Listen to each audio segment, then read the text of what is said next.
The Great Gatsby by F. Scott Fitzgerald. Chapter 1.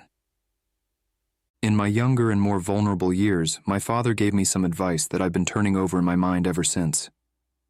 Whenever you feel like criticizing anyone, he told me, just remember that all the people in this world haven't had the advantages that you've had. He didn't say any more, but we've always been unusually communicative in a reserved way, and I understood that he meant a great deal more than that. In consequence, I'm inclined to reserve all judgments, a habit that has opened up many curious natures to me and also made me the victim of not a few veteran bores. The abnormal mind is quick to detect and attach itself to this quality when it appears in a normal person, and so it came about that in college, I was unjustly accused of being a politician because I was privy to the secret griefs of wild, unknown men. Most of the confidences were unsought. Frequently I have feigned sleep, preoccupation, or a hostile levity when I realized by some unmistakable sign that an intimate revelation was quivering on the horizon. For the intimate revelations of young men, or at least the terms in which they express them, are usually plagiaristic and marred by obvious suppressions. Reserving judgments is a matter of infinite hope. I'm still a little afraid of missing something if I forget that, as my father snobbishly suggested, and I snobbishly repeat, a sense of the fundamental decencies is parceled out unequally at birth. And after boasting this way of my tolerance, I come to the admission that it has a limit. Conduct may be founded on the hard rock or the wet marshes, but after a certain point I don't care what it's founded on. When I came back from the East last autumn, I felt that I wanted the world to be in uniform, and at a sort of moral attention forever. I wanted no more riotous excursions with privileged glimpses into the human heart. Only Gatsby, the man who gives his name to this book, was exempt from my reaction. Gatsby, who represented everything for which I have an unaffected scorn. If personality is an unbroken series of successful gestures, then there was something gorgeous about him, some heightened sensitivity to the promises of life, as if he were related to one of those intricate machines that register earthquakes 10,000 miles away. This responsiveness had nothing to do with that flabby impressionability which is dignified under the name of the creative temperament. It was an extraordinary gift for hope, a romantic readiness such as I have never found in any other person and which it is not likely I shall ever find again. No, Gatsby turned out all right at the end. It is what preyed on Gatsby, what foul dust floated in the wake of his dreams that temporarily closed out my interest in the abortive sorrows and short-winded elations of men. My family have been prominent, well-to-do people in this Middle Western city for 3 generations. The Carraways are something of a clan, and we have a tradition that we're descended from the Dukes of Buccleuch. But the actual founder of my line was my grandfather's brother, who came here in '51, sent a substitute to the Civil War, and started the wholesale hardware business that my father carries on today. I never saw this great uncle, but I'm supposed to look like him, with special reference to the rather hard-boiled painting that hangs in father's office. I graduated from New Haven in 1915, just a quarter of a century after my father, and a little later I participated in that delayed Teutonic migration known as the Great War. I enjoyed the counter-raids so thoroughly that I came back restless. Instead of being the warm center of the world, the Middle West now seemed like the ragged edge of the universe. So I decided to go east and learn the bond business. Everybody I knew was in the bond business, so I supposed it could support one more single man. All my aunts and uncles talked it over as if they were choosing a prep school for me, and finally said, "Why, yes," with very grave, hesitant faces. Father agreed to finance me for a year, and after various delays I came east. Permanently, I thought, in the spring of '22. The practical thing was to find rooms in the city, but it was a warm season, and I had just left a country of wide lawns and friendly trees, so when a young man at the office suggested that we take a house together in a commuting town, it sounded like a great idea. He found the house, a weather-beaten cardboard bungalow at $80 a month, but at the last minute the firm ordered him to Washington, and I went out to the country alone. I had a dog.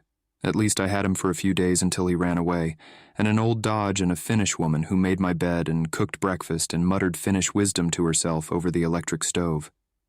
It was lonely for a day or so, until one morning some man, more recently arrived than I, stopped me on the road. "How do you get to West Egg Village?" he asked helplessly. I told him. And as I walked on, I was lonely no longer. I was a guide, a pathfinder, an original settler. He had casually conferred on me the freedom of the neighborhood. And so with the sunshine and the great bursts of leaves growing on the trees, just as things grow in fast movies, I had that familiar conviction that life was beginning over again with the summer. There was so much to read, for one thing, and so much fine health to be pulled down out of the young, breath-giving air. I bought a dozen volumes on banking and credit and investment securities, and they stood on my shelf in red and gold like new money from the mint, promising to unfold the shining secrets that only Midas and Morgan and Maecenas knew. And I had the high intention of reading many other books besides. I was rather literary in college. One year I wrote a series of very solemn and obvious editorials for the Yale News, and now I was going to bring back all such things into my life and become again that most limited of all specialists, the well-rounded man. This isn't just an epigram. Life is much more successfully looked at from a single window, after all. It was a matter of chance that I should have rented a house in one of the strangest communities in North America. It was on that slender, riotous island which extends itself due east of New York, and where there are, among other natural curiosities, two unusual formations of land. 20 miles from the city, a pair of enormous eggs, identical in contour and separated only by a courtesy bay, jut out into the most domesticated body of salt water in the Western Hemisphere, the great wet barnyard of Long Island Sound. They are not perfect ovals. Like the egg in the Columbus story, they are both crushed flat at the contact end. But their physical resemblance must be a source of perpetual wonder to the gulls that fly overhead. To the wingless, a more interesting phenomenon is their dissimilarity in every particular except shape and size. I lived at West Egg, the less fashionable of the two, though this is a most superficial tag to express the bizarre and not a little sinister contrast between them. My house was at the very tip of the egg, only 50 yards from the Sound, and squeezed between two huge places that rented for $12,000 or $15,000 a season. The one on my right was a colossal affair by any standard. It was a factual imitation of some Hôtel de Ville in Normandy, with a tower on one side, spanking new under a thin beard of raw ivy, and a marble swimming pool, and more than 40 acres of lawn and garden. It was Gatsby's mansion, or rather, as I didn't know Mr. Gatsby, it was a mansion inhabited by a gentleman of that name. My own house was an eyesore, but it was a small eyesore, and it had been overlooked, so I had a view of the water, a partial view of my neighbor's lawn, and the consoling proximity of millionaires, all for $80 a month. Across the Courtesy Bay, the white palaces of fashionable East Egg glittered along the water, and the history of the summer really begins on the evening I drove over there to have dinner with the Tom Buchanans. Daisy was my second cousin once removed, and I'd known Tom in college. And just after the war, I spent 2 days with them in Chicago.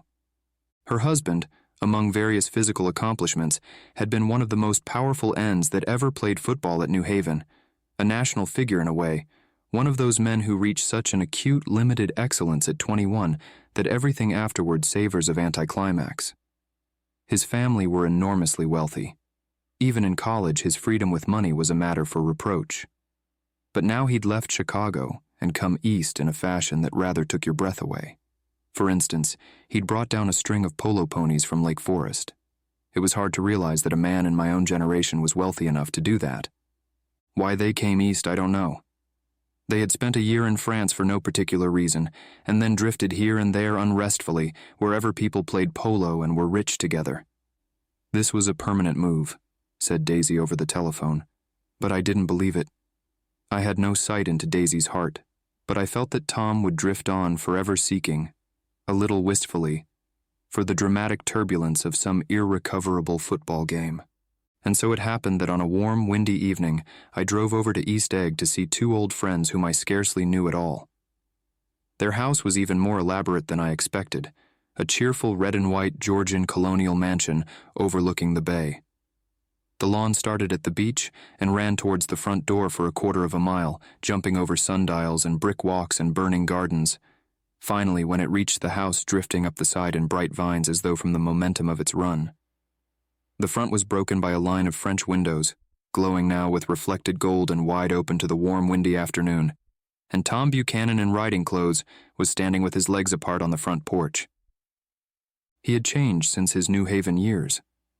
Now he was a sturdy, straw-haired man of 30, with a rather hard mouth and a supercilious manner. Two shining, arrogant eyes had established dominance over his face and gave him the appearance of always leaning aggressively forward. Not even the effeminate swank of his riding clothes could hide the enormous power of that body. He seemed to fill those glistening boots until he strained the top lacing, and you could see a great pack of muscle shifting when his shoulder moved under his thin coat. It was a body capable of enormous leverage, a cruel body. His speaking voice, a gruff, husky tenor, added to the impression of fractiousness he conveyed. There was a touch of paternal contempt in it, even toward people he liked, and there were men at New Haven who had hated his guts. "Now don't think my opinion on these matters is final," he seemed to say, "just because I'm stronger and more of a man than you are. We were in the same senior society, and while we were never intimate, I always had the impression that he approved of me and wanted me to like him with some harsh, defiant wistfulness of his own." We talked for a few minutes on the sunny porch. "I've got a nice place here," he said, his eyes flashing about restlessly. Turning me around by one arm, he moved a broad, flat hand along the front vista, including in its sweep a sunken Italian garden, a half-acre of deep, pungent roses, and a snub-nosed motorboat that bumped the tide offshore. It belonged to Domain, the oilman. He turned me around again, politely and abruptly. "We'll go inside." We walked through a high hallway into a bright, rosy-colored space, fragilely bound into the house by French windows at either end. The windows were ajar and gleaming white against the fresh grass outside that seemed to grow a little way into the house. A breeze blew through the room, blew curtains in at one end and out the other like pale flags, twisting them up toward the frosted wedding cake of the ceiling, and then rippled over the wine-colored rug, making a shadow on it as wind does on the sea. The only completely stationary object in the room was an enormous couch on which two young women were buoyed up as though upon an anchored balloon. They were both in white, and their dresses were rippling and fluttering as if they had just been blown back in after a short flight around the house. I must have stood for a few moments listening to the whip and snap of the curtains and the groan of a picture on the wall. Then there was a boom as Tom Buchanan shut the rear windows, and the caught wind died out about the room, and the curtains and the rugs and the two young women ballooned slowly to the floor. The younger of the two was a stranger to me.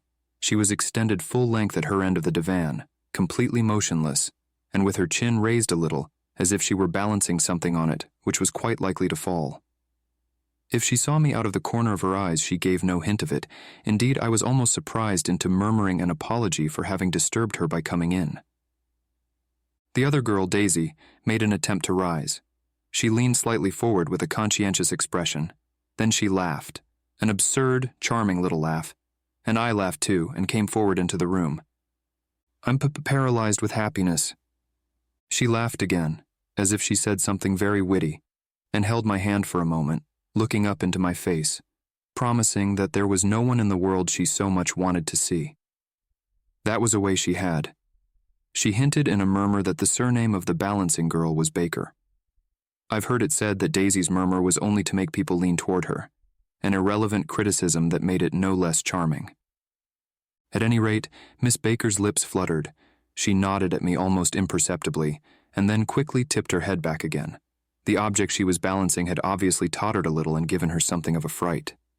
Again, a sort of apology arose to my lips. Almost any exhibition of complete self-sufficiency draws a stunned tribute from me. I looked back at my cousin, who began to ask me questions in her low, thrilling voice. It was the kind of voice that the ear follows up and down, as if each speech is an arrangement of notes that will never be played again. Her face was sad and lovely with bright things in it, bright eyes and a bright, passionate mouth, but there was an excitement in her voice that men who had cared for her found difficult to forget. A singing compulsion, a whispered, "Listen," a promise that she had done gay, exciting things just a while since, and that there were gay, exciting things hovering in the next hour. I told her how I had stopped off in Chicago for a day on my way east, and how a dozen people had sent their love through me. "Do they miss me?" she cried ecstatically. "The whole town is desolate, All the cars have the left rear wheel painted black as a mourning wreath, and there's a persistent wail all night along the North Shore.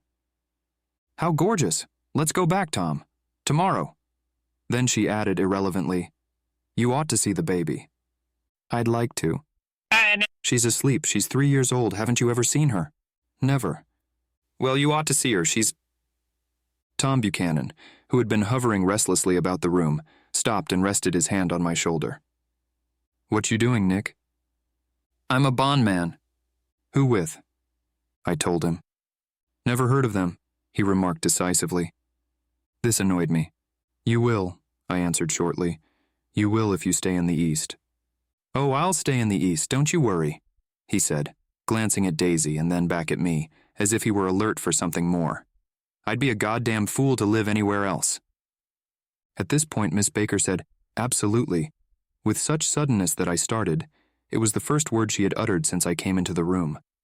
Evidently it surprised her as much as it did me, for she yawned and with a series of rapid, deft movements stood up into the room. I'm stiff, she complained. I've been lying on that sofa for as long as I can remember. Don't look at me, Daisy retorted. I've been trying to get you to New York all afternoon. No thanks, said Miss Baker to the 4 cocktails just in from the pantry. I'm absolutely in training. Her host looked at her incredulously. You are! He took down his drink as if it were a drop in the bottom of a glass. How you ever get anything done is beyond me. I looked at Miss Baker, wondering what it was she got done. I enjoyed looking at her. She was a slender, small-breasted girl with an erect carriage, which she accentuated by throwing her body backward at the shoulders like a young cadet.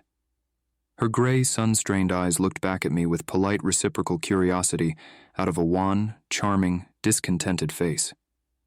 It occurred to me now that I had seen her, or a picture of her, somewhere before. You live in West Egg, she remarked contemptuously. I know somebody there. I don't know a single... You must know Gatsby. Gatsby? Demanded Daisy. What Gatsby? Before I could reply that he was my neighbor, dinner was announced. Wedging his tense arm imperatively under mine, Tom Buchanan compelled me from the room as though he were moving a checker to another square. Slenderly, languidly, their hands set lightly on their hips, the 2 young women preceded us out onto a rosy-colored porch, open toward the sunset, where 4 candles flickered on the table in the diminished wind. Why candles? Objected Daisy, frowning. She snapped them out with her fingers. In 2 weeks it'll be the longest day in the year. She looked at us all radiantly. Do you always watch for the longest day of the year and then miss it? I always watch for the longest day in the year and then miss it. We ought to plan something, yawned Miss Baker, sitting down at the table as if she were getting into bed. All right, said Daisy. What'll we plan? She turned to me helplessly.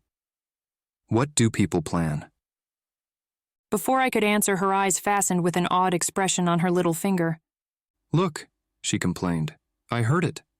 We all looked. The knuckle was black and blue. You did it, Tom, she said accusingly. I know you didn't mean to, but you did do it. That's what I get for marrying a brute of a man, a great big hulking physical specimen of a... I hate that word hulking, objected Tom crossly. Even in kidding.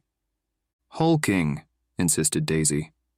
Sometimes she and Miss Baker talked at once, unobtrusively and with a bantering inconsequence that was never quite chatter, that was as cool as their white dresses and their impersonal eyes in the absence of all desire. They were here, and they accepted Tom and me, making only a polite, pleasant effort to entertain or to be entertained. They knew that presently dinner would be over, and a little later the evening too would be over and casually put away. It was sharply different from the West, where an evening was hurried from phase to phase towards its close, in a continually disappointed anticipation, or else in sheer nervous dread of the moment itself. You make me feel uncivilized, Daisy, I confessed on my second glass of corky but rather impressive claret. Can't you talk about crops or something? I meant nothing in particular by this remark, but it was taken up in an unexpected way. Civilization's going to pieces, broke out Tom violently. I've gotten to be a terrible pessimist about things. Have you read The Rise of the Colored Empires by this man Goddard?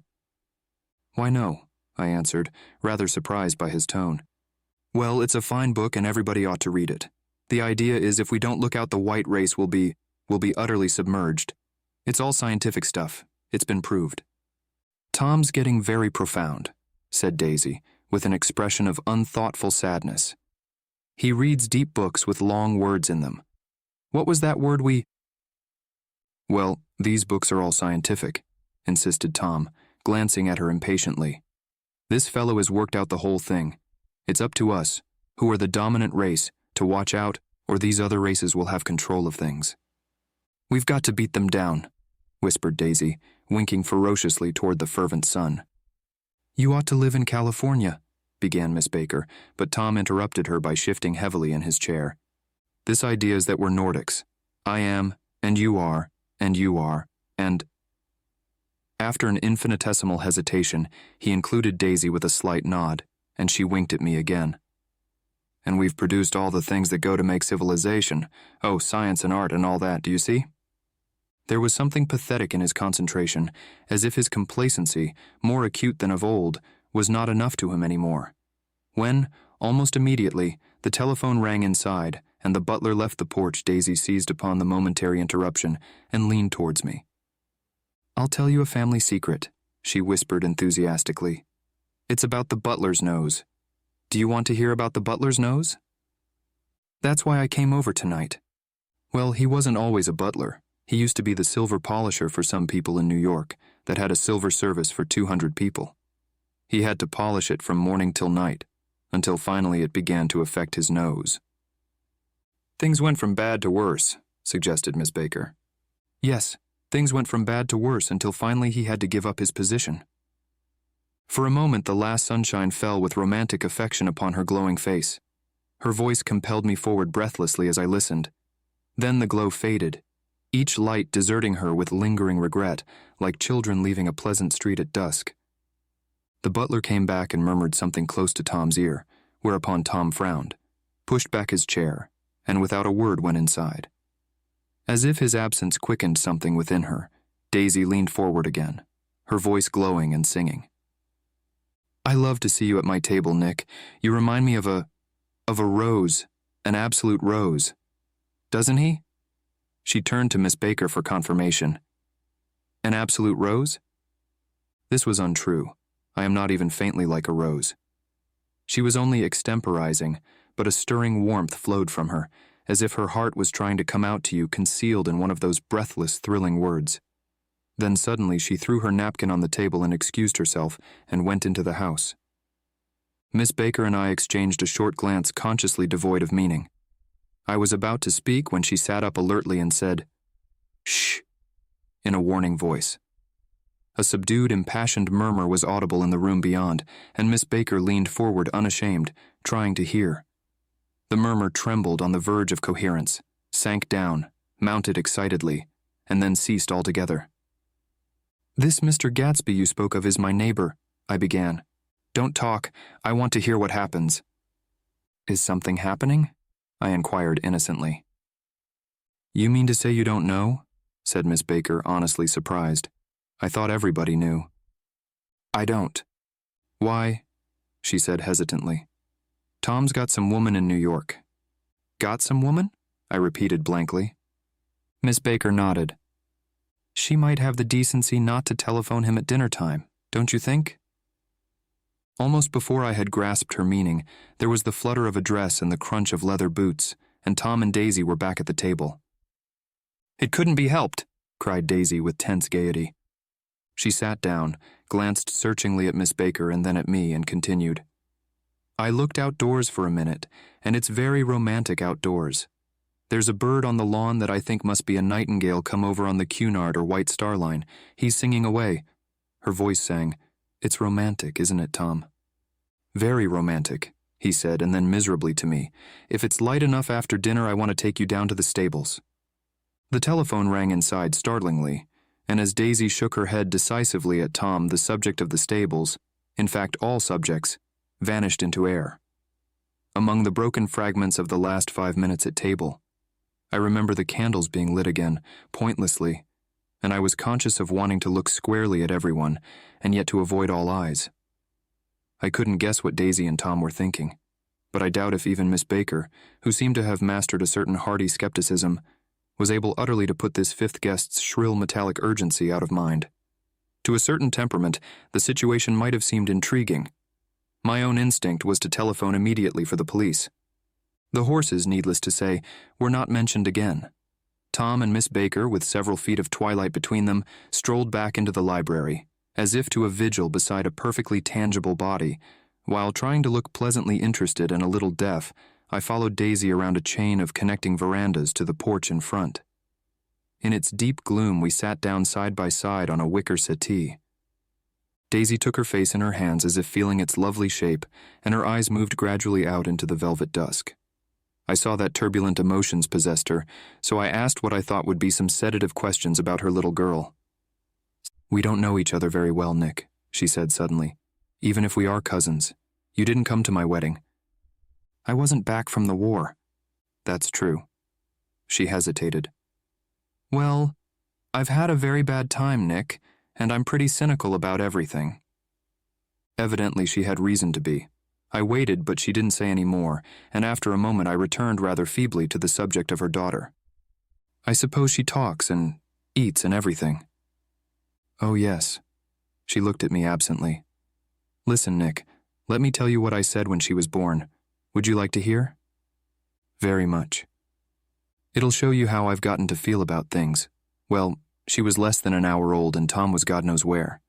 I woke up out of the ether with an utterly abandoned feeling and asked the nurse right away if it was a boy or a girl. She told me it was a girl, and so I turned my head away and wept. "All right," I said. "I'm glad it's a girl, and I hope she'll be a fool. That's the best thing a girl can be in this world, a beautiful little fool." "You see, I think everything's terrible anyhow," she went on in a convinced way. "Everybody thinks so. The most advanced people. And I know. I've been everywhere and seen everything and done everything." Her eyes flashed around her in a defiant way, rather like Tom's, and she laughed with thrilling scorn. "Sophisticated? God, I'm sophisticated." The instant her voice broke off, ceasing to compel my attention, my belief, I felt the basic insincerity of what she had said. It made me uneasy, as though the whole evening had been a trick of some sort to exact a contributory emotion from me. I waited, and sure enough, in a moment she looked at me with an absolute smirk on her lovely face, as if she had asserted her membership in a rather distinguished secret society to which she and Tom belonged. Inside, the crimson room bloomed with light. Tom and Miss Baker sat at either end of the long couch, and she read aloud to him from the Saturday Evening Post. The words, murmurous and uninflected, running together in a soothing tune.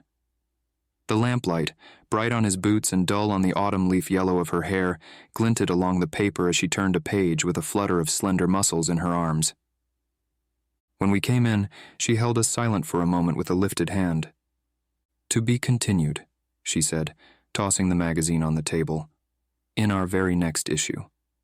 Her body asserted itself with a restless movement of her knee, and she stood up. 10 o'clock, she remarked, apparently finding the time on the ceiling. "Time for this good girl to go to bed." "Jordan's going to play in the tournament tomorrow," explained Daisy, "over at Westchester." "Oh, you're Jordan Baker." I knew now why her face was familiar. Its pleasing, contemptuous expression had looked out at me from many rotogravure pictures of the sporting life at Asheville and Hot Springs and Palm Beach. I had heard some story of her too, a critical, unpleasant story, but what it was I had forgotten long ago. "Good night," she said softly. "Wake me at 8, won't you?" "If you'll get up." "I will. Good night, Mr. Carraway. See you anon." "Of course you will," confirmed Daisy. "In fact, I think I'll arrange a marriage.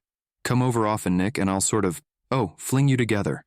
You know, lock you up accidentally in linen closets and push you out to sea in a boat and all that sort of thing." "Good night," called Miss Baker from the stairs. "I haven't heard a word." "She's a nice girl," said Tom after a moment. "They oughtn't to let her run around the country this way." "Who oughtn't to?" inquired Daisy coldly. "Her family." "Her family is one aunt about 1,000 years old. Besides, Nick's going to look after her, aren't you, Nick? She's going to spend lots of weekends out here this summer. I think the home influence will be very good for her." Daisy and Tom looked at each other for a moment in silence. Is she from New York? I asked quickly. From Louisville. Our white girlhood was passed together there. Our beautiful white... Did you give Nick a little heart-to-heart talk on the veranda? Demanded Tom suddenly. Did I?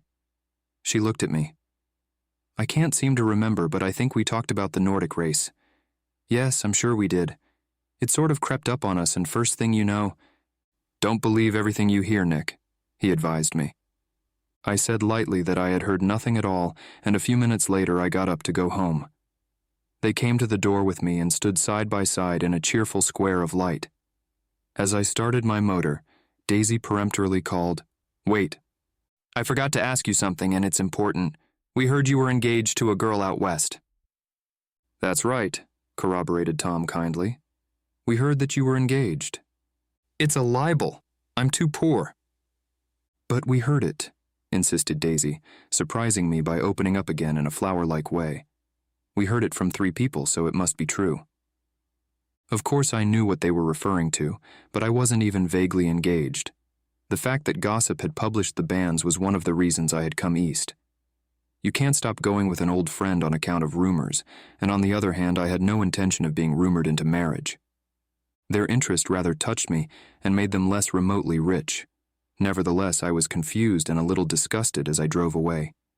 It seemed to me that the thing for Daisy to do was to rush out of the house, child in arms, but apparently there were no such intentions in her head. As for Tom, the fact that he had some woman in New York was really less surprising than that he had been depressed by a book. Something was making him nibble at the edge of stale ideas, as if his sturdy physical egotism no longer nourished his peremptory heart. Already it was deep summer on roadhouse roofs and in front of wayside garages, where new red petrol pumps sat out in pools of light, and when I reached my estate at West Egg, I ran the car under its shed and sat for a while on an abandoned grass roller in the yard. The wind had blown off, leaving a loud, bright night with wings beating in the trees and a persistent organ sound as the full bellows of the earth blew the frogs full of life. The silhouette of a moving cat wavered across the moonlight, and turning my head to watch it, I saw that I was not alone. 50 feet away, a figure had emerged from the shadow of my neighbor's mansion and was standing with his hands in his pockets, regarding the silver pepper of the stars. Something in his leisurely movements and the secure position of his feet upon the lawn suggested that it was Mr. Gatsby himself, come out to determine what share was his of our local heavens. I decided to call to him. Miss Baker had mentioned him at dinner, and that would do for an introduction. But I didn't call to him, for he gave a sudden intimation that he was content to be alone. He stretched out his arms toward the dark water in a curious way, and, far as I was from him, I could have sworn he was trembling. Involuntarily I glanced seaward, and distinguished nothing except a single green light, minute and far away, that might have been the end of a dock. When I looked once more for Gatsby, he had vanished, and I was alone again in the unquiet darkness. Chapter 2. About halfway between West Egg and New York, the motor road hastily joins the railroad and runs beside it for a quarter of a mile, so as to shrink away from a certain desolate area of land. This is a valley of ashes, a fantastic farm where ashes grow like wheat into ridges and hills and grotesque gardens, where ashes take the forms of houses and chimneys and rising smoke and, finally, with a transcendent effort, of ash-gray men who move dimly and already crumbling through the powdery air. Occasionally a line of gray cars crawls along an invisible track, gives out a ghastly creak, and comes to rest, and immediately the ash-gray men swarm up with leaden spades and stir up an impenetrable cloud, which screens their obscure operations from your sight. But above the gray land and the spasms of bleak dust which drift endlessly over it, you perceive after a moment the eyes of Dr. T.J. Eckelberg. The eyes of Dr. T.J. Eckelberg are blue and gigantic. Their retinas are 1 yard high. They look out of no face but instead from a pair of enormous yellow spectacles which pass over a non-existent nose. Evidently some wild wag of an oculist set them there to fatten his practice in the borough of Queens, and then sank down himself into eternal blindness, or forgot them and moved away. But his eyes, dimmed a little by many paintless days, under sun and rain, brood on over the solemn dumping ground. The Valley of Ashes is bounded on one side by a small foul river, and when the drawbridge is up to let barges through, the passengers on waiting trains can stare at the dismal scene for as long as half an hour. There is always a halt there of at least a minute, and it was because of this that I first met Tom Buchanan's mistress. The fact that he had one was insisted upon wherever he was known. His acquaintances resented the fact that he turned up in popular cafes with her, and leaving her at a table, sauntered about, chatting with whomsoever he knew. Though I was curious to see her, I had no desire to meet her. But I did. I went up to New York with Tom on the train one afternoon, and when we stopped by the ash heaps, he jumped to his feet and, taking hold of my elbow, literally forced me from the car. "We're getting off," he insisted. "I want you to meet my girl." I think he'd tanked up a good deal at luncheon, and his determination to have my company bordered on violence. The supercilious assumption was that on Sunday afternoon I had nothing better to do. I followed him over a low whitewashed railroad fence, and we walked back 100 yards along the road under Dr. Eckelberg's persistent stare. The only building in sight was a small block of yellow brick, sitting on the edge of the wasteland, a sort of compact main street ministering to it, and contiguous to absolutely nothing. One of the 3 shops it contained was for rent, and another was an all-night restaurant, approached by a trail of ashes. The third was a garage, repairs, George B. Wilson, cars bought and sold, and I followed Tom inside. The interior was unprosperous and bare. The only car visible was the dust-covered wreck of a Ford which crouched in a dim corner. It had occurred to me that this shadow of a garage must be a blind, and that sumptuous and romantic apartments were concealed overhead when the proprietor himself appeared in the door of an office, wiping his hands on a piece of waste. He was a blond, spiritless man, anemic, and faintly handsome. When he saw us, a damp gleam of hope sprang into his light blue eyes. "Hello, Wilson, old man," said Tom, slapping him jovially on the shoulder. "How's business?"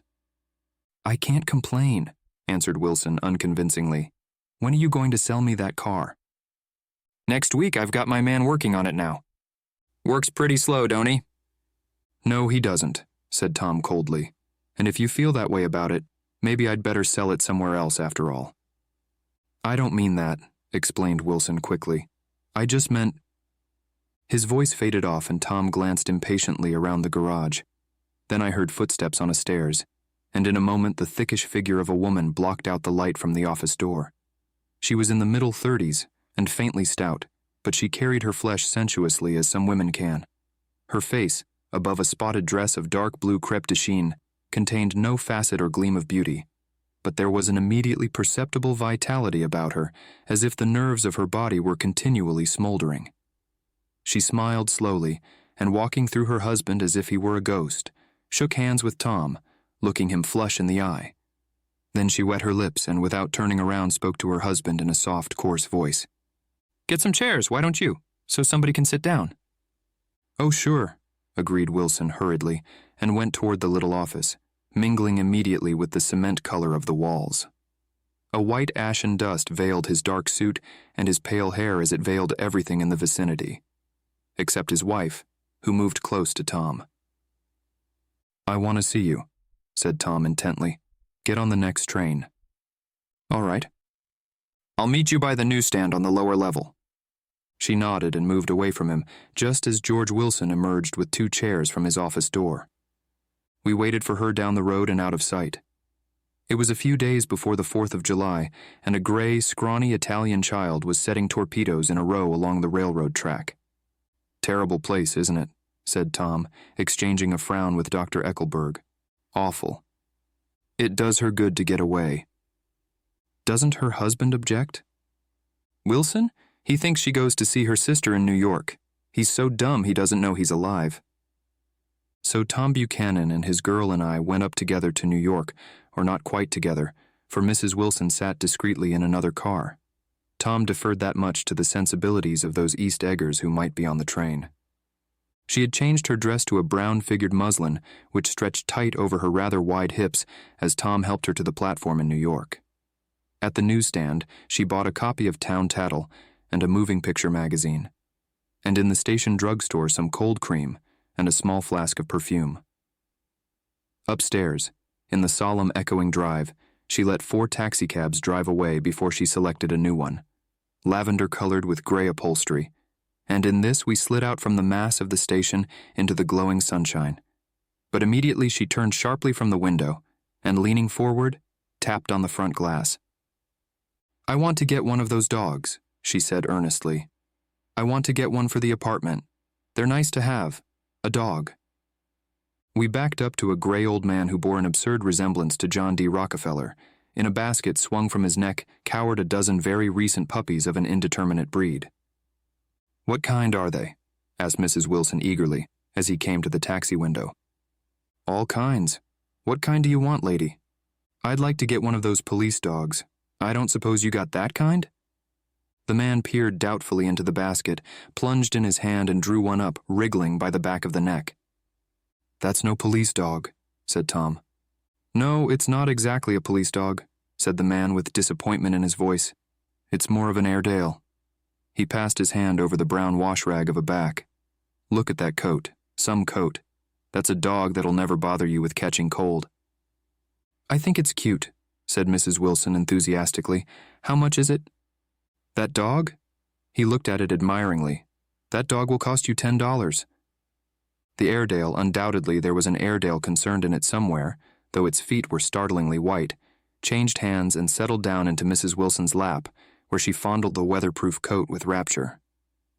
"Is it a boy or a girl?" she asked delicately. That dog's a boy?"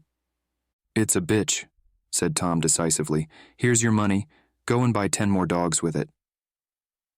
We drove over to Fifth Avenue, warm and soft, almost pastoral, on the summer Sunday afternoon. I wouldn't have been surprised to see a great flock of white sheep turn the corner. "Hold on," I said. "I have to leave you here." "No, you don't," interposed Tom quickly. "Myrtle will be hurt if you don't come up to the apartment. Won't you, Myrtle?" "Come on," she urged.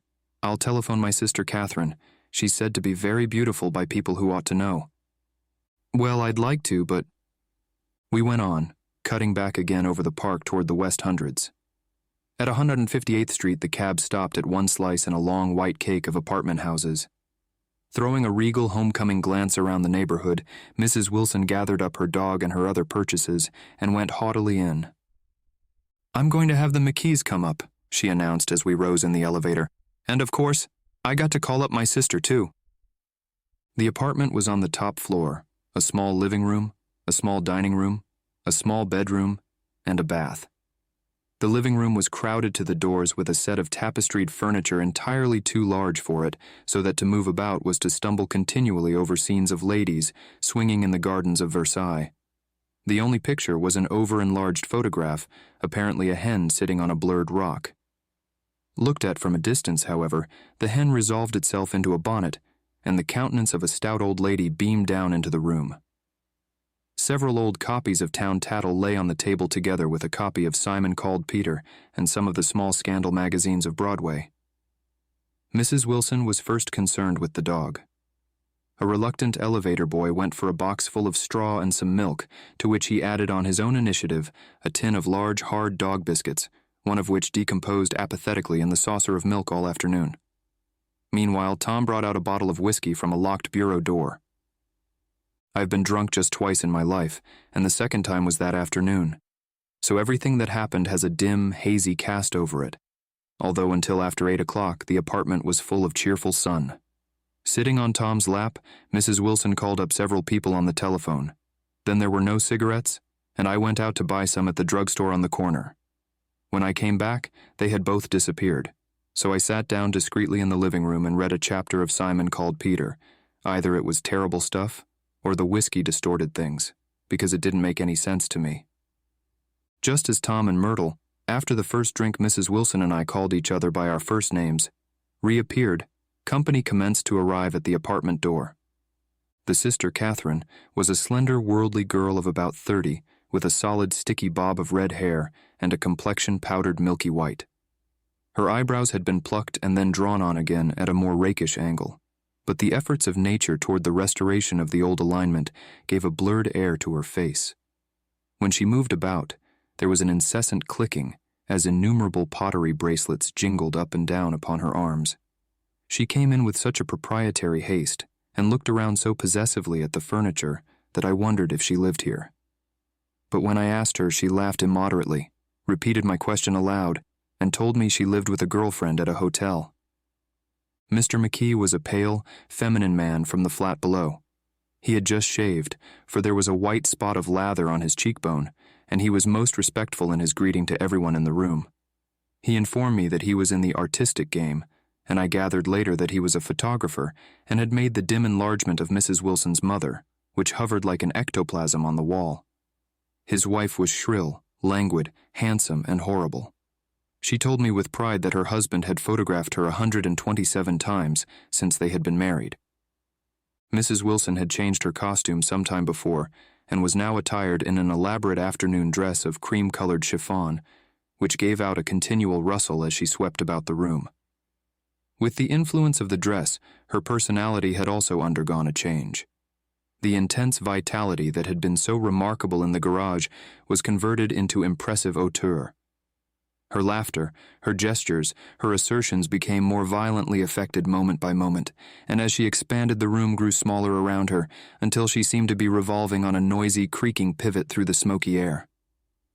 "My dear," she told her sister in a high, mincing shout, "most of these fellas will cheat you every time. All they think of is money. I had a woman up here last week to look at my feet, and when she gave me the bill, you'd have thought she had my appendicitis out."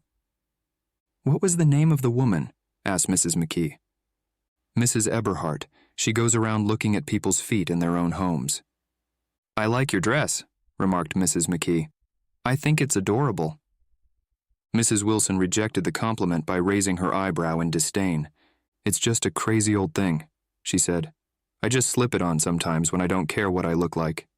But it looks wonderful on you if you know what I mean," pursued Mrs. McKee. "If Chester could only get you in that pose, I think he could make something of it." We all looked in silence at Mrs. Wilson, who removed a strand of hair from over her eyes and looked back at us with a brilliant smile. Mr. McKee regarded her intently with his head on one side and then moved his hand back and forth slowly in front of his face. "I should change the light," he said after a moment. "I'd like to bring out the modeling of the features, and I'd try to get hold of all the back hair." "I wouldn't think of changing the light," cried Mrs. McKee. "I think it's—" Her husband said, "Shh," and we all looked at the subject again, whereupon Tom Buchanan yawned audibly and got to his feet. "You McKees have something to drink," he said. "Get some more ice and mineral water, Myrtle, before everybody goes to sleep." "I told that boy about the ice." Myrtle raised her eyebrows in despair at the shiftlessness of the lower orders. "These people, you have to keep after them all the time." She looked at me and laughed pointlessly. Then she flounced over to the dog, kissed it with ecstasy, and swept into the kitchen, implying that a dozen chefs awaited her orders there. "I've done some nice things out on Long Island," asserted Mr. McKee. Tom looked at him blankly. "2 of them we have framed downstairs." "2 what?" demanded Tom. "2 studies. One of them I call Montauk Point, the gulls, and the other I call Montauk Point, the sea." The sister Catherine sat down beside me on the couch. "Do you live down on Long Island too?" she inquired. "I live at West Egg." "Really? I was down there at a party about a month ago, at a man named Gatsby's. Do you know him?" "I live next door to him." "Well, they say he's a nephew or a cousin of Kaiser Wilhelm's. That's where all his money comes from." "Really?" She nodded. "I'm scared of him. I'd hate to have him get anything on me." This absorbing information about my neighbor was interrupted by Mrs. McKee's pointing suddenly at Catherine.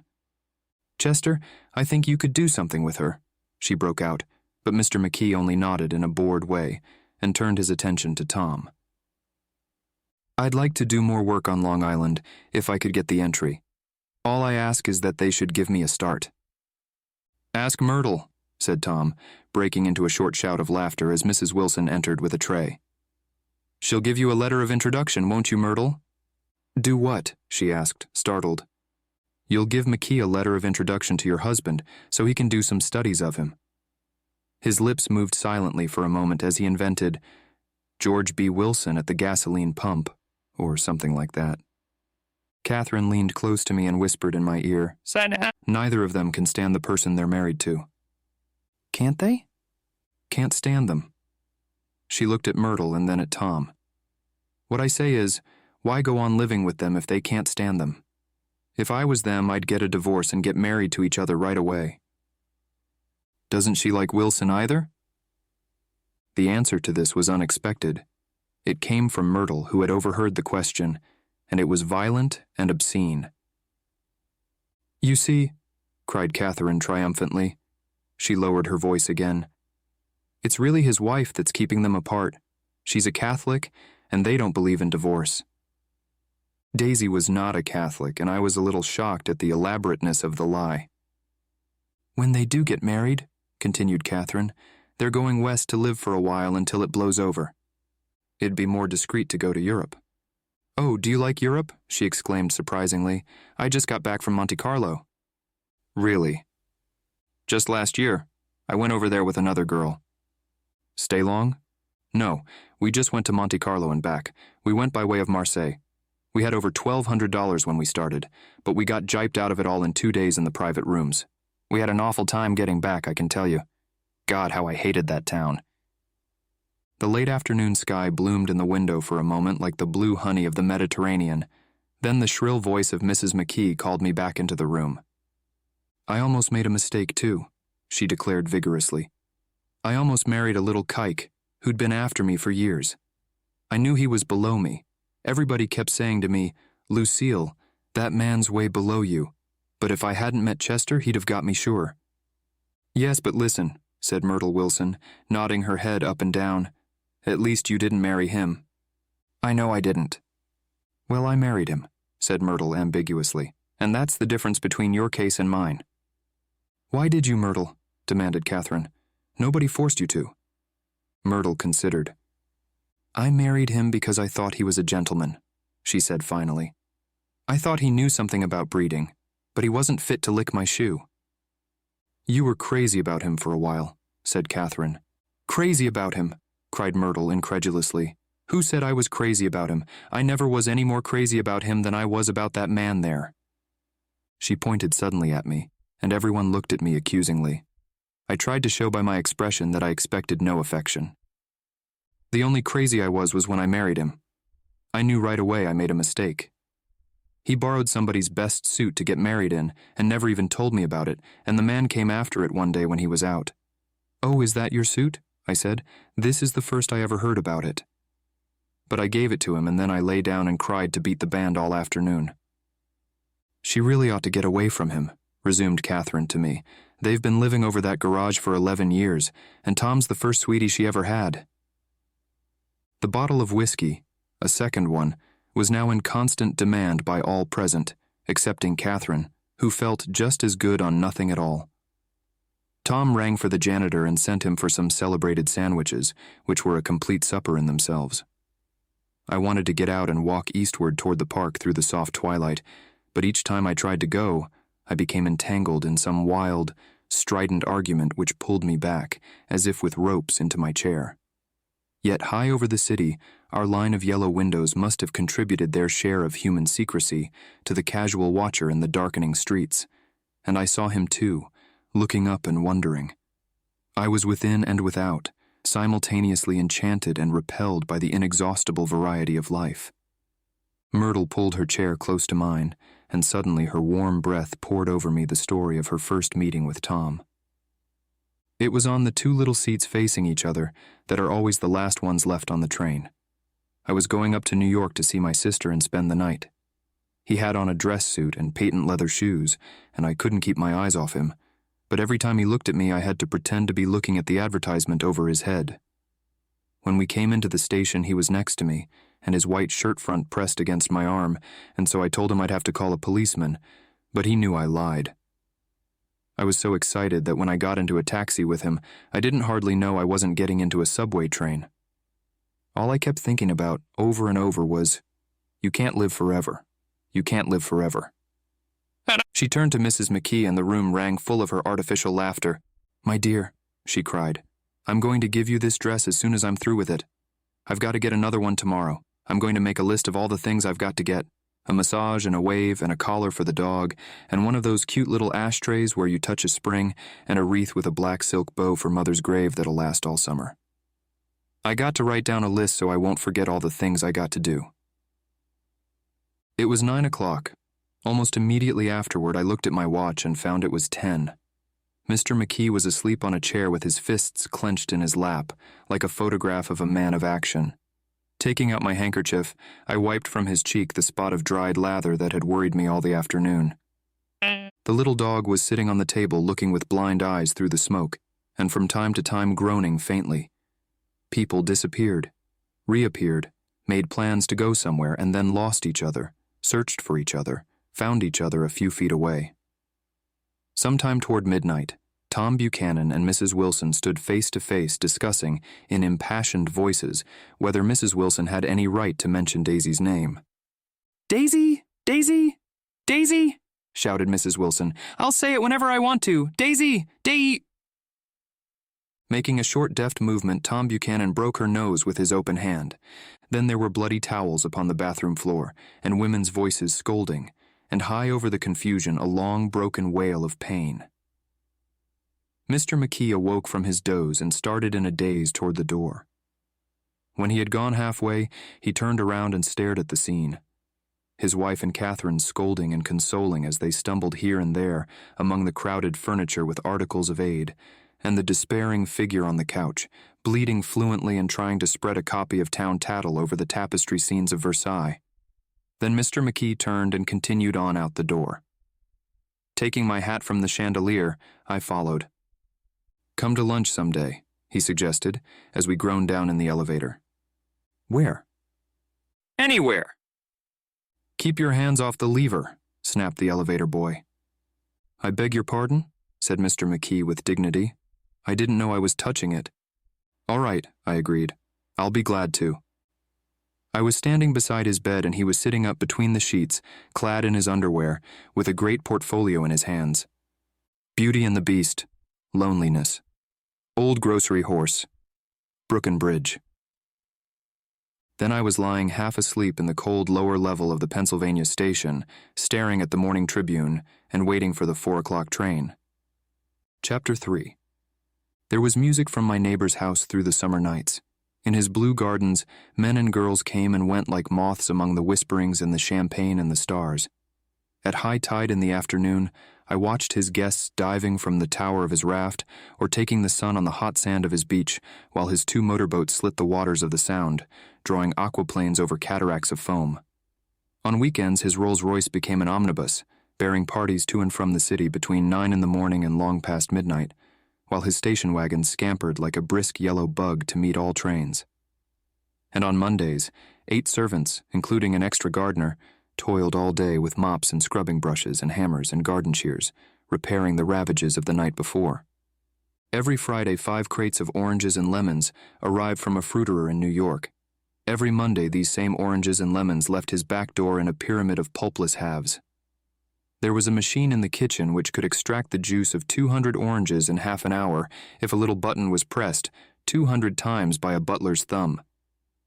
At least once a fortnight, a corps of caterers came down with several hundred feet of canvas and enough colored lights to make a Christmas tree of Gatsby's enormous garden. On buffet tables, garnished with glistening hors d'oeuvre, spiced baked hams crowded against salads of harlequin designs and pastry pigs and turkeys bewitched to a dark gold. In the main hall, a bar with a real brass rail was set up and stocked with gins and liquors, and with cordials so long forgotten that most of his female guests were too young to know one from another.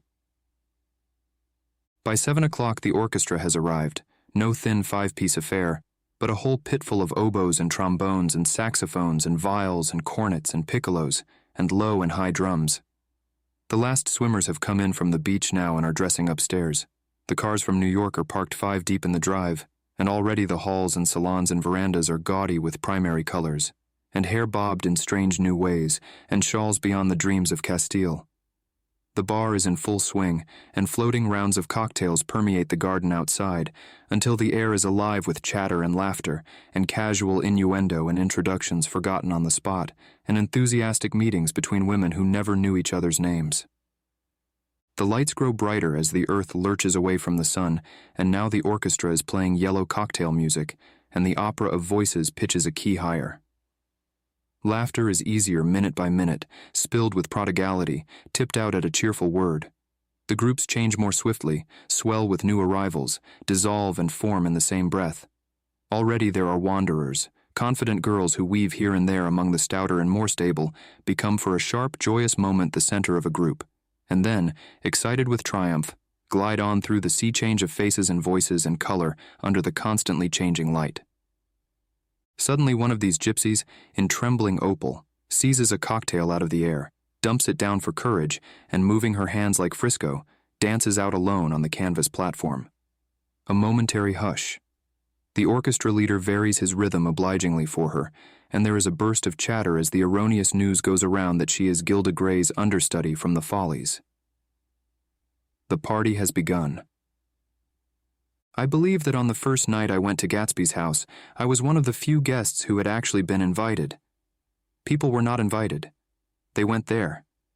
They got into automobiles which bore them out to Long Island, and somehow they ended up at Gatsby's door. Once there, they were introduced by somebody who knew Gatsby, and after that they conducted themselves according to the rules of behavior associated with an amusement park. Sometimes they came and went without having met Gatsby at all, came for the party with a simplicity of heart that was its own ticket of admission. I had been actually invited. A chauffeur in a uniform of robin's egg blue crossed my lawn early that Saturday morning with a surprisingly formal note from his employer. The honor would be entirely Gatsby's, it said, if I would attend his little party that night. He had seen me several times and had intended to call on me long before, but a peculiar combination of circumstances had prevented it. Signed J. Gatsby, in a majestic hand. Dressed up in white flannels, I went over to his lawn a little after 7 and wandered around rather ill at ease among swirls and eddies of people I didn't know, though here and there was a face I had noticed on the commuting train.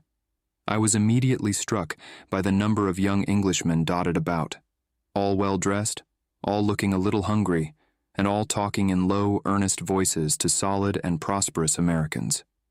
I was sure that they were selling something, bonds or insurance or automobiles.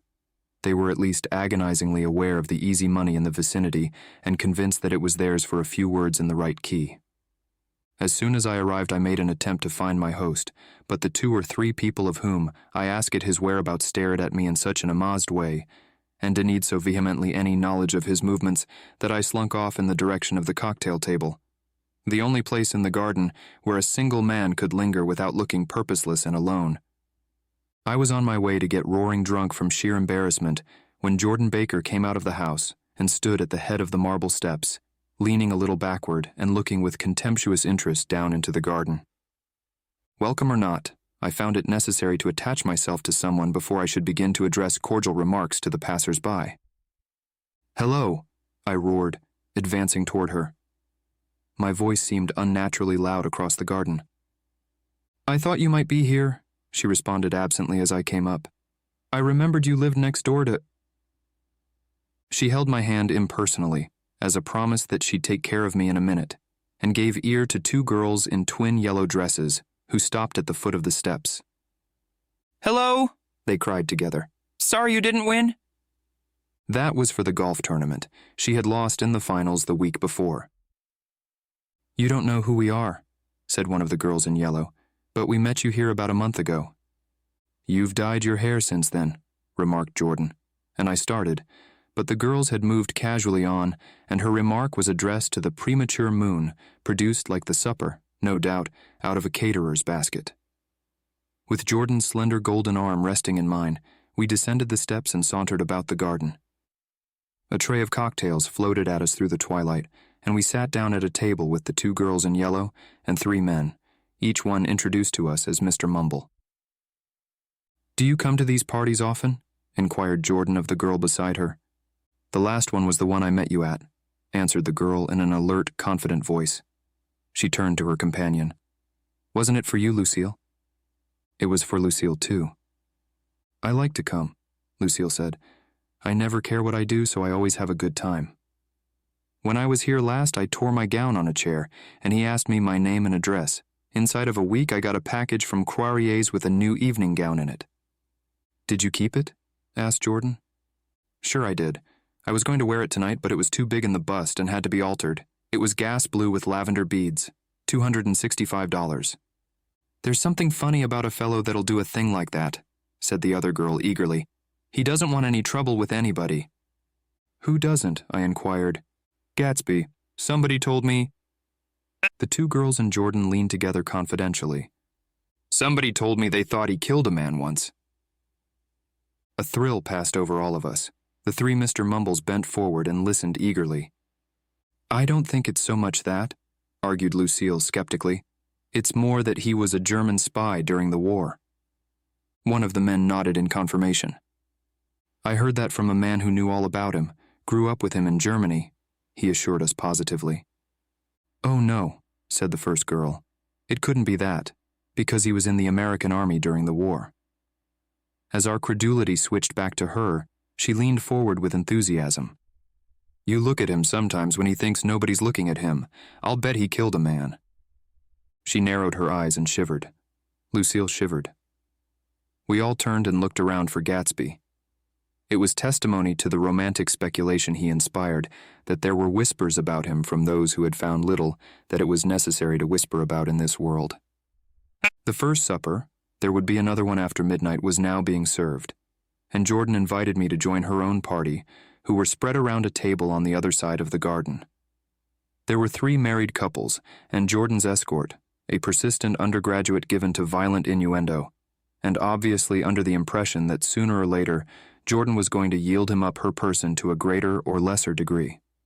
Instead of rambling, this party had preserved a dignified homogeneity and assumed to itself the function of representing the staid nobility of the countryside, East Egg condescending to West Egg and carefully on guard against its spectroscopic gaiety. Let's get out, whispered Jordan, after a somehow wasteful and inappropriate half-hour. This is much too politi for me. We got up and she explained that we were going to find the host. I had never met him, she said, and it was making me uneasy. The undergraduate nodded in a cynical, melancholy way. The bar, where we glanced first, was crowded, but Gatsby was not there. She couldn't find him from the top of the steps, and he wasn't on the veranda. On a chance, we tried an important-looking door and walked into a high Gothic library, paneled with carved English oak, and probably transported complete from some ruin overseas. A stout middle-aged man, with enormous owl-eyed spectacles, was sitting somewhat drunk on the edge of a great table, staring with unsteady concentration at the shelves of books. As we entered, he wheeled excitedly around and examined Jordan from head to foot. "What do you think?" he demanded impetuously. "About what?" He waved his hand toward the bookshelves. "About that. As a matter of fact, you needn't bother to ascertain. I ascertained. They're real." "The books?" He nodded. "Absolutely real. Have pages and everything. I thought they'd be a nice durable cardboard. Matter of fact, they're absolutely real. Pages and, here, let me show you." Taking our skepticism for granted, he rushed to the bookcases and returned with Volume 1 of the Stoddard Lectures. "See?" he cried triumphantly. "It's a bona fide piece of printed matter. It fooled me. This fella's a regular Belasco. It's a triumph. What thoroughness. What realism. Knew when to stop, too. Didn't cut the pages. But what do you want? What do you expect?" He snatched the book from me and replaced it hastily on its shelf, muttering that if one brick was removed, the whole library was liable to collapse. "Who brought you?" he demanded. "Or did you just come? I was brought. Most people were brought." Jordan looked at him alertly, cheerfully, without answering. "I was brought by a woman named Roosevelt," he continued. "Mrs. Claude Roosevelt. Do you know her? I met her somewhere last night. I've been drunk for about a week now, and I thought it might sober me up to sit in a library." "Has it?" "A little bit, I think. I can't tell yet. I've only been here an hour. Did I tell you about the books? They're real. They're—" "You told us." We shook hands with him gravely and went back outdoors. There was dancing now on the canvas in the garden, old men pushing young girls backward in eternal graceless circles, superior couples holding each other tortuously, fashionably, and keeping in the corners, and a great number of single girls dancing individually or relieving the orchestra for a moment of the burden of the banjo or the traps. By midnight, the hilarity had increased. A celebrated tenor had sung in Italian, and a notorious contralto had sung in jazz, and between the numbers people were doing stunts all over the garden, while happy, vacuous bursts of laughter rose toward the summer sky. A pair of stage twins, who turned out to be the girls in yellow, did a baby act in costume. And champagne was served in glasses bigger than finger bowls. The moon had risen higher, and floating in the sound was a triangle of silver scales, trembling a little to the stiff, tinny drip of the banjos on the lawn. I was still with Jordan Baker. We were sitting at a table with a man of about my age and a rowdy little girl, who gave way upon the slightest provocation to uncontrollable laughter. I was enjoying myself now. I had taken 2 finger bowls of champagne, and the scene had changed before my eyes into something significant, elemental, and profound. At a lull in the entertainment, the man looked at me and smiled. "Your face is familiar," he said politely. "Weren't you in the 1st Division during the war?" "Why, yes. I was in the 28th Infantry." "I was in the 16th until June 1918. I knew I'd seen you somewhere before." We talked for a moment about some wet, gray little villages in France. Evidently he lived in this vicinity, for he told me that he had just bought a hydroplane and was going to try it out in the morning. "Want to go with me, old sport? Just near the shore along the Sound?" "What time?" "Any time that suits you best." It was on the tip of my tongue to ask his name when Jordan looked around and smiled. "Having a gay time now?" she inquired. "Much better." I turned again to my new acquaintance. "This is an unusual party for me. I haven't even seen the host. I live over there." I waved my hand at the invisible hedge in the distance. "And this man Gatsby sent over his chauffeur with an invitation." For a moment he looked at me as if he failed to understand. "I'm Gatsby," he said suddenly. "What?" I exclaimed. "Oh, I beg your pardon." "I thought you knew, old sport. I'm afraid I'm not a very good host." He smiled understandingly, much more than understandingly. It was one of those rare smiles with a quality of eternal reassurance in it that you may come across 4 or 5 times in life. It faced, or seemed to face, the whole eternal world for an instant, and then concentrated on you with an irresistible prejudice in your favor. It understood you just so far as you wanted to be understood, believed in you as you would like to believe in yourself, and assured you that it had precisely the impression of you that, at your best, you hoped to convey. Precisely at that point it vanished, and I was looking at an elegant young roughneck, a year or 2 over 30, whose elaborate formality of speech just missed being absurd. Sometime before he introduced himself, I'd got a strong impression that he was picking his words with care. Almost at the moment when Mr. Gatsby identified himself, a butler hurried toward him with the information that Chicago was calling him on the wire. He excused himself with a small bow that included each of us in turn. "If you want anything, just ask for it, old sport," he urged me. "Excuse me. I will rejoin you later." When he was gone, I turned immediately to Jordan, constrained to assure her of my surprise. I had expected that Mr. Gatsby would be a florid and corpulent person in his middle years. "Who is he?" I demanded. "Do you know?" "He's just a man named Gatsby." "Where is he from, I mean? And what does he do?" "Now you're started on the subject," she answered with a wan smile. "Well, he told me once he was an Oxford man." A dim background started to take shape behind him, but at her next remark it faded away. "However, I don't believe it." "Why not?" "I don't know," she insisted. "I just don't think he went there." Something in her tone reminded me of the other girl's "I think he killed a man," and had the effect of stimulating my curiosity. I would have accepted without question the information that Gatsby sprang from the swamps of Louisiana or from the Lower East Side of New York. That was comprehensible. But young men didn't, at least in my provincial inexperience I believed they didn't, drift coolly out of nowhere and buy a palace on Long Island Sound. "Anyhow, he gives large parties," said Jordan, changing the subject with an urban distaste for the concrete.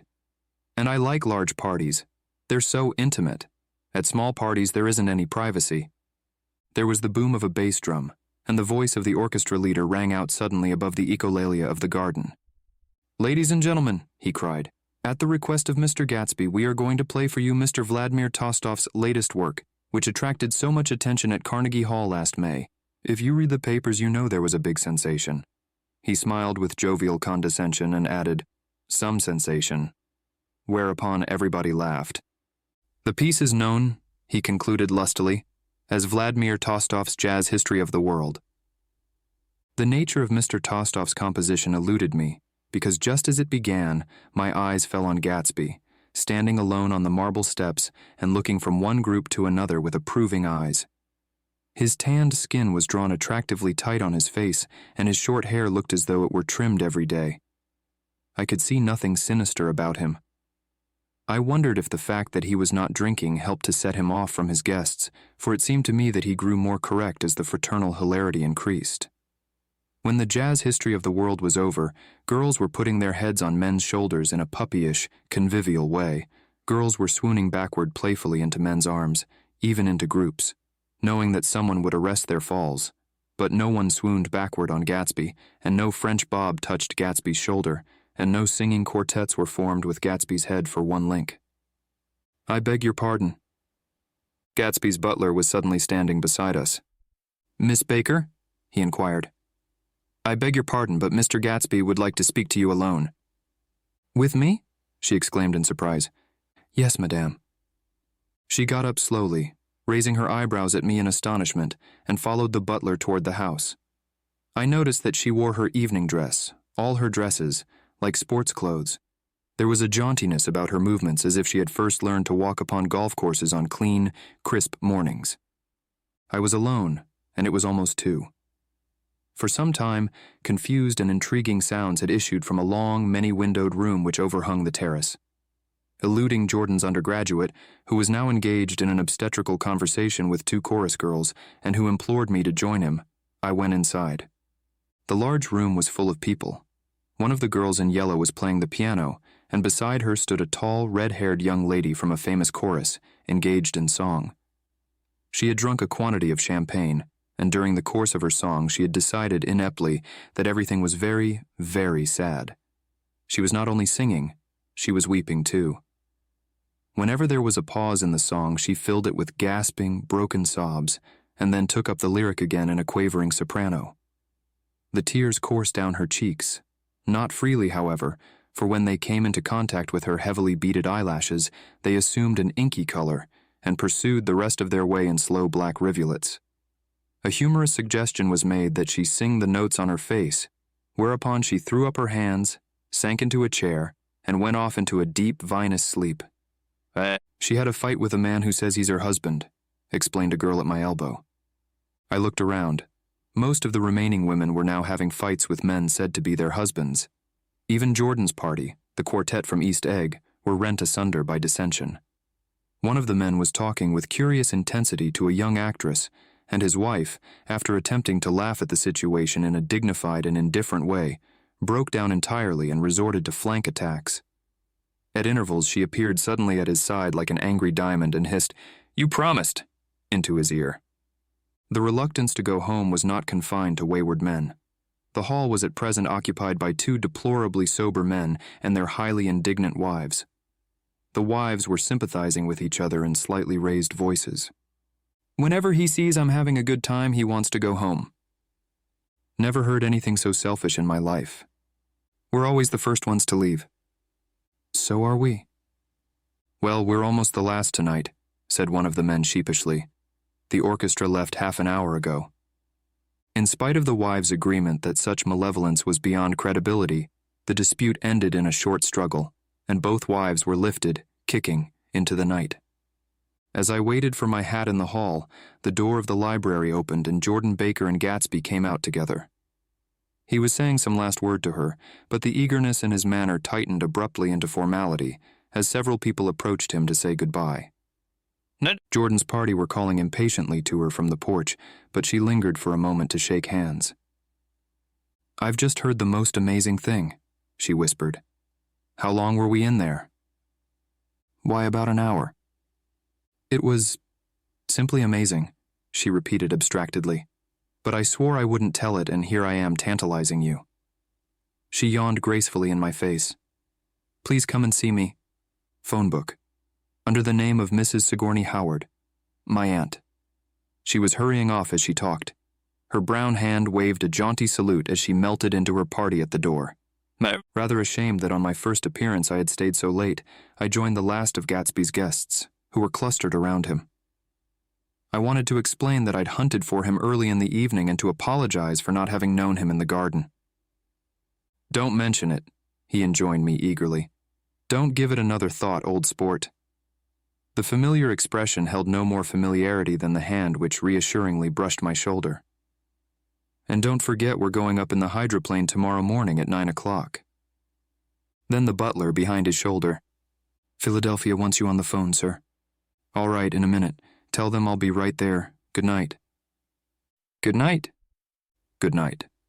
He smiled, and suddenly there seemed to be a pleasant significance in having been among the last to go, as if he had desired it all the time. "Good night, old sport. Good night." But as I walked down the steps, I saw that the evening was not quite over. 50 feet from the door, a dozen headlights illuminated a bizarre and tumultuous scene. In the ditch beside the road, right side up but violently shorn of one wheel, rested a new coupe which had left Gatsby's drive not 2 minutes before. The sharp jut of a wall accounted for the detachment of the wheel, which was now getting considerable attention from half a dozen curious chauffeurs.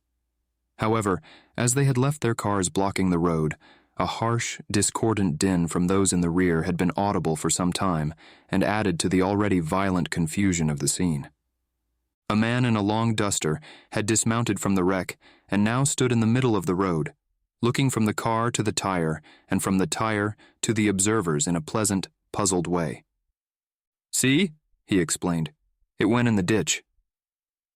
The fact was infinitely astonishing to him, and I recognized first the unusual quality of wonder and then the man.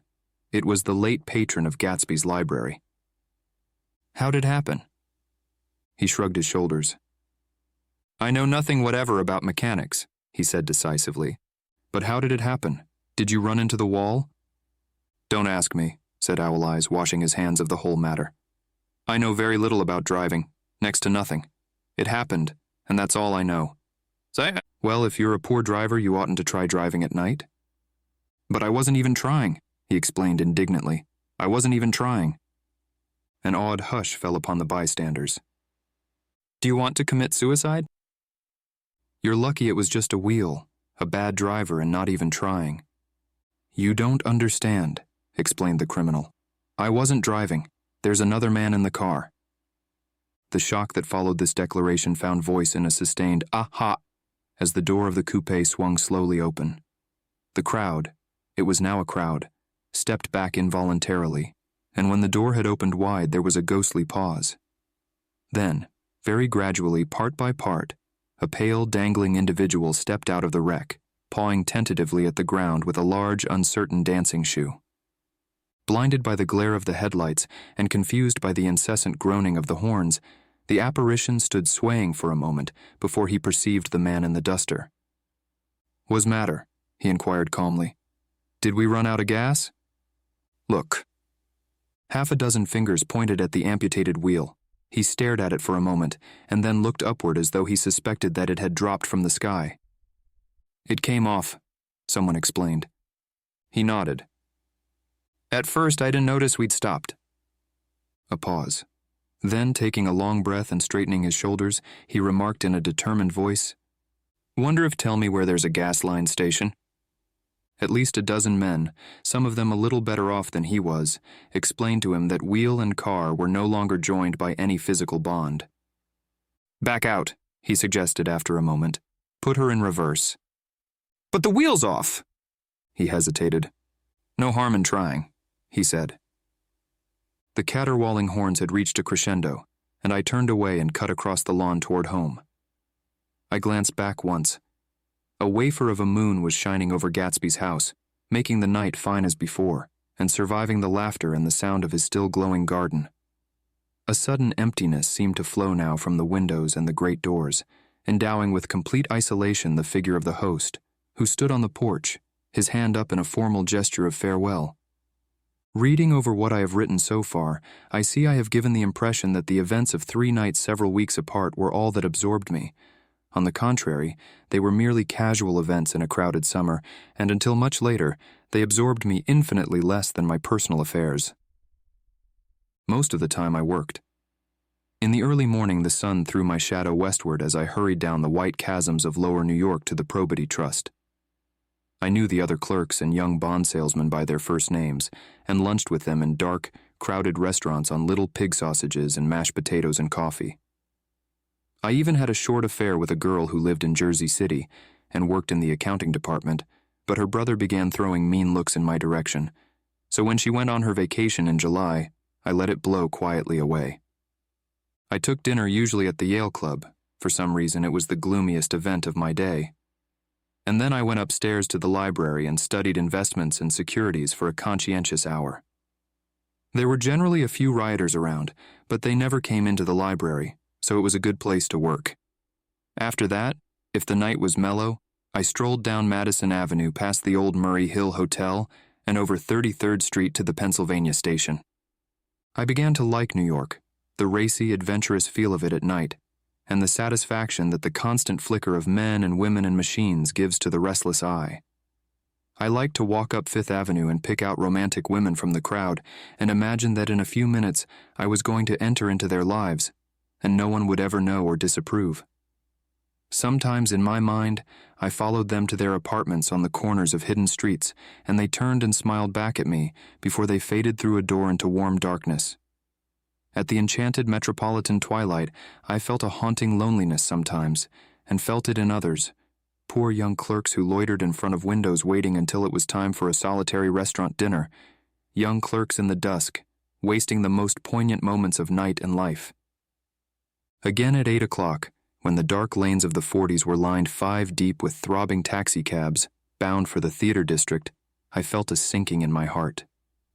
Forms leaned together in the taxis as they waited, and voices sang, and there was laughter from unheard jokes, and lighted cigarettes made unintelligible circles inside.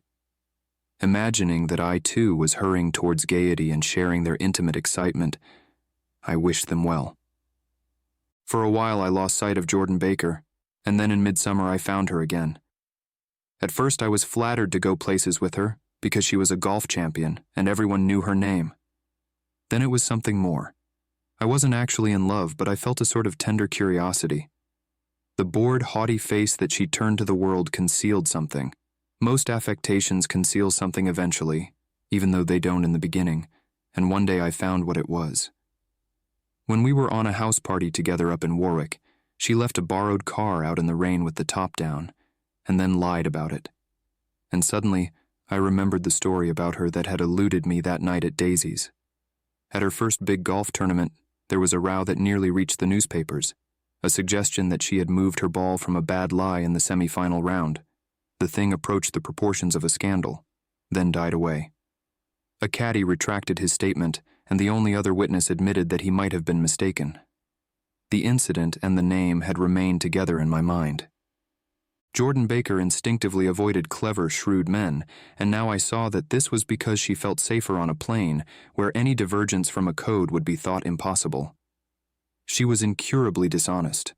She wasn't able to endure being at a disadvantage, and given this unwillingness, I suppose she had begun dealing in subterfuges when she was very young in order to keep that cool, insolent smile turned to the world and yet satisfy the demands of her hard, jaunty body.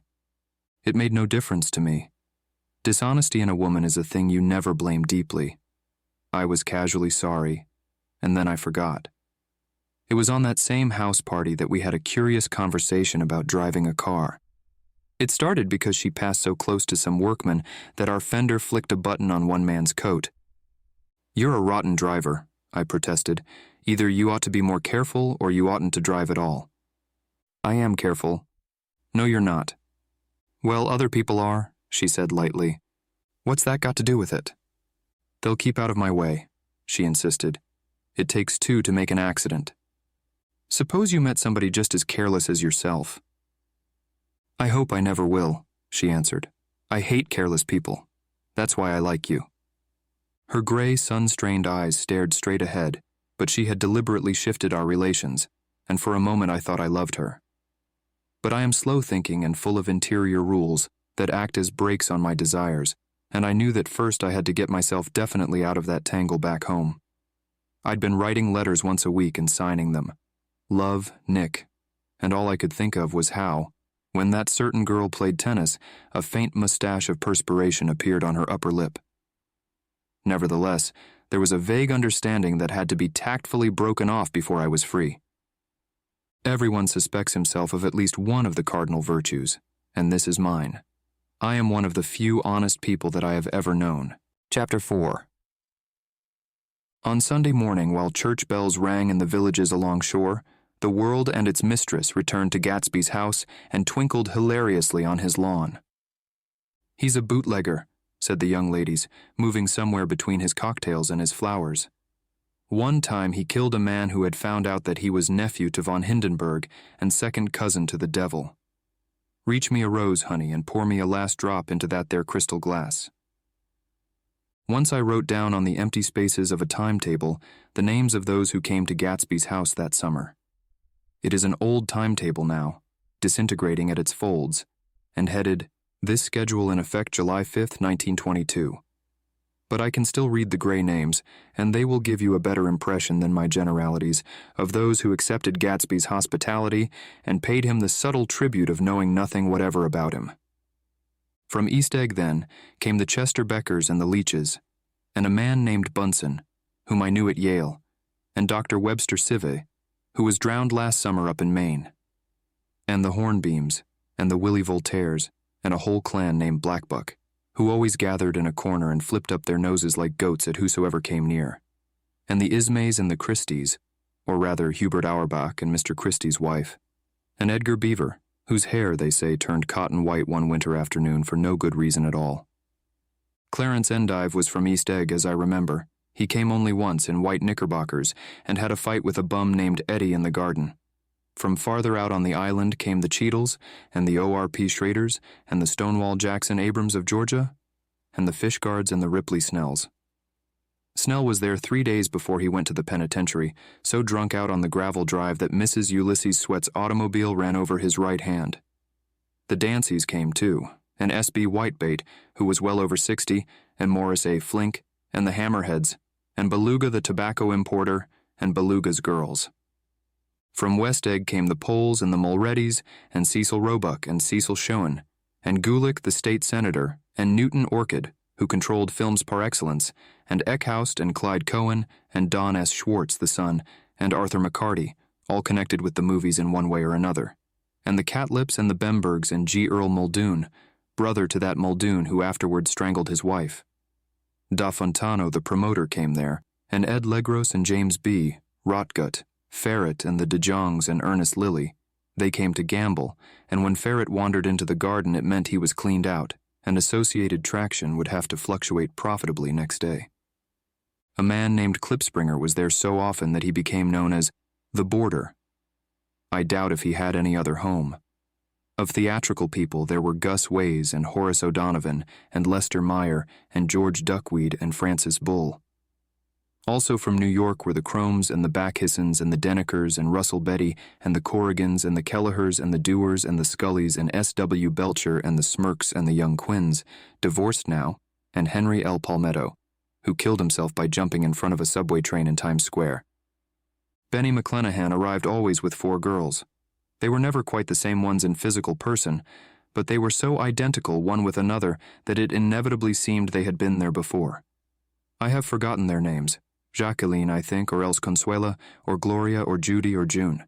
And their last names were either the melodious names of flowers and months or the sterner ones of the great American capitalists whose cousins, if pressed, they would confess themselves to be. In addition to all these, I can remember that Faustina O'Brien came there at least once, and the Baedeker girls and young Brewer, who had his nose shot off in the war, and Mr. Albrucksberger and Miss Hogg, his fiancée, and Ardita Fitzpeters and Mr. P. Jewett, once head of the American Legion, and Miss Claudia Hipp, with a man reputed to be her chauffeur, and a prince of something, whom we called Duke, and whose name, if I ever knew it, I have forgotten. All these people came to Gatsby's house in the summer. At 9 o'clock, one morning late in July, Gatsby's gorgeous car lurched up the rocky drive to my door and gave out a burst of melody from its 3-noted horn. It was the first time he had called on me, though I had gone to 2 of his parties, mounted in his hydroplane, and, at his urgent invitation, made frequent use of his beach. "Good morning, old sport. You're having lunch with me today, and I thought we'd ride up together." He was balancing himself on the dashboard of his car with that resourcefulness of movement that is so peculiarly American, that comes, I suppose, with the absence of lifting work in youth and, even more, with the formless grace of our nervous, sporadic games. This quality was continually breaking through his punctilious manner in the shape of restlessness. He was never quite still. There was always a tapping foot somewhere or the impatient opening and closing of a hand. He saw me looking with admiration at his car. "It's pretty, isn't it, old sport?" He jumped off to give me a better view. "Haven't you ever seen it before?" I'd seen it. Everybody had seen it. It was a rich cream color, bright with nickel, swollen here and there in its monstrous length with triumphant hat boxes and supper boxes and toolboxes, and terraced with a labyrinth of windshields that mirrored a dozen suns. Sitting down behind many layers of glass in a sort of green leather conservatory, we started to town. I had talked with him perhaps half a dozen times in the past month, and found, to my disappointment, that he had little to say. So my first impression, that he was a person of some undefined consequence, had gradually faded, and he had become simply the proprietor of an elaborate roadhouse next door. And then came that disconcerting ride. We hadn't reached West Egg Village before Gatsby began leaving his elegant sentences unfinished and slapping himself indecisively on the knee of his caramel-colored suit. "Look here, old sport," he broke out surprisingly. "What's your opinion of me anyhow?" A little overwhelmed, I began the generalized evasions which that question deserves. "Well, I'm going to tell you something about my life," he interrupted. "I don't want you to get a wrong idea of me from all these stories you hear." So he was aware of the bizarre accusations that flavored conversation in his halls. "I'll tell you God's truth." His right hand suddenly ordered divine retribution to stand by. "I am the son of some wealthy people in the Middle West, all dead now. I was brought up in America but educated at Oxford because all my ancestors have been educated there for many years. It is a family tradition." He looked at me sideways, and I knew why Jordan Baker had believed he was lying. He hurried the phrase, "educated at Oxford," or swallowed it, or choked on it, as though it had bothered him before.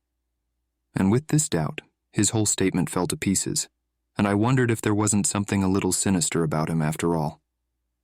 "What part of the Middle West?" I inquired casually. "San Francisco." "I see. My family all died, and I came into a good deal of money." His voice was solemn, as if the memory of that sudden extinction of a clan still haunted him. For a moment I suspected that he was pulling my leg, but a glance at him convinced me otherwise. "After that I lived like a young Raja in all the capitals of Europe, Paris, Venice, Rome, collecting jewels, chiefly rubies, hunting big game, painting a little, things for myself only, and trying to forget something very sad that had happened to me long ago." With an effort I managed to restrain my incredulous laughter. The very phrases were worn so threadbare that they evoked no image except that of a turbaned character leaking sawdust at every pore as he pursued a tiger through the Bois de Boulogne. Then came the war, old sport.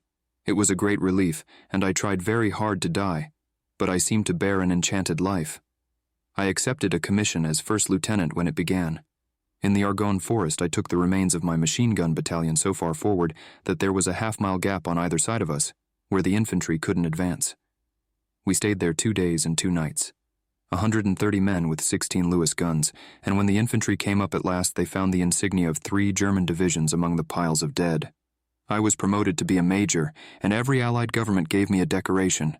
Even Montenegro, little Montenegro down on the Adriatic Sea.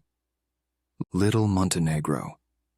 He lifted up the words and nodded at them, with his smile.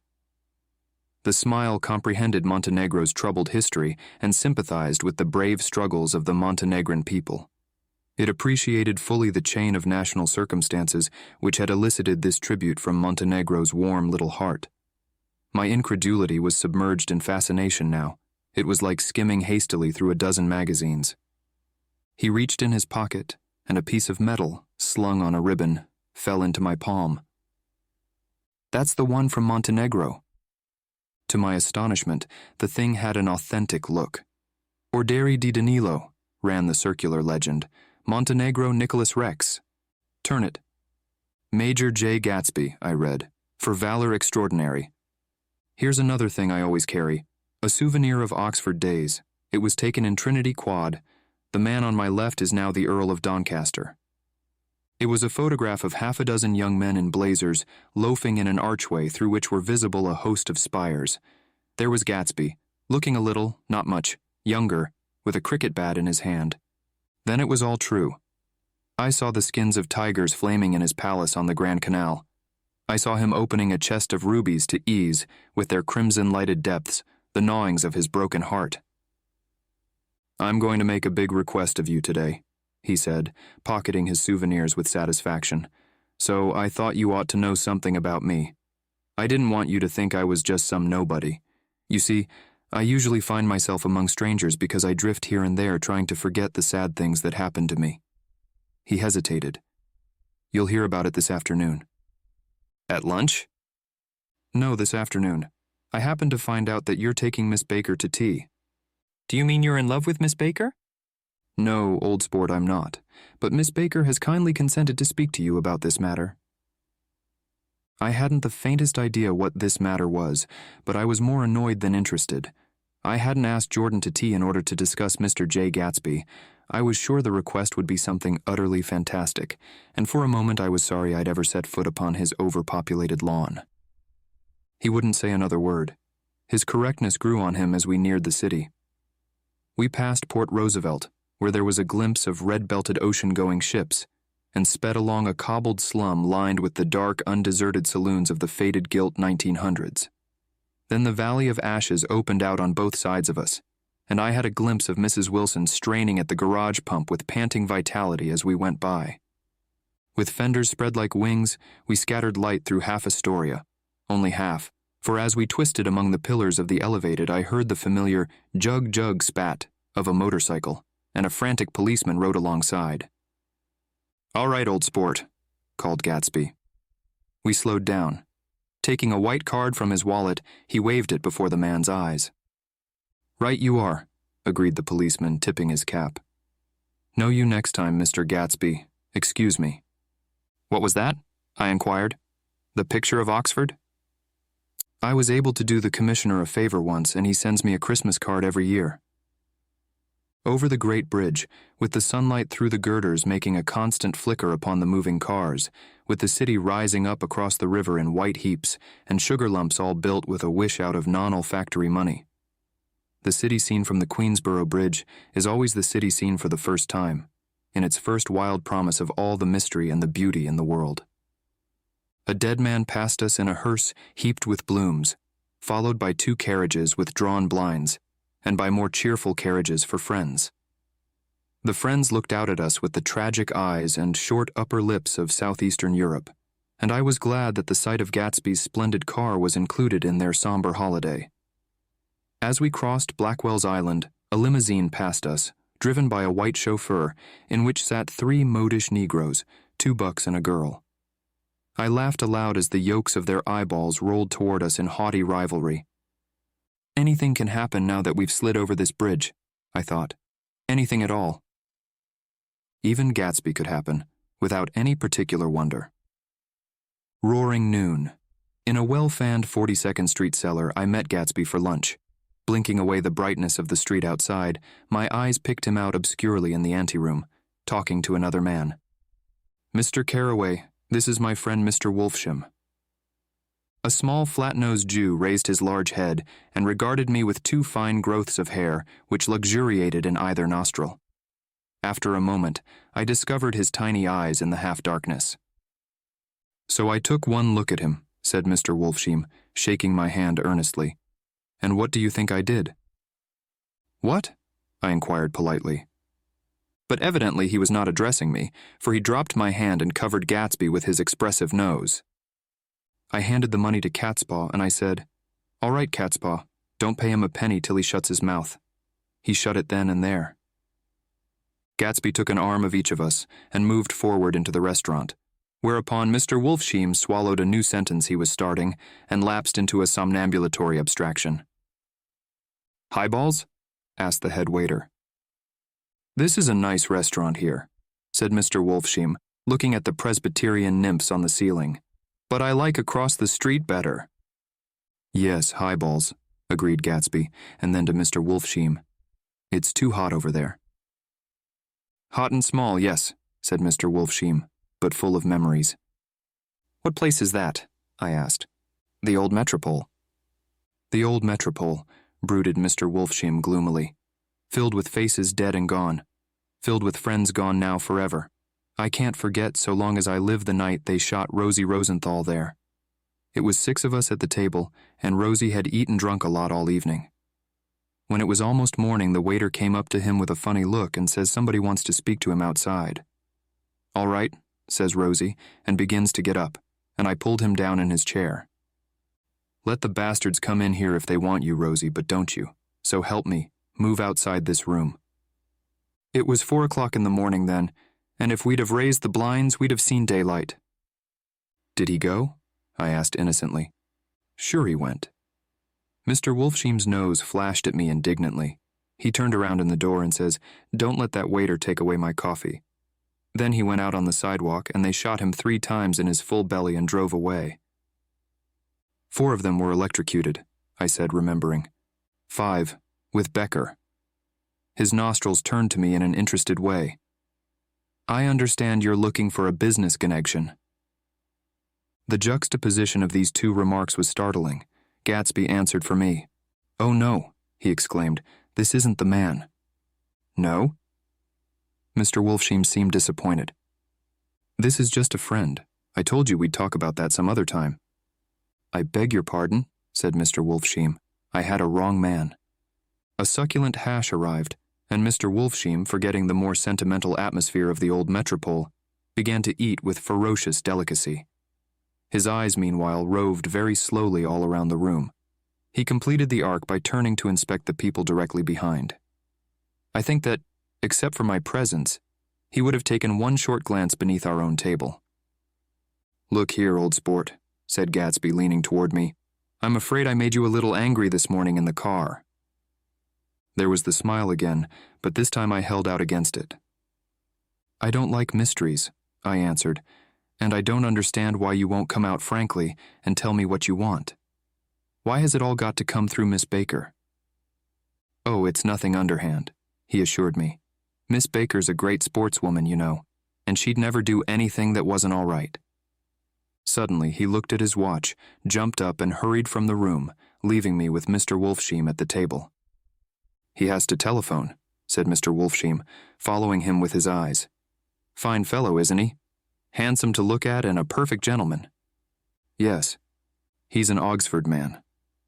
"Oh. He went to Oxford College in England. You know Oxford College?" "I've heard of it. It's one of the most famous colleges in the world. Have you known Gatsby for a long time?" I inquired. "Several years," he answered in a gratified way. "I made the pleasure of his acquaintance just after the war, but I knew I had discovered a man of fine breeding after I talked with him an hour. I said to myself, there's the kind of man you'd like to take home and introduce to your mother and sister." He paused. "I see you're looking at my cuff buttons." I hadn't been looking at them, but I did now. They were composed of oddly familiar pieces of ivory. "Finest specimens of human molars," he informed me. "Well," I inspected them. "That's a very interesting idea." "Yeah." He flipped his sleeves up under his coat. "Yeah, Gatsby's very careful about women. He would never so much as look at a friend's wife." Hey. When the subject of this instinctive trust returned to the table and sat down, Mr. Wolfsheim drank his coffee with a jerk and got to his feet. "I have enjoyed my lunch," he said, "and I'm going to run off from you 2 young men before I outstay my welcome." "Don't hurry, Meyer," said Gatsby without enthusiasm. Mr. Wolfsheim raised his hand in a sort of benediction. "You're very polite, but I belong to another generation," he announced solemnly. "You sit here and discuss your sports and your young ladies, and your—" He supplied an imaginary noun with another wave of his hand. As for me, I am 50 years old and I won't impose myself on you any longer." As he shook hands and turned away, his tragic nose was trembling. I wondered if I had said anything to offend him. "He becomes very sentimental sometimes," explained Gatsby. "This is one of his sentimental days. He's quite a character around New York, a denizen of Broadway." Who is he anyhow, an actor? "No? A dentist? Meyer Wolfsheim? No, he's a gambler." Gatsby hesitated, then added coolly, "He's the man who fixed the World Series back in 1919. "Fixed the World Series?" I repeated. The idea staggered me. I remembered, of course, that the World Series had been fixed in 1919, but if I had thought of it at all, I would have thought of it as a thing that merely happened, the end of some inevitable chain. It never occurred to me that one man could start to play with the faith of 50 million people, with the single-mindedness of a burglar blowing a safe. "How did he happen to do that?" I asked after a minute. He just saw the opportunity. "Why isn't he in jail?" "They can't get him, old sport. He's a smart man." I insisted on paying the check. As the waiter brought my change, I caught sight of Tom Buchanan across the crowded room. "Come along with me for a minute," I said. "I've got to say hello to someone." When he saw us, Tom jumped up and took half a dozen steps in our direction. "Where have you been?" he demanded eagerly. "Daisy's furious because you haven't called up." "This is Mr. Gatsby, Mr. Buchanan." They shook hands briefly, and a strained, unfamiliar look of embarrassment came over Gatsby's face. "How've you been, anyhow?" demanded Tom of me. "How'd you happen to come up this far to eat?" "I've been having lunch with Mr. Gatsby." I turned toward Mr. Gatsby, but he was no longer there. "One October day in 1917, said Jordan Baker that afternoon, sitting up very straight on a straight chair in the tea garden at the Plaza Hotel. I was walking along from one place to another, half on the sidewalks and half on the lawns. I was happier on the lawns because I had on shoes from England with rubber knobs on the soles that bit into the soft ground. I had on a new plaid skirt also that blew a little in the wind, and whenever this happened, the red, white, and blue banners in front of all the houses stretched out stiff and said tut tut tut tut in a disapproving way. The largest of the banners and the largest of the lawns belonged to Daisy Faye's house. She was just 18, 2 years older than me, and by far the most popular of all the young girls in Louisville. She dressed in white and had a little white roadster, and all day long the telephone rang in her house, and excited young officers from Camp Taylor demanded the privilege of monopolizing her that night. Anyways, for an hour. When I came opposite her house that morning, her white roadster was beside the curb, and she was sitting in it with a lieutenant I had never seen before. They were so engrossed in each other that she didn't see me until I was 5 feet away. "Hello, Jordan," she called unexpectedly. "Please come here." I was flattered that she wanted to speak to me because of all the older girls I admired her most. She asked me if I was going to the Red Cross to make bandages. I was. Well then, would I tell them that she couldn't come that day? The officer looked at Daisy while she was speaking, in a way that every young girl wants to be looked at sometime, and because it seemed romantic to me, I have remembered the incident ever since. His name was Jay Gatsby, and I didn't lay eyes on him again for over 4 years. Even after I'd met him on Long Island, I didn't realize it was the same man. That was 1917. By the next year, I had a few beaux myself, and I began to play in tournaments, so I didn't see Daisy very often. She went with a slightly older crowd, when she went with anyone at all. Wild rumors were circulating about her, how her mother had found her packing her bag one winter night to go to New York and say goodbye to a soldier who was going overseas. She was effectually prevented, but she wasn't on speaking terms with her family for several weeks. After that, she didn't play around with the soldiers anymore, but only with a few flat-footed, short-sighted young men in town who couldn't get into the army at all. By the next autumn, she was gay again, gay as ever. She had a debut after the armistice, and in February she was presumably engaged to a man from New Orleans. In June, she married Tom Buchanan of Chicago, with more pomp and circumstance than Louisville ever knew before. He came down with 100 people in 4 private cars and hired a whole floor of the Muhlbach Hotel. And the day before the wedding, he gave her a string of pearls valued at $350,000. I was a bridesmaid. I came into her room half an hour before the bridal dinner and found her lying on her bed as lovely as the June night in her flowered dress, and as drunk as a monkey. She had a bottle of Sauterne in one hand and a letter in the other. "Gratulate me," she muttered. "Never had a drink before, but oh, how I do enjoy it." What's the matter, Daisy? I was scared, I can tell you. I'd never seen a girl like that before. "Here, dearies." She groped around in a wastebasket she had with her on the bed and pulled out the string of pearls. "Take 'em downstairs and give 'em back to whoever they belong to. Tell 'em all Daisy's changed her mind. Say, Daisy's changed her mind." She began to cry.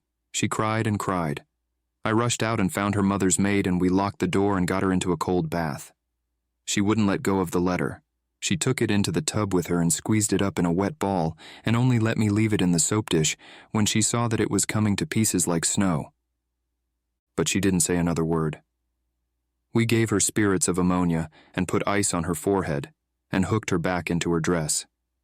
And half an hour later, when we walked out of the room, the pearls were around her neck and the incident was over. Next day at 5 o'clock, she married Tom Buchanan without so much as a shiver and started off on a 3-month trip to the South Seas. I saw them in Santa Barbara when they came back, and I thought I'd never seen a girl so mad about her husband. If he left the room for a minute, she'd look around uneasily and say, "Where's Tom gone?" and wear the most abstracted expression until she saw him coming in the door. She used to sit on the sand with his head in her lap by the hour, rubbing her fingers over his eyes and looking at him with unfathomable delight. It was touching to see them together. It made you laugh in a hushed, fascinated way. That was in August. A week after I left Santa Barbara, Tom ran into a wagon on the Ventura Road one night and ripped a front wheel off his car. The girl who was with him got into the papers too, because her arm was broken. She was one of the chambermaids in the Santa Barbara hotel.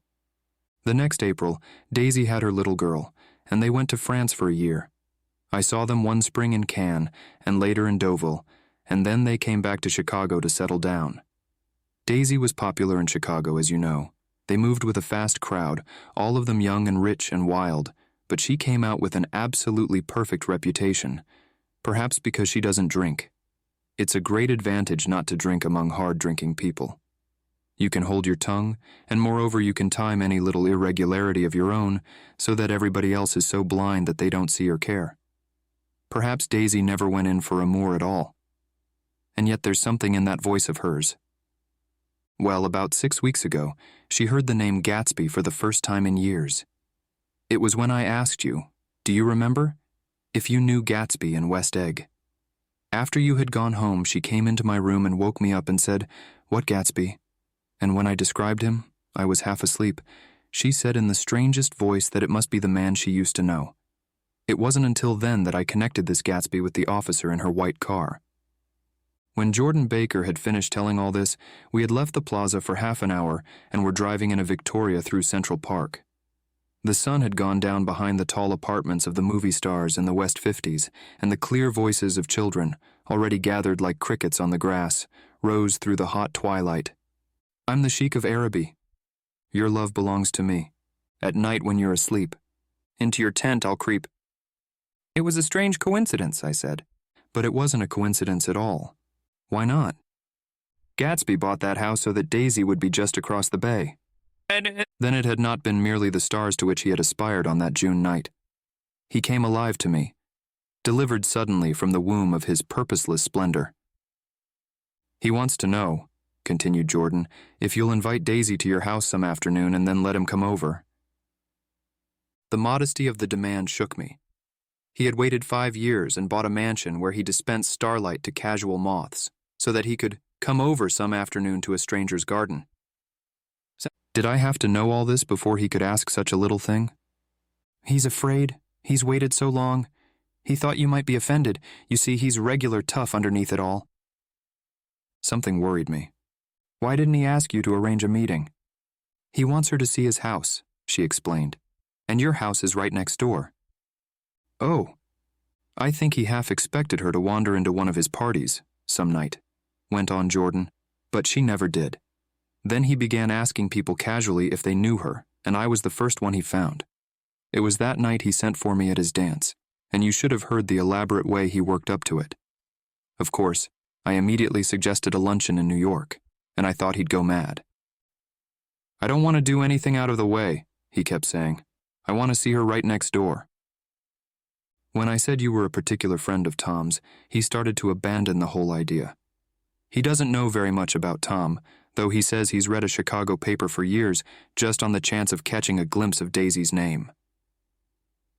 It was dark now, and as we dipped under a little bridge, I put my arm around Jordan's golden shoulder and drew her toward me and asked her to dinner. Suddenly, I wasn't thinking of Daisy and Gatsby anymore, but of this clean, hard, limited person who dealt in universal skepticism and who leaned back jauntily just within the circle of my arm. A phrase began to beat in my ears with a sort of heady excitement. There are only the pursued, the pursuing, the busy, and the tired. And Daisy ought to have something in her life, murmured Jordan to me. Does she want to see Gatsby? She's not to know about it. Gatsby doesn't want her to know. You're just supposed to invite her to tea. We passed a barrier of dark trees, and then the facade of 59th Street, a block of delicate pale light, beamed down into the park. Unlike Gatsby and Tom Buchanan, I had no girl whose disembodied face floated along the dark cornices and blinding signs, and so I drew up the girl beside me, tightening my arms. Her wan, scornful mouth smiled, and so I drew her up again closer, this time to my face. Chapter 5. When I came home to West Egg that night, I was afraid for a moment that my house was on fire. 2 o'clock and the whole corner of the peninsula was blazing with light, which fell unreal on the shrubbery and made thin, elongating glints upon the roadside wires. Turning a corner, I saw that it was Gatsby's house, lit from tower to cellar. At first I thought it was another party, a wild rout that had resolved itself into hide-and-go-seek or sardines in the box with all the house thrown open to the game. But there wasn't a sound, only wind in the trees, which blew the wires and made the lights go off and on again, as if the house had winked into the darkness. As my taxi groaned away, I saw Gatsby walking toward me across his lawn. "Your place looks like the World's Fair," I said. "Does it?" He turned his eyes toward it absently. "I have been glancing into some of the rooms. Let's go to Coney Island, old sport, in my car." "It's too late." "Well, suppose we take a plunge in the swimming pool. I haven't made use of it all summer." "I've got to go to bed."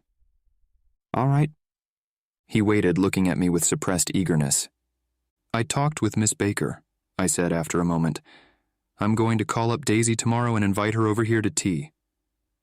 "Oh, that's all right," he said carelessly. "I don't want to put you to any trouble." "What day would suit you?" "What day would suit you?" he corrected me quickly. "I don't want to put you to any trouble, you see." "How about the day after tomorrow?" He considered for a moment, then with reluctance. "I want to get the grass cut," he said. We both looked down at the grass. There was a sharp line where my ragged lawn ended, and the darker, well-kept expanse of his began. I suspected that he meant my grass. "There's another little thing," he said uncertainly, and hesitated. "Would you rather put it off for a few days?" I asked.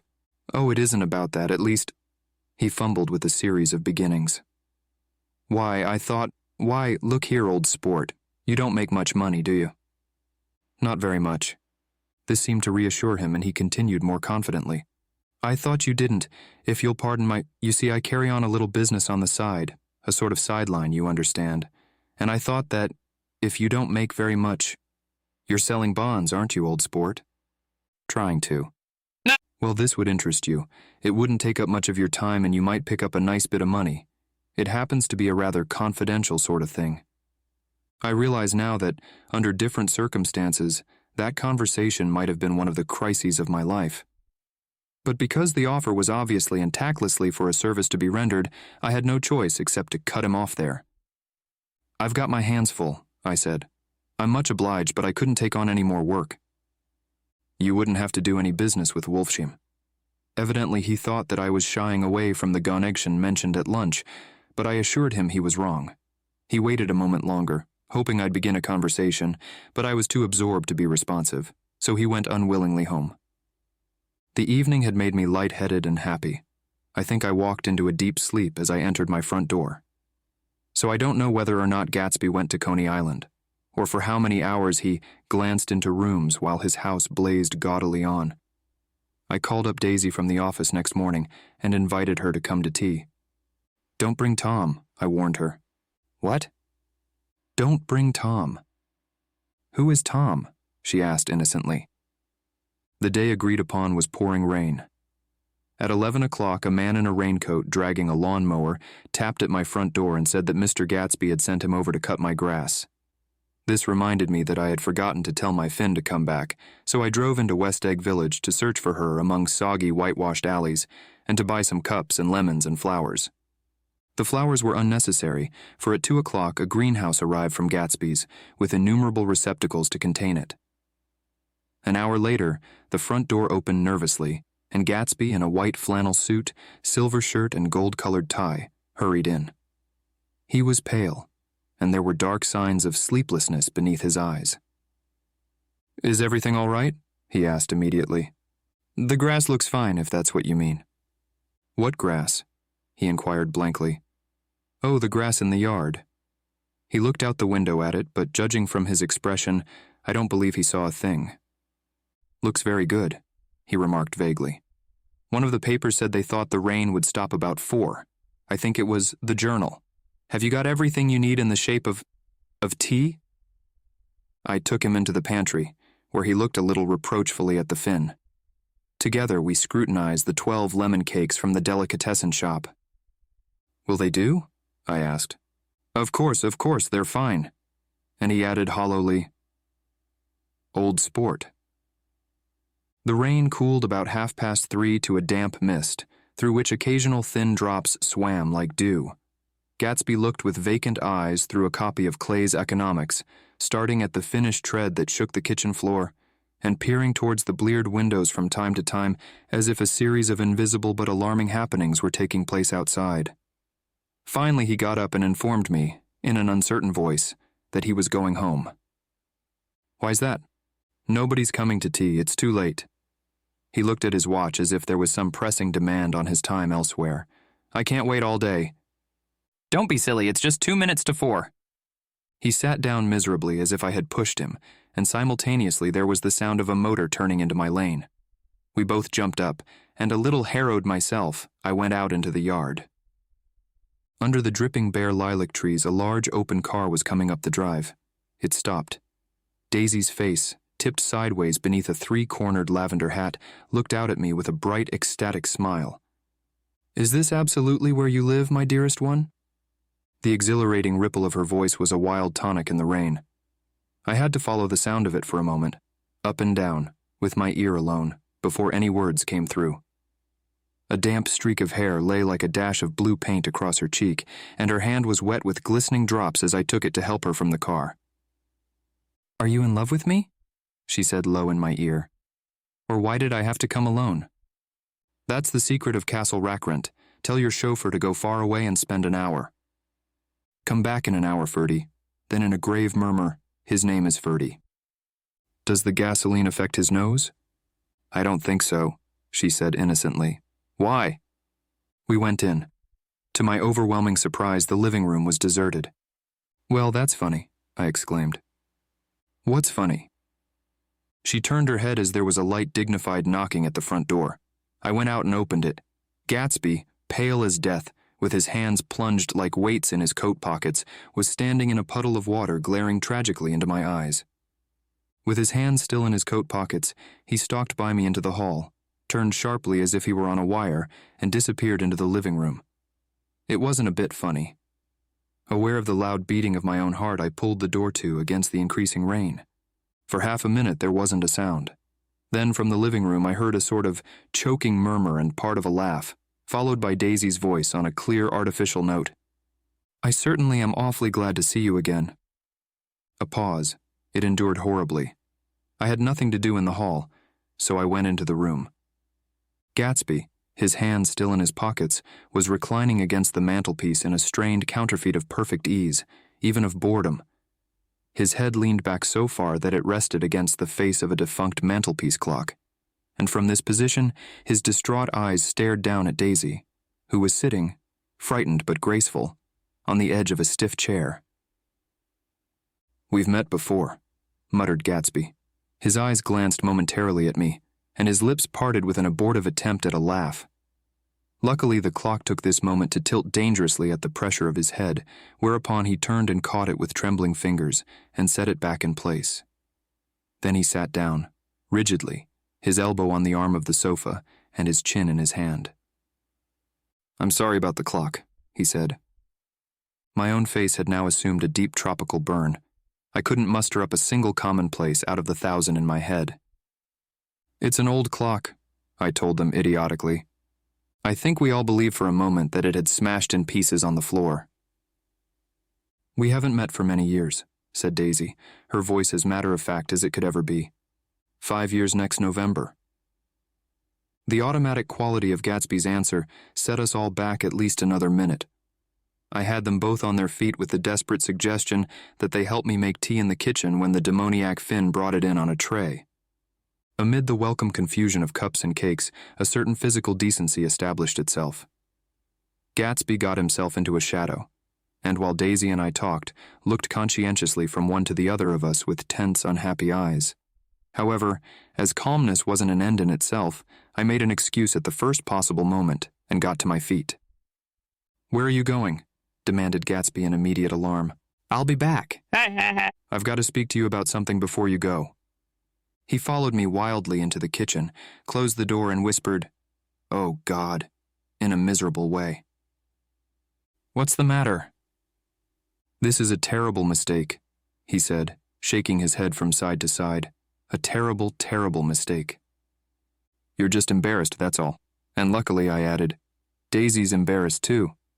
"She's embarrassed?" he repeated incredulously. "Just as much as you are." "Don't talk so loud." "You're acting like a little boy," I broke out impatiently. "Not only that, but you're rude. Daisy's sitting in there all alone." He raised his hand to stop my words, looked at me with unforgettable reproach, and opening the door cautiously, went back into the other room. I walked out the back way, just as Gatsby had when he had made his nervous circuit of the house half an hour before, and ran for a huge black knotted tree, whose massed leaves made a fabric against the rain. Once more it was pouring, and my irregular lawn, well shaved by Gatsby's gardener, abounded in small muddy swamps and prehistoric marshes. There was nothing to look at from under the tree except Gatsby's enormous house, so I stared at it, like Kant at his church steeple, for half an hour. A brewer had built it early in the period craze, a decade before, and there was a story that he'd agreed to pay 5 years' taxes on all the neighboring cottages if the owners would have their roofs thatched with straw. Perhaps their refusal took the heart out of his plan to found a family. He went into an immediate decline. His children sold his house with the black wreath still on the door. Americans, while willing, even eager to be serfs, have always been obstinate about being peasantry. After half an hour, the sun shone again, and the grocer's automobile rounded Gatsby's drive with the raw material for his servant's dinner. I felt sure he wouldn't eat a spoonful. A maid began opening the upper windows of his house, appeared momentarily in each, and leaning from the large central bay, spat meditatively into the garden. It was time I went back. While the rain continued, it had seemed like the murmur of their voices, rising and swelling a little now and then with gusts of emotion. But in the new silence, I felt that silence had fallen within the house too. I went in, after making every possible noise in the kitchen, short of pushing over the stove, but I don't believe they heard a sound. They were sitting at either end of the couch, looking at each other as if some question had been asked or was in the air, and every vestige of embarrassment was gone. Daisy's face was smeared with tears, and when I came in she jumped up and began wiping at it with her handkerchief before a mirror. But there was a change in Gatsby that was simply confounding. He literally glowed. Without a word or a gesture of exultation, a new well-being radiated from him and filled the little room. "Oh, hello, old sport," he said, as if he hadn't seen me for years. I thought for a moment he was going to shake hands. "It stopped raining." "Has it?" When he realized what I was talking about, that there were twinkle bells of sunshine in the room, he smiled like a weatherman, like an ecstatic patron of recurrent light, and repeated the news to Daisy. "What do you think of that? It stopped raining." I'm glad, Jay. Her throat, full of aching, grieving beauty, told only of her unexpected joy. I want you and Daisy to come over to my house, he said. I'd like to show her around. You're sure you want me to come? Absolutely, old sport. Daisy went upstairs to wash her face, too late, I thought, with humiliation of my towels, while Gatsby and I waited on the lawn. My house looks well, doesn't it? He demanded. See how the whole front of it catches the light. I agreed that it was splendid. Yes. His eyes went over it, every arched door and square tower. It took me just 3 years to earn the money that bought it. I thought you inherited your money. I did, old sport, he said automatically, but I lost most of it in the big panic, the panic of the war. I think he hardly knew what he was saying, for when I asked him what business he was in, he answered, "That's my affair," before he realized that it wasn't an appropriate reply. Oh, I've been in several things, he corrected himself. I was in the drug business and then I was in the oil business, but I'm not in either one now. He looked at me with more attention. Do you mean you've been thinking over what I proposed the other night? Before I could answer, Daisy came out of the house and 2 rows of brass buttons on her dress gleamed in the sunlight. That huge place there? She cried, pointing. Do you like it? I love it, but I don't see how you live there all alone. I keep it always full of interesting people night and day, people who do interesting things, celebrated people. Instead of taking the shortcut along the Sound, we went down to the road and entered by the big postern. With enchanting murmurs, Daisy admired this aspect or that of the feudal silhouette against the sky, admired the gardens, the sparkling odor of jonquils and the frothy odor of hawthorn and plum blossoms, and the pale gold odor of Kiss Me at the Gate. It was strange to reach the marble steps and find no stir of bright dresses in and out the door, and hear no sound but bird voices in the trees. And inside, as we wandered through Marie Antoinette music rooms and restoration salons, I felt that there were guests concealed behind every couch and table, under orders to be breathlessly silent until we had passed through. As Gatsby closed the door of the Merton College library, I could have sworn I heard the owl-eyed man break into ghostly laughter. We went upstairs, through period bedrooms swathed in rose and lavender silk and vivid with new flowers, through dressing rooms and pool rooms, and bathrooms with sunken baths, intruding into one chamber where a disheveled man in pajamas was doing liver exercises on the floor. It was Mr. Klipspringer, the boarder. I had seen him wandering hungrily about the beach that morning. Finally, we came to Gatsby's own apartment, a bedroom and a bath, and an Adams study, where we sat down and drank a glass of some chartreuse he took from a cupboard in the wall. He hadn't once ceased looking at Daisy, and I think he revalued everything in his house according to the measure of response it drew from her well-loved eyes. Sometimes, too, he stared around at his possessions in a dazed way, as though in her actual and astounding presence, none of it was any longer real. Once he nearly toppled down a flight of stairs. His bedroom was the simplest room of all, except where the dresser was garnished with a toilet set of pure dull gold. Daisy took the brush with delight and smoothed her hair, whereupon Gatsby sat down and shaded his eyes and began to laugh. It's the funniest thing, old sport, he said hilariously. I can't, when I try to... He had passed visibly through 2 states and was entering upon a third. After his embarrassment and his unreasoning joy, he was consumed with wonder at her presence. He had been full of the idea so long, dreamed it right through to the end, waited with his teeth set, so to speak, at an inconceivable pitch of intensity. Now, in the reaction, he was running down like an overwound clock. Recovering himself in a minute, he opened for us 2 hulking patent cabinets, which held his massed suits and dressing gowns and ties, and his shirts, piled like bricks in stacks a dozen high. I've got a man in England who buys me clothes. He sends over a selection of things at the beginning of each season, spring and fall. He took out a pile of shirts and began throwing them one by one before us, shirts of sheer linen and thick silk and fine flannel, which lost their folds as they fell and covered the table in many-colored disarray. While we admired, he brought more, and the soft, rich heap mounted higher, shirts with stripes and scrolls and plaids in coral and apple green and lavender and faint orange, with monograms of Indian blue. Suddenly, with a strained sound, Daisy bent her head into the shirts and began to cry stormily. They're such beautiful shirts, she sobbed, her voice muffled in the thick folds. It makes me sad because I've never seen such beautiful shirts before. After the house, we were to see the grounds and the swimming pool and the hydroplane and the midsummer flowers. But outside Gatsby's window it began to rain again, so we stood in a row looking at the corrugated surface of the Sound. "If it wasn't for the mist, we could see your home across the bay," said Gatsby. "You always have a green light that burns all night at the end of your dock." Daisy put her arm through his abruptly, but he seemed absorbed in what he had just said. Possibly it had occurred to him that the colossal significance of that light had now vanished forever. Compared to the great distance that had separated him from Daisy, it had seemed very near to her, almost touching her. It had seemed as close as a star to the moon. Now it was again a green light on a dock. His count of enchanted objects had diminished by one. I began to walk about the room, examining various indefinite objects in the half-darkness. A large photograph of an elderly man in yachting costume attracted me, hung on the wall over his desk. "Who's this?" That's Mr. Dan Cody, old sport." The name sounded faintly familiar. "He's dead now. He used to be my best friend years ago." There was a small picture of Gatsby, also in yachting costume, on the bureau.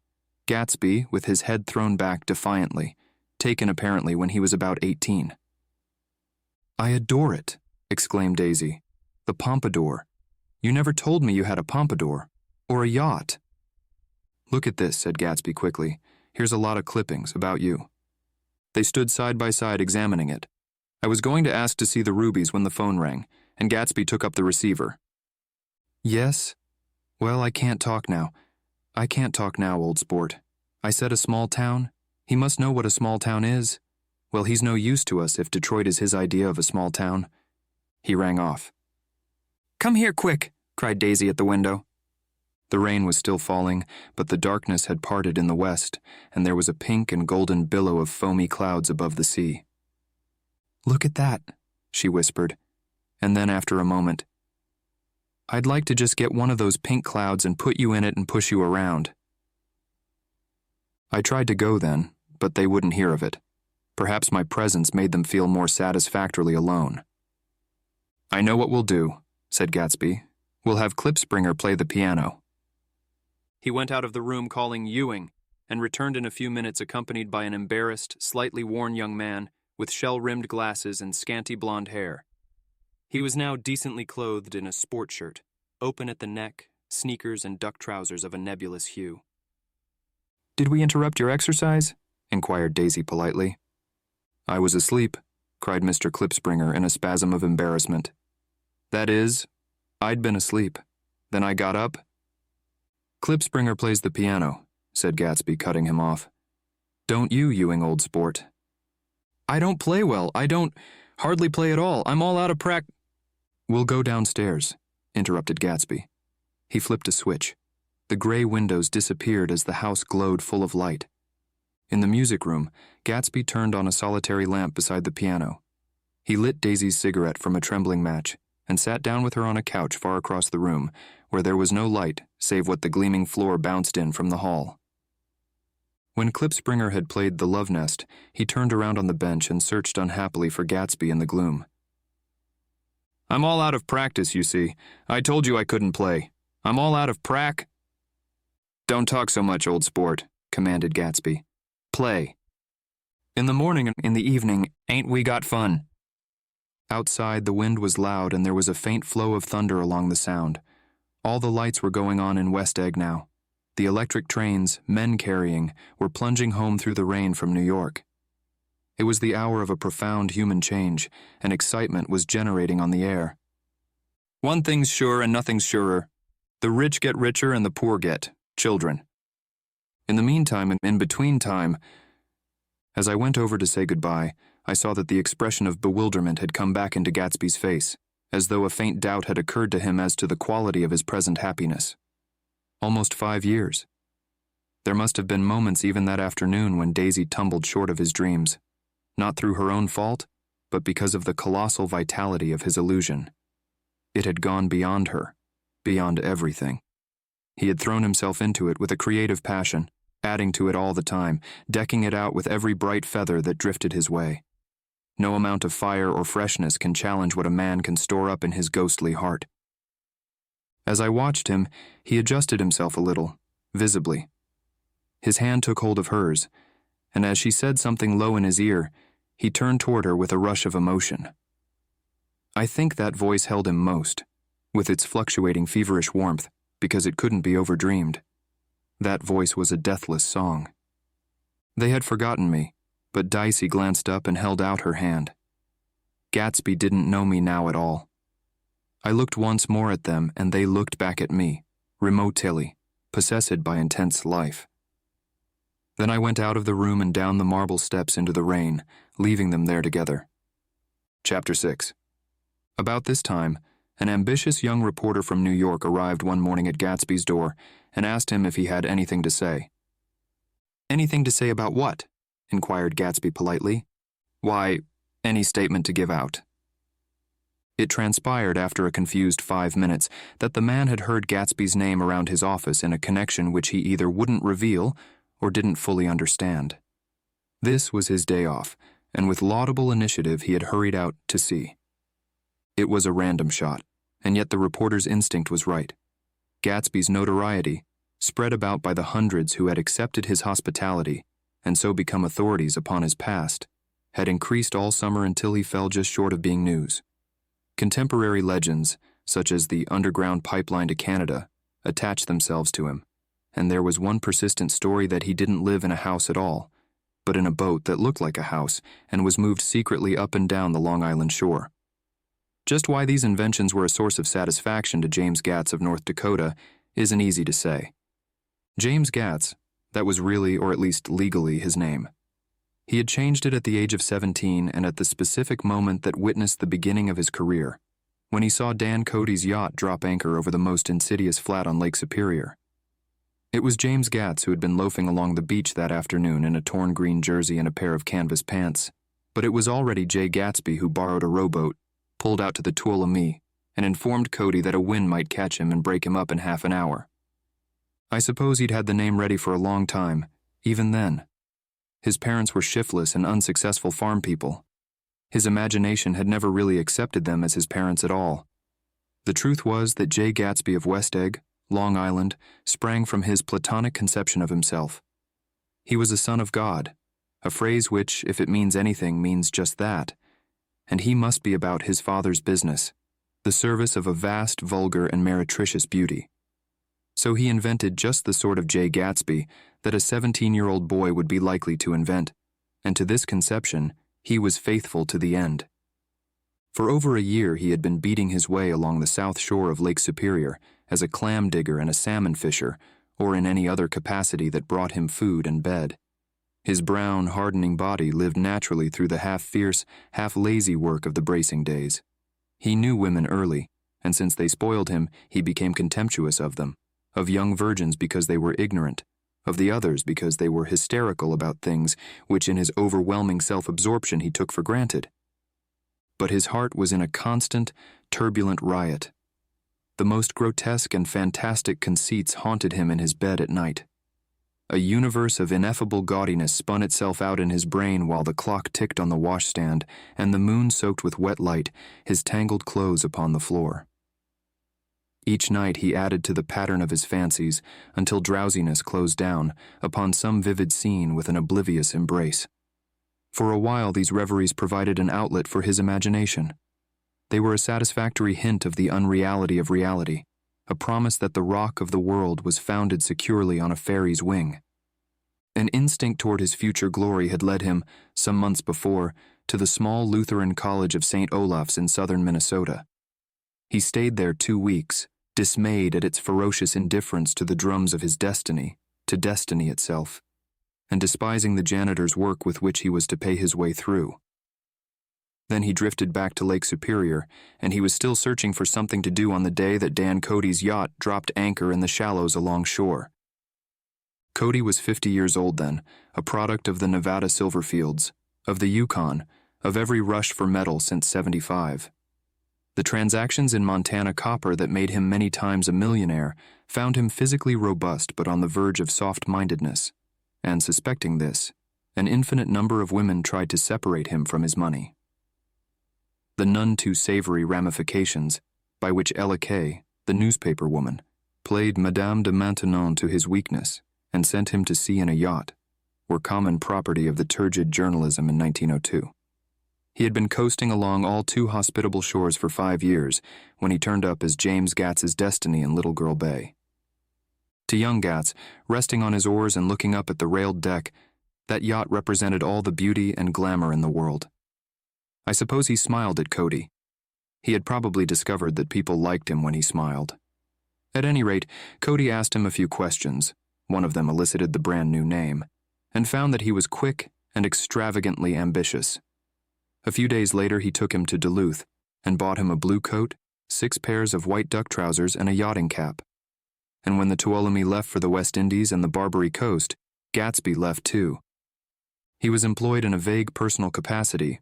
While he remained with Cody, he was in turn steward, mate, skipper, secretary, and even jailer for Dan Cody. Sober knew what lavish doings Dan Cody drunk might soon be about, and he provided for such contingencies by reposing more and more trust in Gatsby. The arrangement lasted 5 years, during which the boat went 3 times around the continent. It might have lasted indefinitely, except for the fact that Ella Kay came on board one night in Boston, and a week later, Dan Cody inhospitably died. I remember the portrait of him up in Gatsby's bedroom, a gray, florid man with a hard, empty face, the pioneer debauchee who during one phase of American life brought back to the eastern seaboard the savage violence of the frontier brothel and saloon. It was indirectly due to Cody that Gatsby drank so little. Sometimes in the course of gay parties, women used to rub champagne into his hair.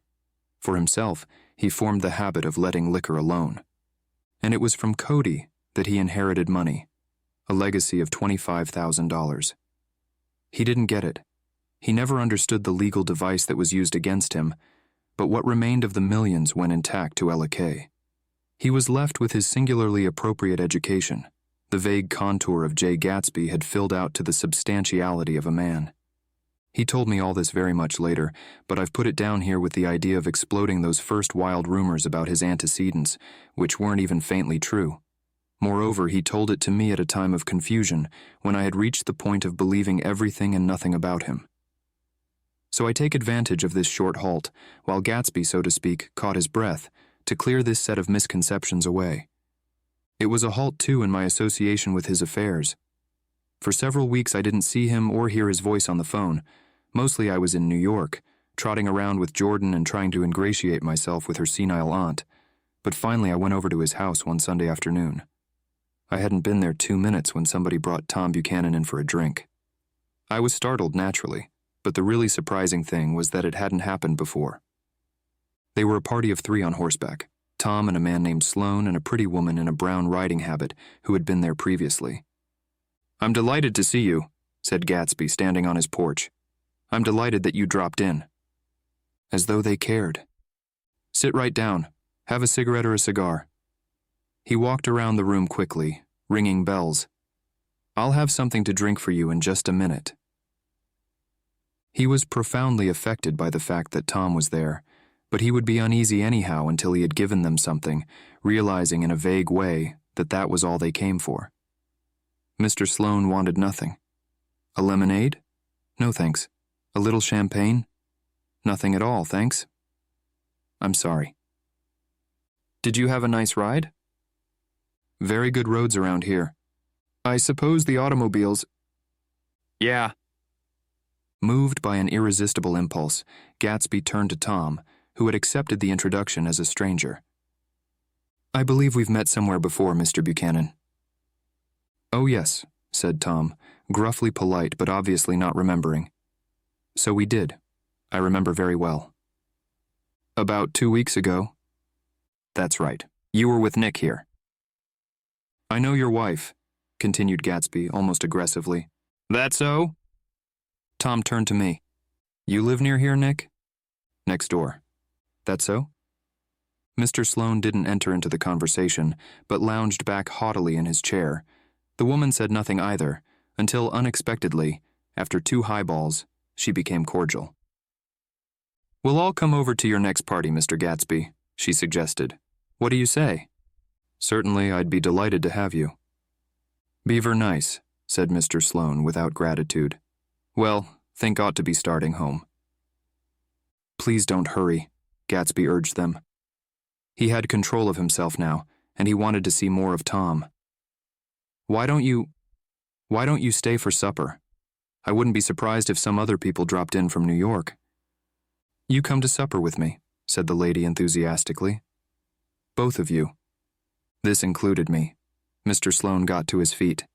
Come along, he said, but to her only. I mean it, she insisted. I'd love to have you. Lots of room. Gatsby looked at me questioningly. He wanted to go, and he didn't see that Mr. Sloane had determined he shouldn't. I'm afraid I won't be able to, I said. Well, you come, she urged, concentrating on Gatsby. Mr. Sloane murmured something close to her ear. We won't be late if we start now, she insisted aloud. I haven't got a horse, said Gatsby. I used to ride in the army, but I've never bought a horse. I'll have to follow you in my car. Excuse me for just a minute. The rest of us walked out on the porch, where Sloane and the lady began an impassioned conversation aside. My God, I believe the man's coming, said Tom. Doesn't he know she doesn't want him? She says she does want him. She has a big dinner party and he won't know a soul there. He frowned. I wonder where in the devil he met Daisy. By God, I may be old-fashioned in my ideas, but women run around too much these days to suit me. They meet all kinds of crazy fish. Suddenly, Mr. Sloane and the lady walked down the steps and mounted their horses. Come on, said Mr. Sloane to Tom. We're late. We've got to go. And then to me. Tell him we couldn't wait, will you? Tom and I shook hands. The rest of us exchanged a cool nod, and they trotted quickly down the drive, disappearing under the August foliage, just as Gatsby, with hat and light overcoat in hand, came out the front door. Tom was evidently perturbed at Daisy's running around alone, for on the following Saturday night he came with her to Gatsby's party. Perhaps his presence gave the evening its peculiar quality of oppressiveness. It stands out in my memory from Gatsby's other parties that summer. There were the same people, or at least the same sort of people, the same profusion of champagne, the same many-colored, many-keyed commotion, but I felt an unpleasantness in the air, a pervading harshness that hadn't been there before. Or perhaps I had merely grown used to it, grown to accept West Egg as a world complete in itself, with its own standards and its own great figures, second to nothing because it had no consciousness of being so. And now I was looking at it again, through Daisy's eyes. It is invariably saddening to look through new eyes at things upon which you have expended your own powers of adjustment. They arrived at twilight, and as we strolled out among the sparkling hundreds, Daisy's voice was playing murmurous tricks in her throat. These things excite me so, she whispered. If you want to kiss me any time during the evening, Nick, just let me know and I'll be glad to arrange it for you. Just mention my name. Or present a green card.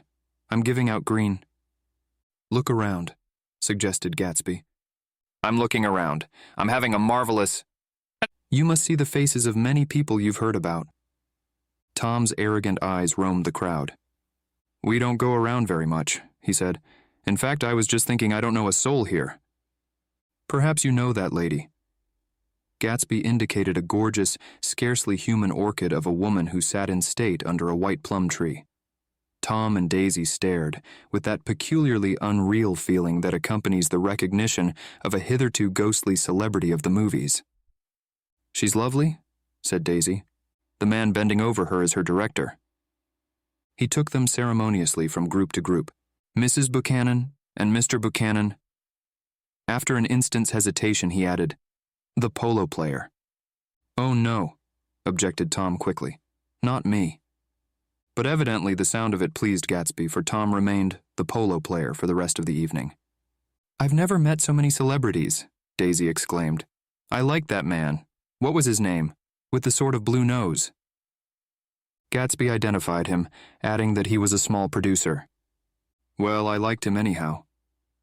I'd a little rather not be the polo player, said Tom pleasantly. I'd rather look at all these famous people in oblivion. Daisy and Gatsby danced. I remember being surprised by his graceful, conservative foxtrot. I had never seen him dance before. Then they sauntered over to my house and sat on the steps for half an hour, while at her request I remained watchfully in the garden. In case there's a fire or a flood, she explained, or any act of God. Tom appeared from his oblivion as we were sitting down to supper together. "Do you mind if I eat with some people over here?" he said. "A fellow's getting off some funny stuff." "Go ahead," answered Daisy genially. "And if you want to take down any addresses, here's my little gold pencil." She looked around after a moment and told me the girl was common but pretty, and I knew that except for the half hour she'd been alone with Gatsby, she wasn't having a good time. We were at a particularly tipsy table. That was my fault. Gatsby had been called to the phone, and I'd enjoyed these same people only 2 weeks before. But what had amused me then turned septic on the air now. "How do you feel, Miss Baedeker?" The girl addressed was trying, unsuccessfully, to slump against my shoulder. At this inquiry, she sat up and opened her eyes. "What?" A massive and lethargic woman, who had been urging Daisy to play golf with her at the local club tomorrow, spoke in Miss Baedeker's defense. "Oh, she's all right now. When she's had 5 or 6 cocktails, she always starts screaming like that. I tell her she ought to leave it alone." "I do leave it alone," affirmed the accused hollowly. "We heard you yelling, so I said to Doc Civet here, 'There's somebody that needs your help, Doc.'" "She's much obliged, I'm sure," said another friend without gratitude. "But you got her dress all wet when you stuck her head in the pool." "Anything I hate is to get my head stuck in a pool," mumbled Miss Baedeker. "They almost drowned me once over in New Jersey." "Then you ought to leave it alone," countered Dr. Civet. "Speak for yourself," cried Miss Baedeker violently. "Your hand shakes. I wouldn't let you operate on me." It was like that. Almost the last thing I remember was standing with Daisy and watching the moving picture director and his star. They were still under the white plum tree, and their faces were touching except for a pale, thin ray of moonlight between. It occurred to me that he had been very slowly bending toward her all evening to attain this proximity, and even while I watched, I saw him stoop one ultimate degree and kiss at her cheek. "I like her," said Daisy. "I think she's lovely." But the rest offended her, and inarguably because it wasn't a gesture, but an emotion. She was appalled by West Egg, this unprecedented place that Broadway had begotten upon a Long Island fishing village, appalled by its raw vigor that chafed under the old euphemisms and by the too obtrusive fate that herded its inhabitants along a shortcut from nothing to nothing. She saw something awful in the very simplicity she failed to understand. I sat on the front steps with them while they waited for their car. It was dark here in front. Only the bright door sent 10 square feet of light volleying out into the soft black morning. Sometimes a shadow moved against a dressing room blind above, gave way to another shadow, an indefinite procession of shadows, who rouged and powdered in an invisible glass. "Who is this Gatsby anyhow?" demanded Tom suddenly. "Some big bootlegger?" "Where'd you hear that?" I inquired. "I didn't hear it. I imagined it. A lot of these newly rich people are just big bootleggers, you know." "Not Gatsby," I said shortly. He was silent for a moment. The pebbles of the drive crunched under his feet. "Well, he certainly must have strained himself to get this menagerie together." A breeze stirred the gray haze of Daisy's fur collar. "At least they are more interesting than the people we know," she said with an effort. "You didn't look so interested?" "Well, I was." Tom laughed and turned to me. "Did you notice Daisy's face when that girl asked her to put her under a cold shower?" Daisy began to sing with the music in a husky, rhythmic whisper, bringing out a meaning in each word that it had never had before and would never have again. When the melody rose, her voice broke up sweetly, following it in a way contralto voices have, and each change tipped out a little of her warm human magic upon the air. "Lots of people come who haven't been invited," she said suddenly. "That girl hadn't been invited. They simply forced their way in, and he's too polite to object." "I'd like to know who he is and what he does," insisted Tom, "and I think I'll make a point of finding out." "I can tell you right now," she answered. "He owns some drugstores, a lot of drugstores. He built them up himself." The dilatory limousine came rolling up the drive. "Good night, Nick," said Daisy. Her glance left me and sought the lighted top of the steps, where 3 o'clock in the morning, a neat, sad little waltz of that year, was drifting out the open door. After all, in the very casualness of Gatsby's party, there were romantic possibilities totally absent from her world. What was it up there in the song that seemed to be calling her back inside? What would happen now in the dim, incalculable hours? Perhaps some unbelievable guest would arrive, a person infinitely rare and to be marveled at, some authentically radiant young girl who, with one fresh glance at Gatsby, one moment of magical encounter, would blot out those 5 years of unwavering devotion. I stayed late that night. Gatsby asked me to wait until he was free, and I lingered in the garden until the inevitable swimming party had run up, chilled and exalted, from the black beach, until the lights were extinguished in the guest rooms overhead. When he came down the steps at last, the tanned skin was drawn unusually tight on his face, and his eyes were bright and tired. "She didn't like it," he said immediately. "Of course she did." "She didn't like it," he insisted. "She didn't have a good time." He was silent, and I guessed at his unutterable depression. "I feel far away from her," he said.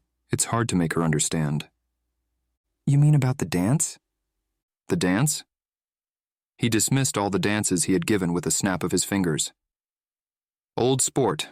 The dance is unimportant." No. He wanted nothing less of Daisy than that she should go to Tom and say, "I never loved you." After she had obliterated 4 years with that sentence, they could decide upon the more practical measures to be taken. One of them was that, after she was free, they were to go back to Louisville and be married from her house, just as if it were 5 years ago. "And she doesn't understand," he said. "She used to be able to understand. We'd sit for hours." He broke off and began to walk up and down a desolate path of fruit rinds and discarded favors and crushed flowers. "I wouldn't ask too much of her," I ventured. "You can't repeat the past." "Can't repeat the past?" he cried incredulously. "Why, of course you can." He looked around him wildly, as if the past were lurking here in the shadow of his house, just out of reach of his hand.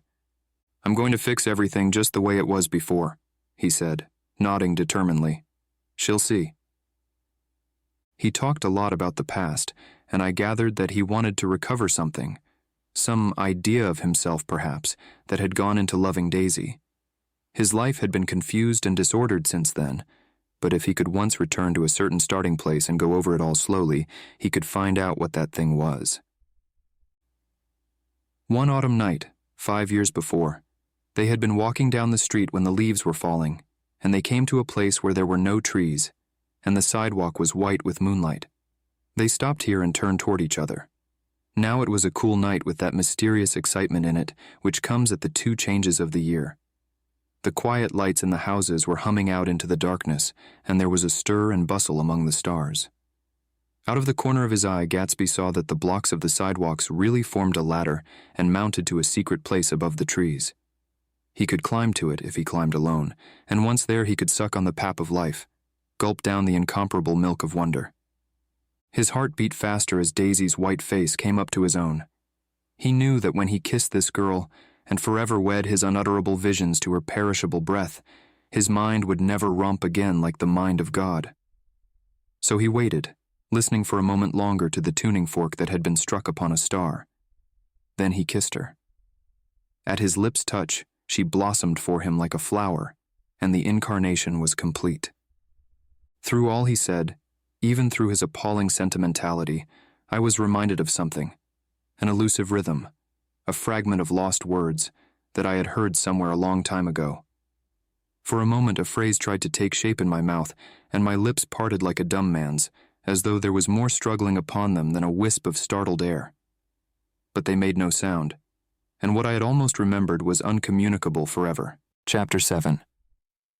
It was when curiosity about Gatsby was at its highest that the lights in his house failed to go on one Saturday night, and as obscurely as it had begun, his career as Trimalchio was over. Only gradually did I become aware that the automobiles which turned expectantly into his drive stayed for just a minute and then drove sulkily away. Wondering if he were sick, I went over to find out. An unfamiliar butler with a villainous face squinted at me suspiciously from the door. "Is Mr. Gatsby sick?" "Nope." After a pause, he added, "Sir," in a dilatory, grudging way. "I hadn't seen him around and I was rather worried. Tell him Mr. Carroway came over." "Who?" he demanded rudely. "Carroway." "Carroway. All right, I'll tell him." Abruptly, he slammed the door.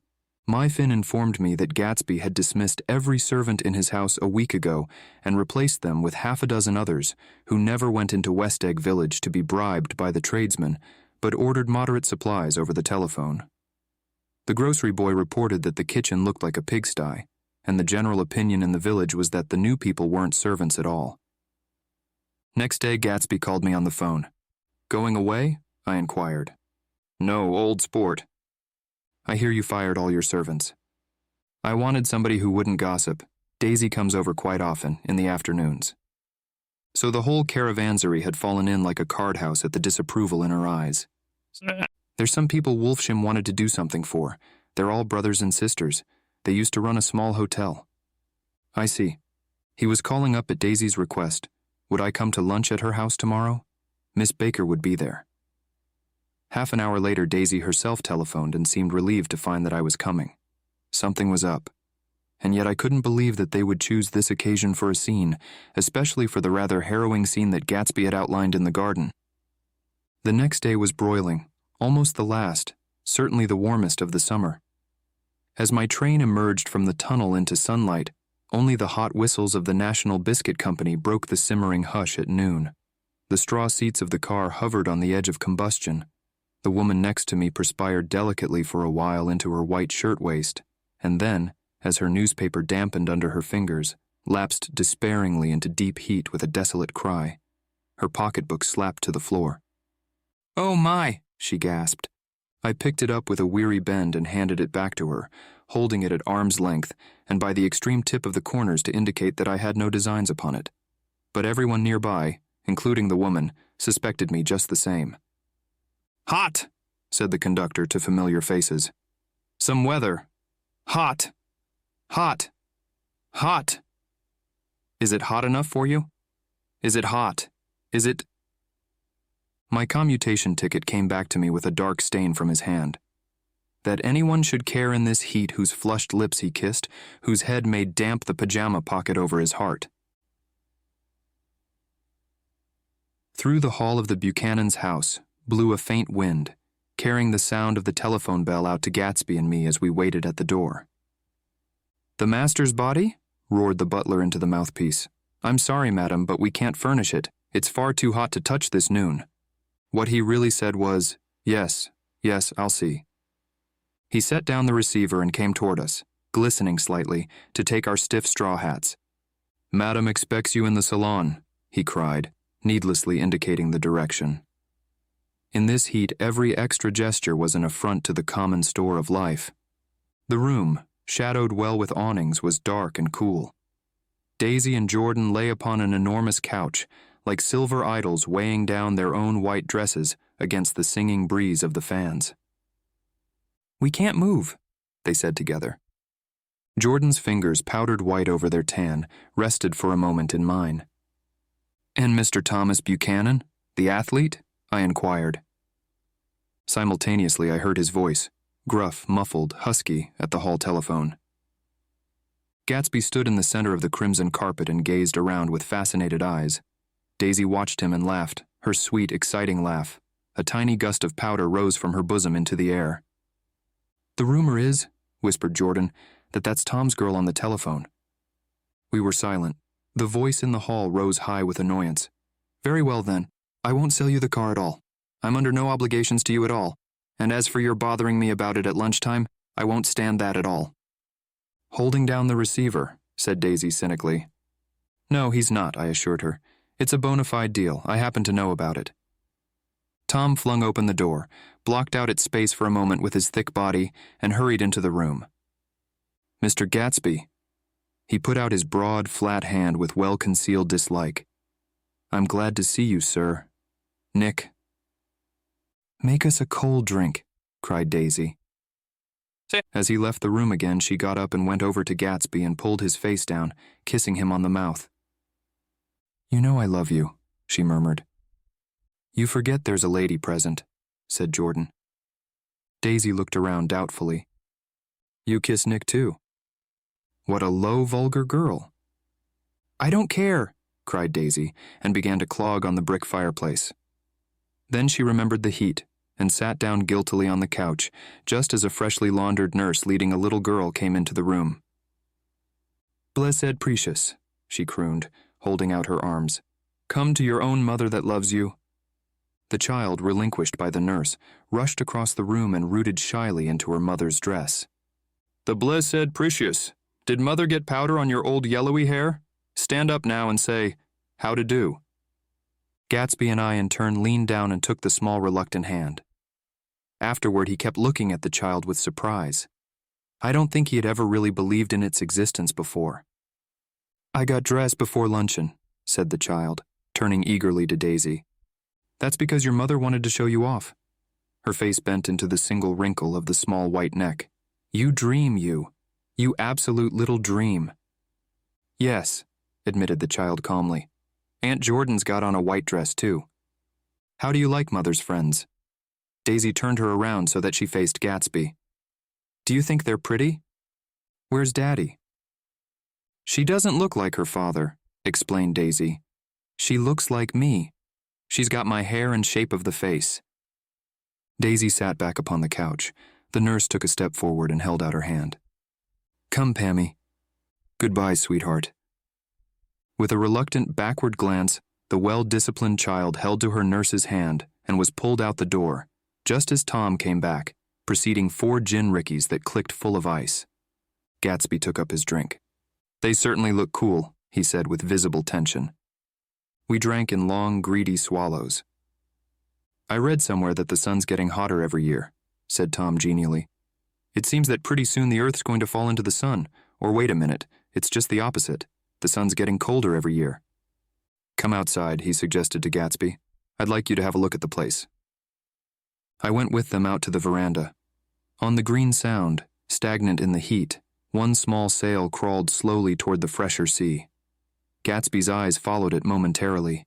He raised his hand and pointed across the bay. "I'm right across from you." "So you are." Our eyes lifted over the rose beds and the hot lawn and the weedy refuse of the dog days along shore. Slowly the white wings of the boat moved against the blue, cool limit of the sky. Ahead lay the scalloped ocean and the abounding Blessed Isles. "There's sport for you," said Tom, nodding. "I'd like to be out there with him for about an hour." We had luncheon in the dining room, darkened too against the heat, and drank down nervous gaiety with the cold ale. "What'll we do with ourselves this afternoon?" cried Daisy. "And the day after that, and the next 30 years?" "Don't be morbid," Jordan said. "Life starts all over again when it gets crisp in the fall." "But it's so hot," insisted Daisy on the verge of tears, "and everything's so confused. Let's all go to town." Her voice struggled on through the heat, beating against it, molding its senselessness into forms.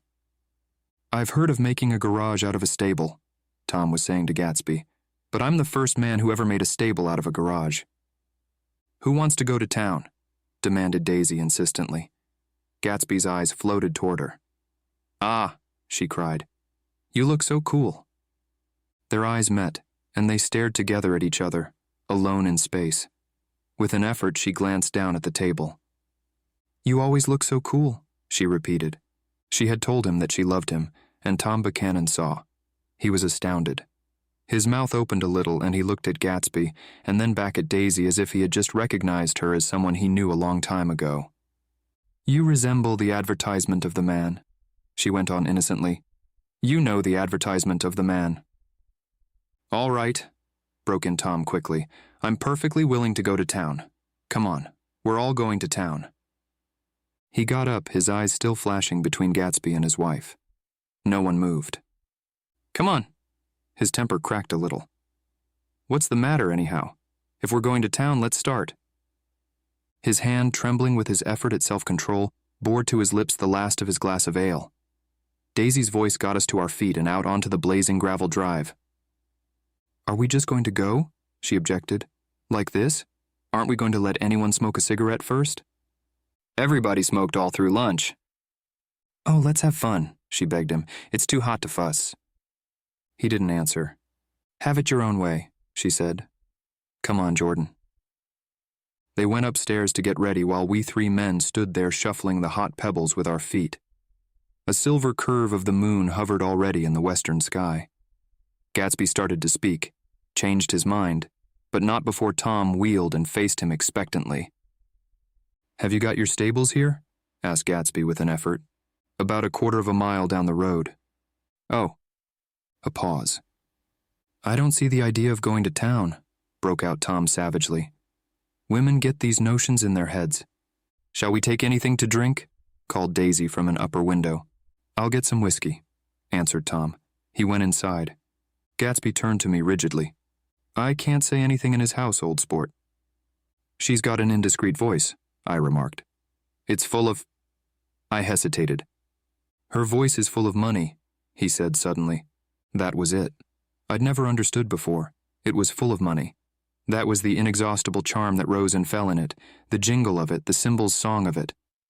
High in a white palace, the king's daughter, the golden girl. And Tom came out of the house wrapping a quart bottle in a towel, followed by Daisy and Jordan wearing small, tight hats of metallic cloth and carrying light capes over their arms. "Shall we all go in my car?" suggested Gatsby. He felt the hot, green leather of the seat. I ought to have left it in the shade. "Is it standard shift?" demanded Tom. "Yes." "Well, you take my coupe and let me drive your car to town." The suggestion was distasteful to Gatsby. "I don't think there's much gas," he objected. "Plenty of gas," said Tom boisterously. He looked at the gauge. "And if it runs out, I can stop at a drugstore. You can buy anything at a drugstore nowadays."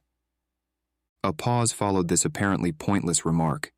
Daisy looked at Tom frowning, and an indefinable expression, at once definitely unfamiliar and vaguely recognizable, as if I had only heard it described in words, passed over Gatsby's face. "Come on, Daisy," said Tom, pressing her with his hand toward Gatsby's car. "I'll take you in this circus wagon."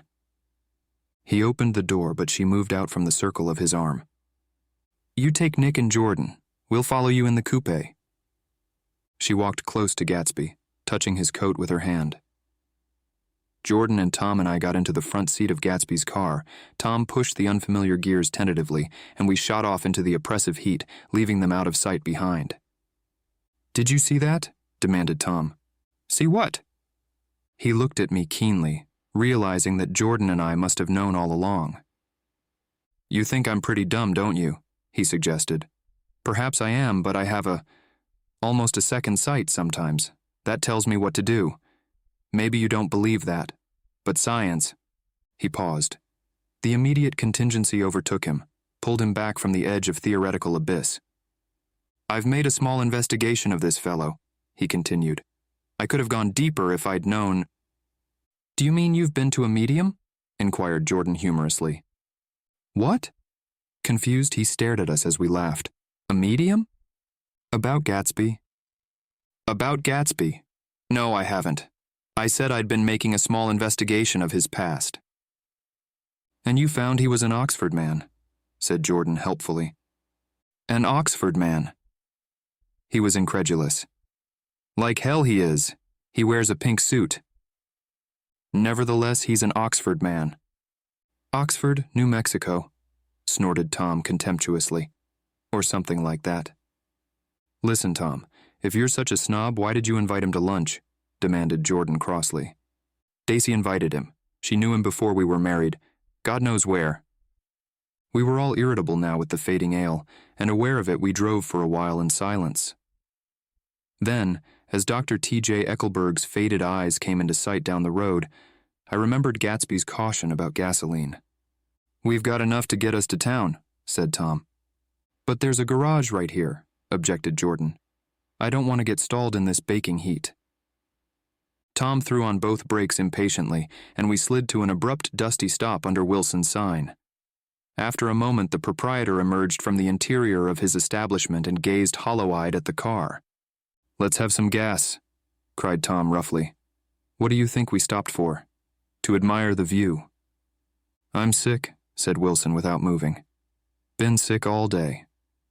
"What's the matter?" "I'm all run down." "Well, shall I help myself?" Tom demanded. "You sounded well enough on the phone." With an effort, Wilson left the shade in support of the doorway, and breathing hard, unscrewed the cap of the tank. In the sunlight, his face was green. I didn't mean to interrupt your lunch, he said, but I need money pretty bad, and I was wondering what you were going to do with your old car. How do you like this one? Inquired Tom. I bought it last week. It's a nice yellow one, said Wilson as he strained at the handle. Like to buy it? Big chance, Wilson smiled faintly. No, but I could make some money on the other. What do you want money for all of a sudden? I've been here too long. I want to get away. My wife and I want to go west. Your wife does, exclaimed Tom, startled. She's been talking about it for 10 years. He rested for a moment against the pump, shading his eyes. And now she's going whether she wants to or not. I'm going to get her away. The coupe flashed by us with a flurry of dust and the flash of a waving hand. What do I owe you? Demanded Tom harshly. I just got wised up to something funny the last 2 days, remarked Wilson. That's why I want to get away. That's why I've been bothering you about the car. What do I owe you? $1.20. The relentless beating heat was beginning to confuse me, and I had a bad moment there before I realized that so far his suspicions hadn't alighted on Tom. He had discovered that Myrtle had some sort of life apart from him in another world, and the shock had made him physically sick. I stared at him, and then at Tom, who had made a parallel discovery less than an hour before. And it occurred to me that there was no difference between men in intelligence or race, so profound as the difference between the sick and the well. Wilson was so sick that he looked guilty, unforgivably guilty, as if he had just got some poor girl with child. I'll let you have that car, said Tom. I'll send it over tomorrow afternoon. That locality was always vaguely disquieting, even in the broad glare of afternoon, and now I turned my head as though I had been warned of something behind. Over the ash heaps, the giant eyes of Dr. T.J. Eckelberg kept their vigil, but I perceived after a moment that other eyes were regarding us with peculiar intensity from less than 20 feet away. In one of the windows over the garage, the curtains had been moved aside a little, and Myrtle Wilson was peering down at the car. So engrossed was she that she had no consciousness of being observed, and one emotion after another crept into her face, like objects into a slowly developing picture. Her expression was curiously familiar. It was an expression I had often seen on women's faces, but on Myrtle Wilson's face it seemed purposeless and inexplicable until I realized that her eyes, wide with jealous terror, were fixed not on Tom, but on Jordan Baker, whom she took to be his wife. There is no confusion, like the confusion of a simple mind, and as we drove away, Tom was feeling the hot whips of panic. His wife and his mistress, until an hour ago secure and inviolate, were slipping precipitately from his control. Instinct made him step on the accelerator with the double purpose of overtaking Daisy and leaving Wilson behind, and we sped along toward Astoria at 50 miles an hour, until among the spidery girders of the elevated, we came in sight of the easy-going blue coupe. Those big movies around 50th Street are cool, suggested Jordan. I love New York on summer afternoons when everyone's away. There's something very sensuous about it, overripe, as if all sorts of funny fruits were going to fall into your hands. The word sensuous had the effect of further disquieting Tom, but before he could invent a protest, the coupe came to a stop, and Daisy signaled us to draw up alongside. Where are we going? She cried. How about the movies? It's so hot, she complained. You go. We'll ride around and meet you after. With an effort, her wit rose faintly. We'll meet you on some corner. I'll be the man smoking 2 cigarettes. We can't argue about it here, Tom said impatiently, as a truck gave out a cursing whistle behind us. You follow me to the south side of Central Park in front of the plaza. Several times he turned his head and looked back for their car, and if the traffic delayed them, he slowed up until they came into sight. I think he was afraid they would dart down a side street and out of his life forever. But they didn't, and we all took the less explicable step of engaging the parlor of a suite in the Plaza Hotel. The prolonged and tumultuous argument that ended by herding us into that room eludes me, though I have a sharp physical memory that, in the course of it, my underwear kept climbing like a damp snake around my legs, and intermittent beads of sweat raced cool across my back. The notion originated with Daisy's suggestion that we hire 5 bathrooms and take cold baths, and then assumed more tangible form as a place to have a mint julep. Each of us said over and over that it was a crazy idea, We all talked at once to a baffled clerk and thought, or pretended to think, that we were being very funny. The room was large and stifling, and though it was already 4 o'clock, opening the windows admitted only a gust of hot shrubbery from the park. Daisy went to the mirror and stood with her back to us, fixing her hair. "It's a swell suite," whispered Jordan respectfully, and everyone laughed. "Open another window," commanded Daisy without turning around. "There aren't any more." "Well, we'd better telephone for an axe." "The thing to do is to forget about the heat," said Tom impatiently. "You make it 10 times worse by crabbing about it." He unrolled the bottle of whiskey from the towel and put it on the table. "Why not let her alone, old sport?" remarked Gatsby. "You're the one that wanted to come to town." There was a moment of silence. The telephone book slipped from its nail and splashed to the floor, whereupon Jordan whispered, "Excuse me?" But this time no one laughed. "I'll pick it up," I offered. "I've got it." Gatsby examined the parted string, muttered, in an interested way, and tossed the book on a chair. "That's a great expression of yours, isn't it?" said Tom sharply. "What is?" "All this old sport business. Where'd you pick that up?" "Now see here, Tom," said Daisy, turning around from the mirror. "If you're going to make personal remarks, I won't stay here a minute. Call up and order some ice for the mint julep." As Tom took up the receiver, the compressed heat exploded into sound, and we were listening to the portentous chords of Mendelssohn's Wedding March from the ballroom below. "Imagine marrying anybody in this heat," cried Jordan dismally. "Still, I was married in the middle of June," Daisy remembered. "Louisville in June. Somebody fainted. Who was it fainted, Tom?" "Biloxi," he answered shortly. "A man named Biloxi. Blocks Biloxi, and he made boxes. That's a fact. And he was from Biloxi, Tennessee." "They carried him into my house," appended Jordan, "because we lived just 2 doors from the church. And he stayed 3 weeks, until Daddy told him he had to get out. The day after he left, Daddy died." After a moment, she added, as if she might have sounded irreverent, "There wasn't any connection." "I used to know a Bill Biloxi from Memphis," I remarked. "That was his cousin. I knew his whole family history before he left. He gave me an aluminum putter that I use today." The music had died down as the ceremony began, and now a long cheer floated in at the window, followed by intermittent cries of, "Yeah, yeah, yeah," and finally by a burst of jazz as the dancing began. "We're getting old," said Daisy. "If we were young, we'd rise and dance."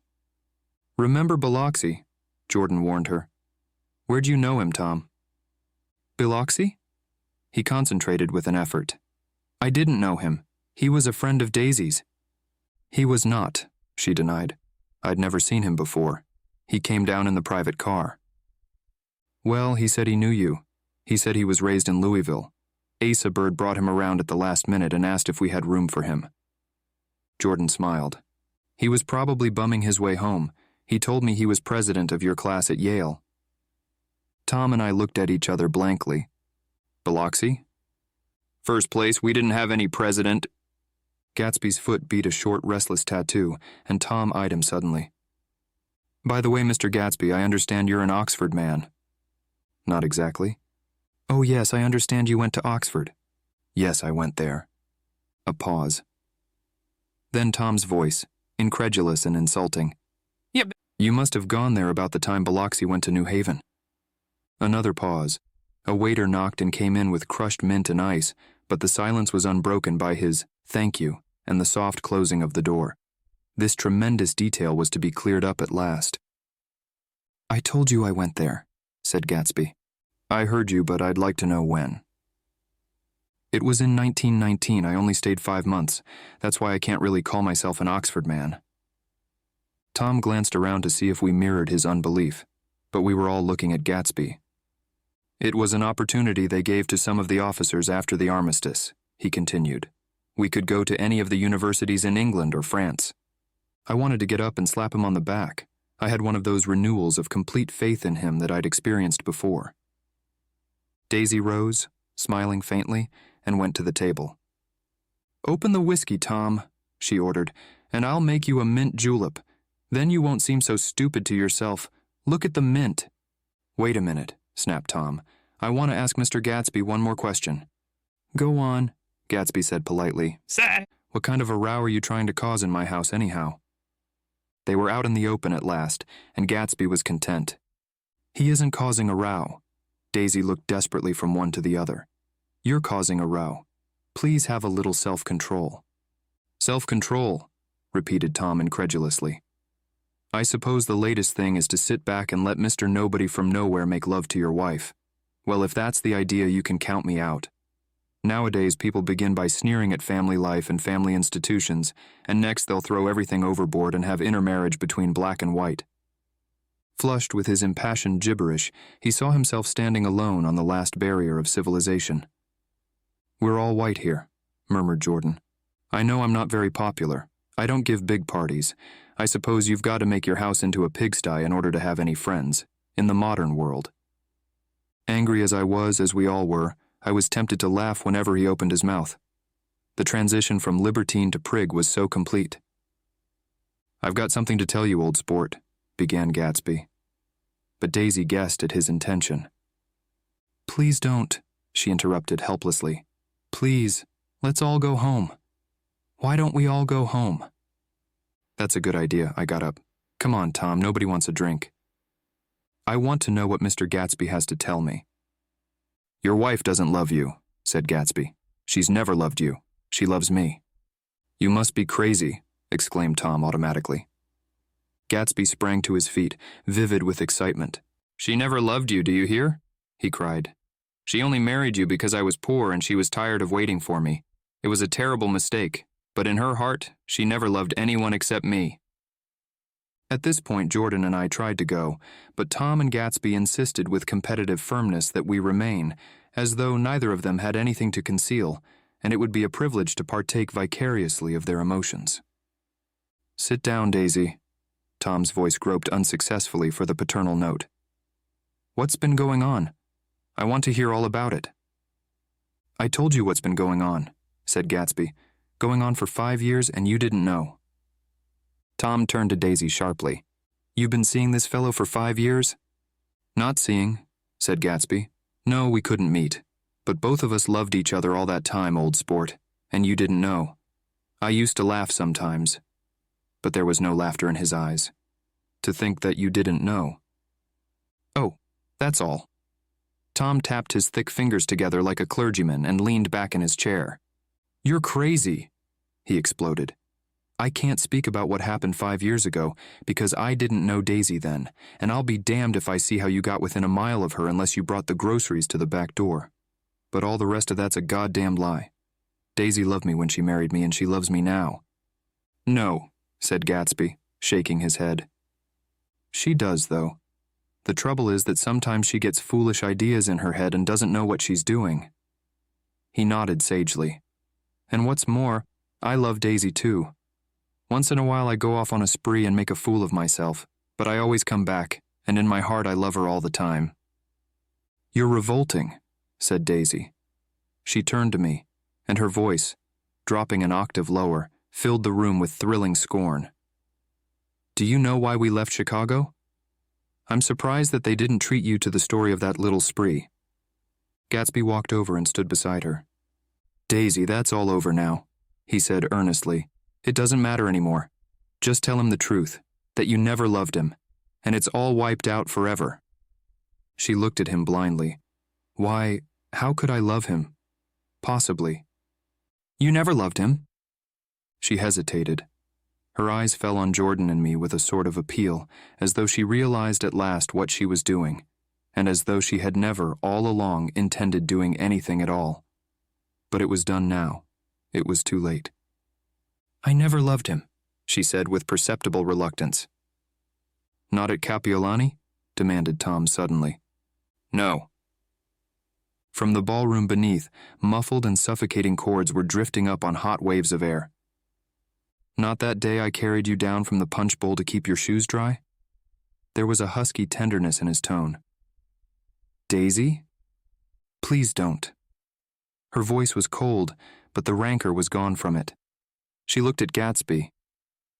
There, Jay, she said, but her hand as she tried to light a cigarette was trembling. Suddenly she threw the cigarette and the burning match on the carpet. "Oh, you want too much," she cried to Gatsby. "I love you now. Isn't that enough? I can't help what's past." She began to sob helplessly. "I did love him once, but I loved you too." Gatsby's eyes opened and closed. "You loved me too?" he repeated. "Even that's a lie," said Tom savagely. "She didn't know you were alive. Why, there's things between Daisy and me that you'll never know. Things that neither of us can ever forget." The words seemed to bite physically into Gatsby. "I want to speak to Daisy alone," he insisted. "She's all excited now." "Even alone I can't say I never loved Tom," she admitted in a pitiful voice. "It wouldn't be true." "Of course it wouldn't," agreed Tom. She turned to her husband. "As if it mattered to you," she said. "Of course it matters. I'm going to take better care of you from now on." "You don't understand," said Gatsby with a touch of panic. "You're not going to take care of her anymore." "I'm not?" Tom opened his eyes wide and laughed. He could afford to control himself now. "Why's that?" "Daisy's leaving you." "Nonsense." "I am, though," she said with a visible effort. "She's not leaving me." Tom's words suddenly leaned down over Gatsby. "Certainly not for a common swindler who'd have to steal the ring he put on her finger." "I won't stand this," cried Daisy. "Oh, please, let's get out." "Who are you, anyhow?" broke out Tom. "You're one of that bunch that hangs around with Meyer Wolfsheim. That much I happen to know. I've made a little investigation into your affairs, and I'll carry it further tomorrow." "You can suit yourself about that, old sport," said Gatsby steadily. "I found out what your drug stores were." He turned to us and spoke rapidly. "He and this Wolfsheim bought up a lot of side street drugstores here and in Chicago and sold grain alcohol over the counter. That's one of his little stunts. I picked him for a bootlegger the first time I saw him, and I wasn't far wrong." "What about it?" said Gatsby politely. "I guess your friend Walter Chase wasn't too proud to come in on it." "And you left him in the lurch, didn't you? You let him go to jail for a month over in New Jersey. God, you ought to hear Walter on the subject of you." "He came to us dead broke. He was very glad to pick up some money, old sport." "Don't you call me old sport," cried Tom. Gatsby said nothing. Walter could have you up on the betting laws too, but Wolfsheim scared him into shutting his mouth. That unfamiliar yet recognizable look was back again in Gatsby's face. "That drugstore business was just small change," continued Tom slowly, "but you've got something on now that Walter's afraid to tell me about." I glanced at Daisy, who was staring terrified between Gatsby and her husband, and at Jordan, who had begun to balance an invisible but absorbing object on the tip of her chin. Then I turned back to Gatsby and was startled at his expression. He looked, and this is said in all contempt for the babbled slander of his garden, as if he had killed a man. For a moment the set of his face could be described in just that fantastic way. It passed, and he began to talk excitedly to Daisy, denying everything, defending his name against accusations that had not been made. But with every word she was drawing further and further into herself, so he gave that up, and only the dead dream fought on as the afternoon slipped away, trying to touch what was no longer tangible, struggling unhappily, undespairingly, toward that lost voice across the room. The voice begged again to go. "Please, Tom, I can't stand this anymore." Her frightened eyes told that whatever intentions, whatever courage she had had, were definitely gone. "You two start on home, Daisy," said Tom. "In Mr. Gatsby's car?" She looked at Tom, alarmed now, but he insisted with magnanimous scorn. "Go on. He won't annoy you. I think he realizes that his presumptuous little flirtation is over." They were gone, without a word, snapped out, made accidental, isolated, like ghosts, even from our pity. After a moment, Tom got up and began wrapping the unopened bottle of whiskey in the towel. "Want any of this stuff? Jordan? Nick?" I didn't answer. "Nick?" he asked again. "What?" "Want any?" "No. I just remembered that today's my birthday." I was 30. Before me stretched the portentous, menacing road of a new decade. It was 7 o'clock when we got into the coupe with him and started for Long Island. Tom talked incessantly, exulting and laughing, but his voice was as remote from Jordan and me as the foreign clamor on the sidewalk or the tumult of the elevated overhead. Human sympathy has its limits, and we were content to let all their tragic arguments fade with the city lights behind. 30. The promise of a decade of loneliness, a thinning list of single men to know, a thinning briefcase of enthusiasm, thinning hair. But there was Jordan beside me, who, unlike Daisy, was too wise ever to carry well-forgotten dreams from age to age. As we passed over the dark bridge, her wan face fell lazily against my coat's shoulder, and the formidable stroke of 30 died away with the reassuring pressure of her hand. So we drove on toward death, through the cooling twilight. The young Greek, Michaelis, who ran the coffee joint beside the ash heaps, was the principal witness at the inquest. He had slept through the heat until after 5, when he strolled over to the garage and found George Wilson sick in his office.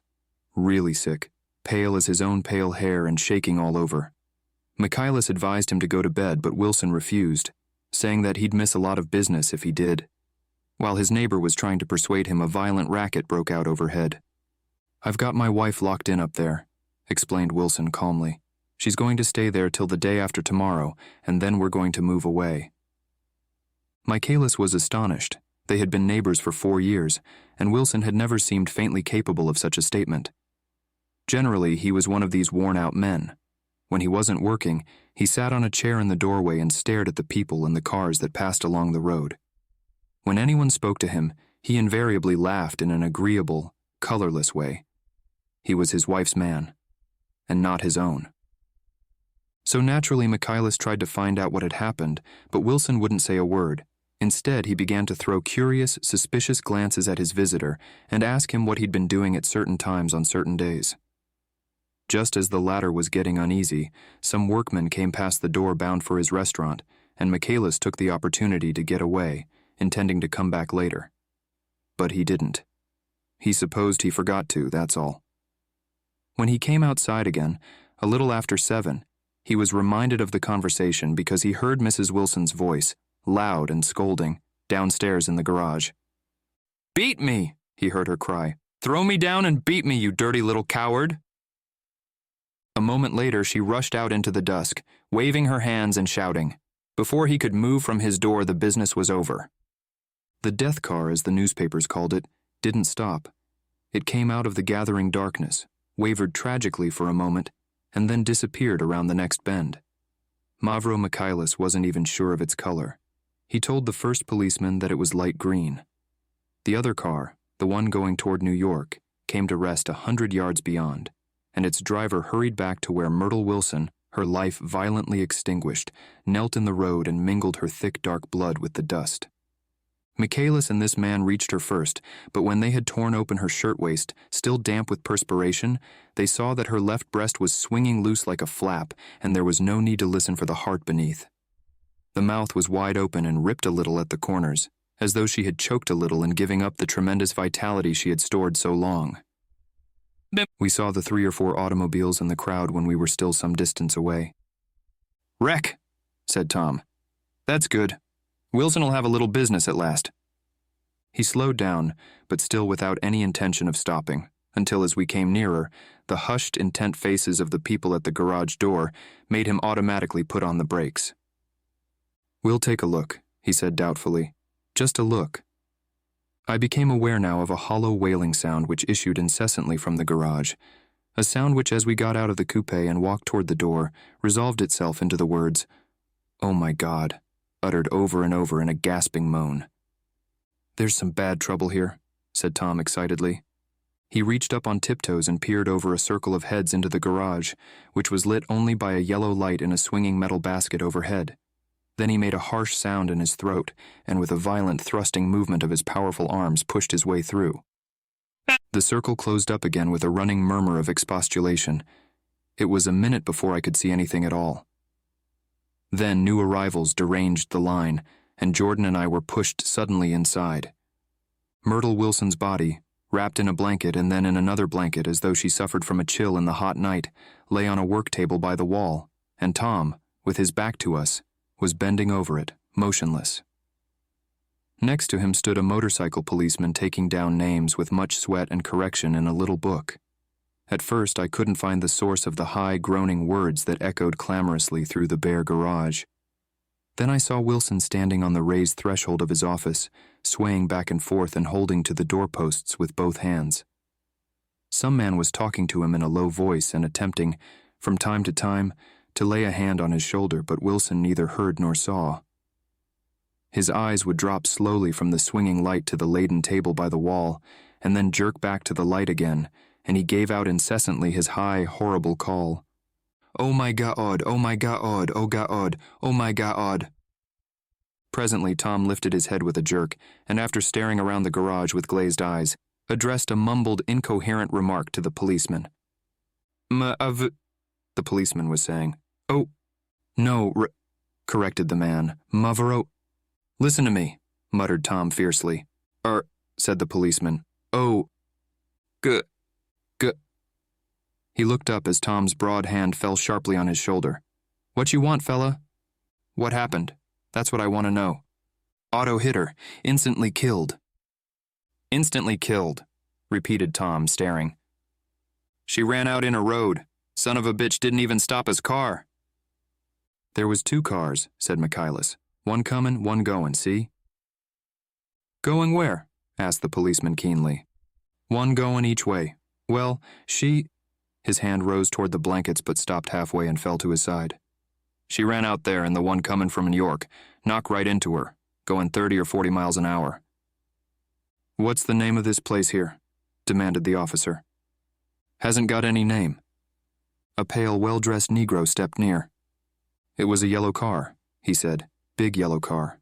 New." "See the accident?" asked the policeman. "No, but the car passed me down the road going faster than 40. Going 50, 60. Come here and let's have your name. Look out now. I want to get his name." Some words of this conversation must have reached Wilson, swaying in the office door, for suddenly a new theme found voice among his grasping cries. "You don't have to tell me what kind of car it was. I know what kind of car it was." Watching Tom, I saw the wad of muscle back of his shoulder tighten under his coat. He walked quickly over to Wilson and, standing in front of him, seized him firmly by the upper arms. "You've got to pull yourself together," he said with soothing gruffness. Wilson's eyes fell upon Tom. He started up on his tiptoes and then would have collapsed to his knees had not Tom held him upright. "Listen," said Tom, shaking him a little. "I just got here a minute ago from New York. I was bringing you that coupe we've been talking about. That yellow car I was driving this afternoon wasn't mine. Do you hear? I haven't seen it all afternoon." Only the Negro and I were near enough to hear what he said, but the policeman caught something in the tone and looked over with truculent eyes. "What's all that?" he demanded. "I'm a friend of his." Tom turned his head but kept his hands firm on Wilson's body. "He says he knows the car that did it. It was a yellow car." Some dim impulse moved the policeman to look suspiciously at Tom. "And what color's your car?" "It's a blue car, a coupe." "We've come straight from New York," I said. Someone who had been driving a little behind us confirmed this, and the policeman turned away. "Now, if you'll let me have that name again, correct?" Picking up Wilson like a doll, Tom carried him into the office, set him down in a chair, and came back. "If somebody'll come here and sit with him," he snapped authoritatively. He watched while the 2 men standing closest glanced at each other and went unwillingly into the room. Then Tom shut the door on them and came down the single step, his eyes avoiding the table. As he passed close to me, he whispered, "Let's get out." Self-consciously, with his authoritative arms breaking the way, we pushed through the still-gathering crowd, passing a hurried doctor, case in hand, who had been sent for in wild hope half an hour ago. Tom drove slowly until we were beyond the bend. Then his foot came down hard, and the coupe raced along through the night. In a little while I heard a low, husky sob and saw that the tears were overflowing down his face. "The goddamned coward," he whimpered. "He didn't even stop his car." The Buchanan's house floated suddenly toward us through the dark, rustling trees. Tom stopped beside the porch and looked up at the second floor, where 2 windows bloomed with light among the vines. "Daisy's home," he said.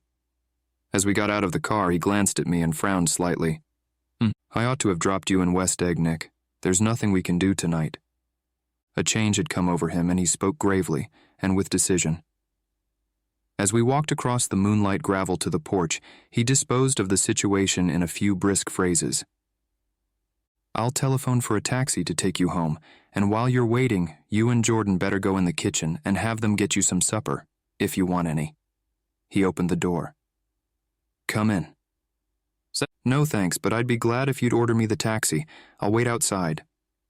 Jordan put her hand on my arm. "Won't you come in, Nick?" "No thanks." I was feeling a little sick and I wanted to be alone, but Jordan lingered for a moment more. "It's only 9:30, she said. I'd be damned if I'd go in. I'd had enough of all of them for one day, and suddenly that included Jordan too. She must have seen something of this in my expression, for she turned abruptly away and ran up the porch steps into the house.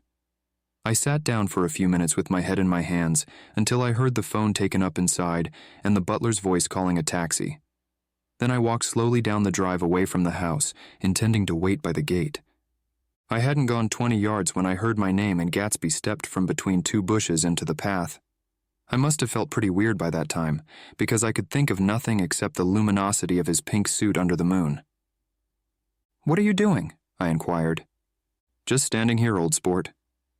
Somehow that seemed a despicable occupation. For all I knew, he was going to rob the house in a moment. I wouldn't have been surprised to see sinister faces, the faces of Wolfsheim's people, behind him in the dark shrubbery. "Did you see any trouble on the road?" he asked after a minute. "Yes." He hesitated. "Was she killed?" "Yes." I thought so. I told Daisy I thought so. It's better that the shock should all come at once. She stood it pretty well. He spoke as if Daisy's reaction was the only thing that mattered.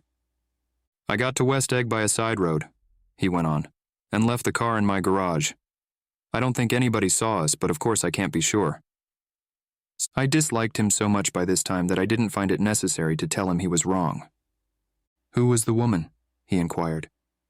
"Her name was Wilson. Her husband owns the garage. How the devil did it happen?" "Well, I tried to swing the wheel." He broke off, and suddenly I guessed at the truth. "Was Daisy driving?" "Yes," he said after a moment. "But of course I'll say I was. You see, when we left New York, she was very nervous and she thought it would steady her to drive. And this woman rushed out at us just as we were passing a car coming the other way. It all happened in a minute, but it seemed to me that she wanted to speak to us, thought we were somebody she knew. Well, first Daisy turned away from the woman toward the other car, and then she lost her nerve and turned back. The second my hand reached the wheel, I felt the shock. It must have killed her instantly. It ripped her open. Don't tell me, old sport." He winced. "Anyhow, Daisy stepped on it. I tried to make her stop, but she couldn't, so I pulled on the emergency brake. Then she fell over into my lap and I drove on. She'll be all right tomorrow," he said presently. "I'm just going to wait here and see if he tries to bother her about that unpleasantness this afternoon. She's locked herself into her room, and if he tries any brutality, she's going to turn the light out and on again." "He won't touch her," I said. "He's not thinking about her." "I don't trust him, old sport." "How long are you going to wait?" "All night if necessary. Anyhow, till they all go to bed." A new point of view occurred to me. Suppose Tom found out that Daisy had been driving. He might think he saw a connection in it. He might think anything. I looked at the house. There were 2 or 3 bright windows downstairs and the pink glow from Daisy's room on the ground floor. "You wait here," I said. "I'll see if there's any sign of a commotion." I walked back along the border of the lawn, traversed the gravel softly, and tiptoed up the veranda steps. The drawing room curtains were open, and I saw that the room was empty. Crossing the porch where we had dined that June night 3 months before, I came to a small rectangle of light which I guessed was the pantry window. The blind was drawn, but I found a rift at the sill. Daisy and Tom were sitting opposite each other at the kitchen table with a plate of cold fried chicken between them and 2 bottles of ale. He was talking intently across the table at her, and in his earnestness his hand had fallen upon and covered her own. Once in a while she looked up at him and nodded in agreement. They weren't happy, and neither of them had touched the chicken or the ale. And yet they weren't unhappy either. There was an unmistakable air of natural intimacy about the picture, and anybody would have said that they were conspiring together. As I tiptoed from the porch, I heard my taxi feeling its way along the dark road toward the house. Gatsby was waiting where I had left him in the drive. "Is it all quiet up there?" he asked anxiously. Yes, it's all quiet. I hesitated. You'd better come home and get some sleep. He shook his head. I want to wait here till Daisy goes to bed. Good night, old sport. He put his hands in his coat pockets and turned back eagerly to his scrutiny of the house, as though my presence marred the sacredness of the vigil. So I walked away and left him standing there in the moonlight, watching over nothing. Chapter 8. I couldn't sleep all night. A foghorn was groaning incessantly on the sound, and I tossed half-sick between grotesque reality and savage, frightening dreams. Toward dawn, I heard a taxi go up Gatsby's Drive, and immediately I jumped out of bed and began to dress. I felt that I had something to tell him, something to warn him about, and morning would be too late. Crossing his lawn, I saw that his front door was still open and he was leaning against a table in the hall, heavy with dejection or sleep. Nothing happened, he said wanly. I waited, and about 4 o'clock she came to the window and stood there for a minute, and then turned out the light. His house had never seemed so enormous to me as it did that night when we hunted through the great rooms for cigarettes. We pushed aside curtains that were like pavilions and felt over innumerable feet of dark wall for electric light switches. Once I tumbled with a sort of splash upon the keys of a ghostly piano. There was an inexplicable amount of dust everywhere, and the rooms were musty, as though they hadn't been aired for many days. I found the humidor on an unfamiliar table, with 2 stale, dry cigarettes inside. Throwing open the French windows of the drawing room, we sat smoking out into the darkness. You ought to go away, I said. It's pretty certain they'll trace your car. Go away now, old sport. Go to Atlantic City for a week or up to Montreal. He wouldn't consider it.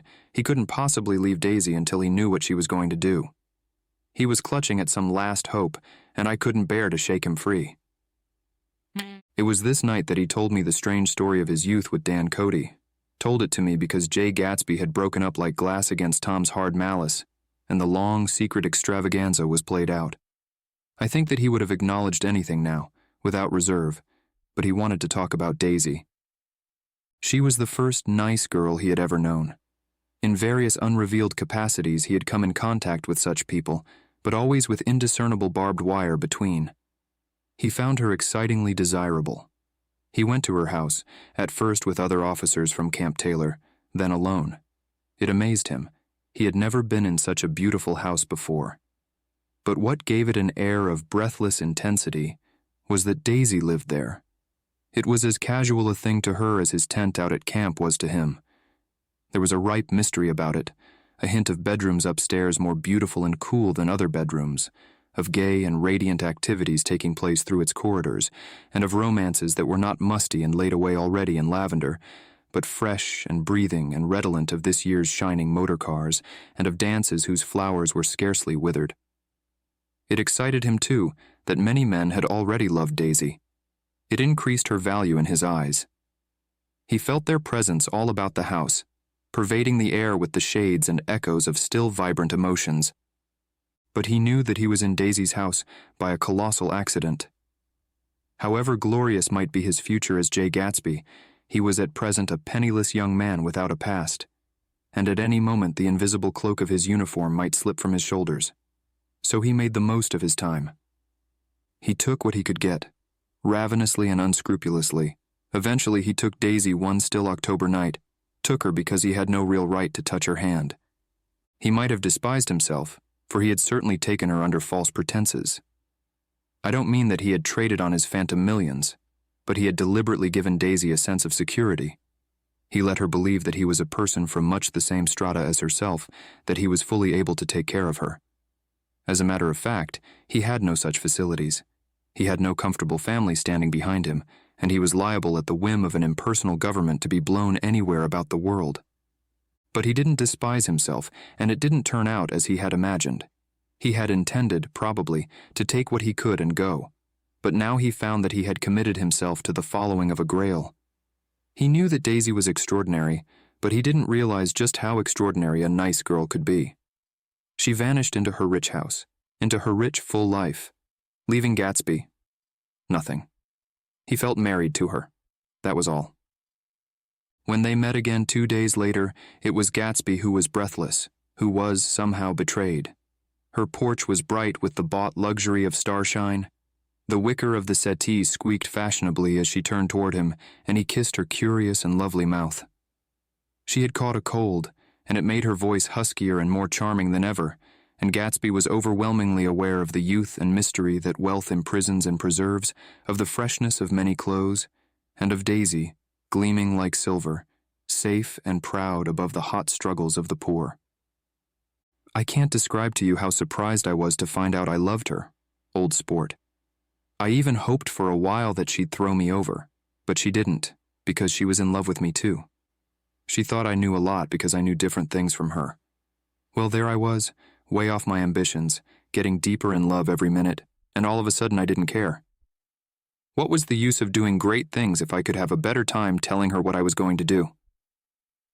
On the last afternoon before he went abroad, he sat with Daisy in his arms for a long, silent time. It was a cold fall day, with fire in the room and her cheeks flushed. Now and then she moved and he changed his arm a little, and once he kissed her dark shining hair. The afternoon had made them tranquil for a while, as if to give them a deep memory for the long parting the next day promised. They had never been closer in their month of love, nor communicated more profoundly one with another than when she brushed silent lips against his coat's shoulder, or when he touched the end of her fingers, gently, as though she were asleep. He did extraordinarily well in the war. He was a captain before he went to the front, and following the Argonne battles he got his majority and the command of the divisional machine guns. After the armistice he tried frantically to get home, but some complication or misunderstanding sent him to Oxford instead. He was worried now. There was a quality of nervous despair in Daisy's letters. She didn't see why he couldn't come. She was feeling the pressure of the world outside, and she wanted to see him and feel his presence beside her and be reassured that she was doing the right thing after all. For Daisy was young, and her artificial world was redolent of orchids and pleasant, cheerful snobbery and orchestras which set the rhythm of the year, summing up the sadness and suggestiveness of life in new tunes. All night, the saxophones wailed the hopeless comment of the Beale Street Blues, while 100 pairs of golden and silver slippers shuffled the shining dust. At the gray tea hour, there were always rooms that throbbed incessantly with this low, sweet fever, while fresh faces drifted here and there like rose petals blown by the sad horns around the floor. Through this twilight universe, Daisy began to move again with the season. Suddenly she was again keeping 6 dates a day with 6 men, and drowsing asleep at dawn with the beads and chiffon of an evening dress tangled among dying orchids on the floor beside her bed. And all the time, something within her was crying for a decision. She wanted her life shaped now, immediately, and the decision must be made by some force, of love, of money, of unquestionable practicality, that was close at hand. That force took shape in the middle of spring with the arrival of Tom Buchanan. There was a wholesome bulkiness about his person and his position, and Daisy was flattered. Doubtless there was a certain struggle and a certain relief. The letter reached Gatsby while he was still at Oxford. It was dawn now on Long Island, and we went about opening the rest of the windows downstairs, filling the house with gray-turning, gold-turning light. The shadow of a tree fell abruptly across the dew, and ghostly birds began to sing among the blue leaves. There was a slow, pleasant movement in the air, scarcely a wind, promising a cool, lovely day. I don't think she ever loved him. Gatsby turned around from a window and looked at me challengingly. You must remember, old sport, she was very excited this afternoon. He told her those things in a way that frightened her, that made it look as if I was some kind of cheap sharper, and the result was she hardly knew what she was saying. He sat down gloomily. Of course, as she might have loved him just for a minute when they were first married, and loved me more even then, do you see? Suddenly he came out with a curious remark. In any case, he said, it was just personal. What could you make of that, except to suspect some intensity in his conception of the affair that couldn't be measured? He came back from France when Tom and Daisy were still on their wedding trip and made a miserable but irresistible journey to Louisville on the last of his army pay. He stayed there a week, walking the streets where their footsteps had clicked together through the November night and revisiting the out-of-the-way places to which they had driven in her white car.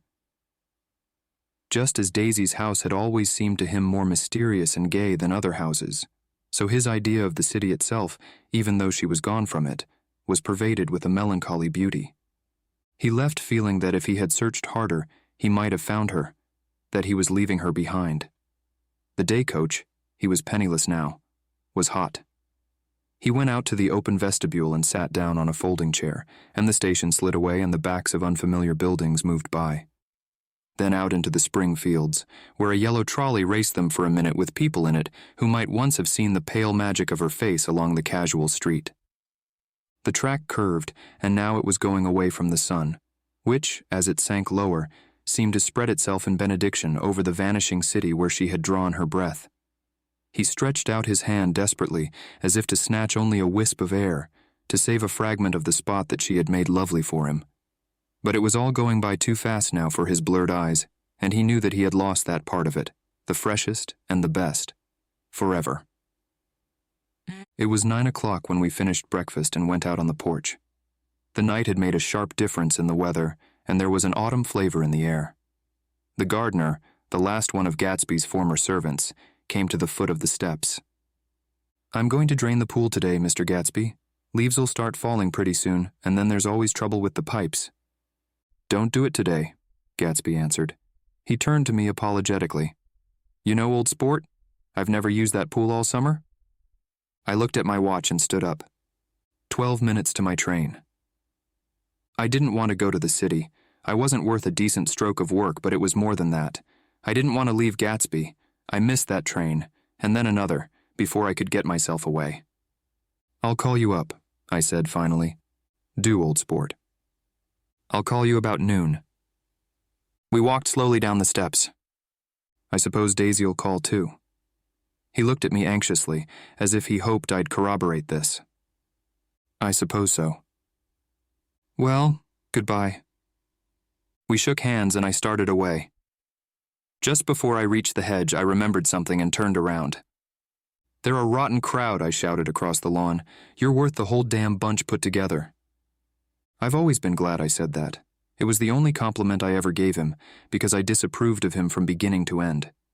First he nodded politely, and then his face broke into that radiant and understanding smile, as if we'd been in ecstatic cahoots on that fact all the time. His gorgeous pink rag of a suit made a bright spot of color against the white steps, and I thought of the night when I first came to his ancestral home, 3 months before.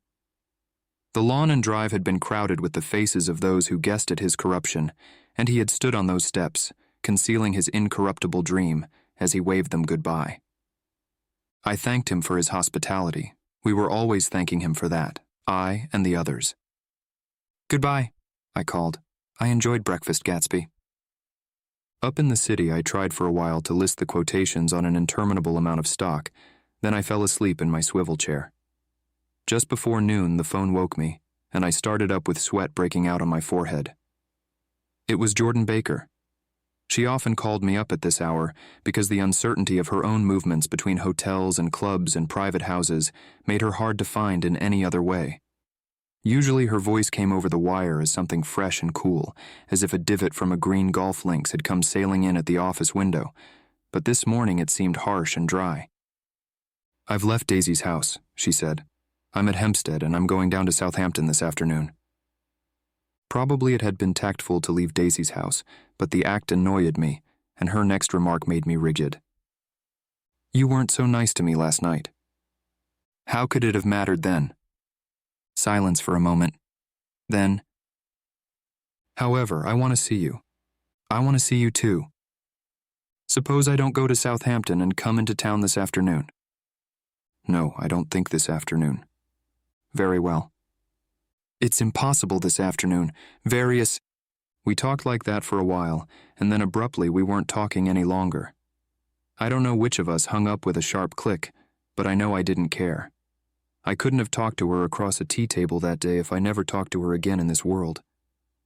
I called Gatsby's house a few minutes later, but the line was busy. I tried 4 times. Finally, an exasperated central told me the wire was being kept open for long distance from Detroit. Taking out my timetable, I drew a small circle around the 3:50 train. Then I leaned back in my chair and tried to think. It was just noon. When I passed the ash heaps on the train that morning, I had crossed deliberately to the other side of the car. I supposed there'd be a curious crowd around there all day with little boys searching for dark spots in the dust and some garrulous man telling over and over what had happened, until it became less and less real even to him, and he could tell it no longer, and Myrtle Wilson's tragic achievement was forgotten. Now I want to go back a little and tell what happened at the garage after we left there the night before. They had difficulty in locating the sister, Catherine. She must have broken her rule against drinking that night, for when she arrived, she was stupid with liquor and unable to understand that the ambulance had already gone to Flushing. When they convinced her of this, she immediately fainted, as if that was the intolerable part of the affair. Someone, kind or curious, took her in his car and drove her in the wake of her sister's body. Until long after midnight, a changing crowd lapped up against the front of the garage, while George Wilson rocked himself back and forth on the couch inside. For a while, the door of the office was open, and everyone who came into the garage glanced irresistibly through it. Finally, someone said it was a shame and closed the door. Michaelis and several other men were with him. First, 4 or 5 men, later 2 or 3 men. Still later, Michaelis had to ask the last stranger to wait there 15 minutes longer, while he went back to his own place and made a pot of coffee. After that, he stayed there alone with Wilson until dawn. About 3 o'clock, the quality of Wilson's incoherent muttering changed. He grew quieter and began to talk about the yellow car. He announced that he had a way of finding out whom the yellow car belonged to, and then he blurted out that a couple of months ago, his wife had come from the city with her face bruised and her nose swollen. But when he heard himself say this, he flinched and began to cry, "Oh my God," again in his groaning voice. Michaelis made a clumsy attempt to distract him. "How long have you been married, George? Come on there, try and sit still a minute and answer my question. How long have you been married?" 12 years. Ever had any children? Come on, George, sit still. I asked you a question. Did you ever have any children? The hard brown beetles kept thudding against the dull light, and whenever Michaelis heard a car go tearing along the road outside, it sounded to him like the car that hadn't stopped a few hours before. He didn't like to go into the garage because the workbench was stained where the body had been lying, so he moved uncomfortably around the office. He knew every object in it before morning, and from time to time sat down beside Wilson, trying to keep him more quiet. "Have you got a church you go to sometimes, George? Maybe even if you haven't been there for a long time? Maybe I could call up the church and get a priest to come over and he could talk to you, see? Don't belong to any. You ought to have a church, George, for times like this. You must have gone to church once. Didn't you get married in a church? Listen, George, listen to me. Didn't you get married in a church?" "That was a long time ago." The effort of answering broke the rhythm of his rocking. For a moment he was silent. Then the same half-knowing, half-bewildered look came back into his faded eyes. "Look in the drawer there," he said, pointing at the desk. "Which drawer?" "That drawer, that one." Michaelis opened the drawer nearest his hand. There was nothing in it but a small, expensive dog leash, made of leather and braided silver. It was apparently new. "This?" he inquired, holding it up. Wilson stared and nodded. "I found it yesterday afternoon. She tried to tell me about it, but I knew it was something funny." "You mean your wife bought it?" "She had it wrapped in tissue paper on her bureau." Michaelis didn't see anything odd in that, and he gave Wilson a dozen reasons why his wife might have bought the dog leash. But conceivably, Wilson had heard some of these same explanations before, from Myrtle, because he began saying, "Oh my God," again in a whisper. His comforter left several explanations in the air. "Then he killed her," said Wilson. His mouth dropped open suddenly. "Who did?" "I have a way of finding out." "You're morbid, George," said his friend. "This has been a strain to you and you don't know what you're saying. You'd better try and sit quiet till morning." "He murdered her." "It was an accident, George." Wilson shook his head. His eyes narrowed and his mouth widened slightly with the ghost of a superior, "I know," he said definitely. "I'm one of these trusting fellas, and I don't think any harm to nobody. But when I get to know a thing, I know it. It was the man in that car. She ran out to speak to him, and he wouldn't stop." Michaelis had seen this too, but it hadn't occurred to him that there was any special significance in it. He believed that Mrs. Wilson had been running away from her husband rather than trying to stop any particular car. How could she have been like that?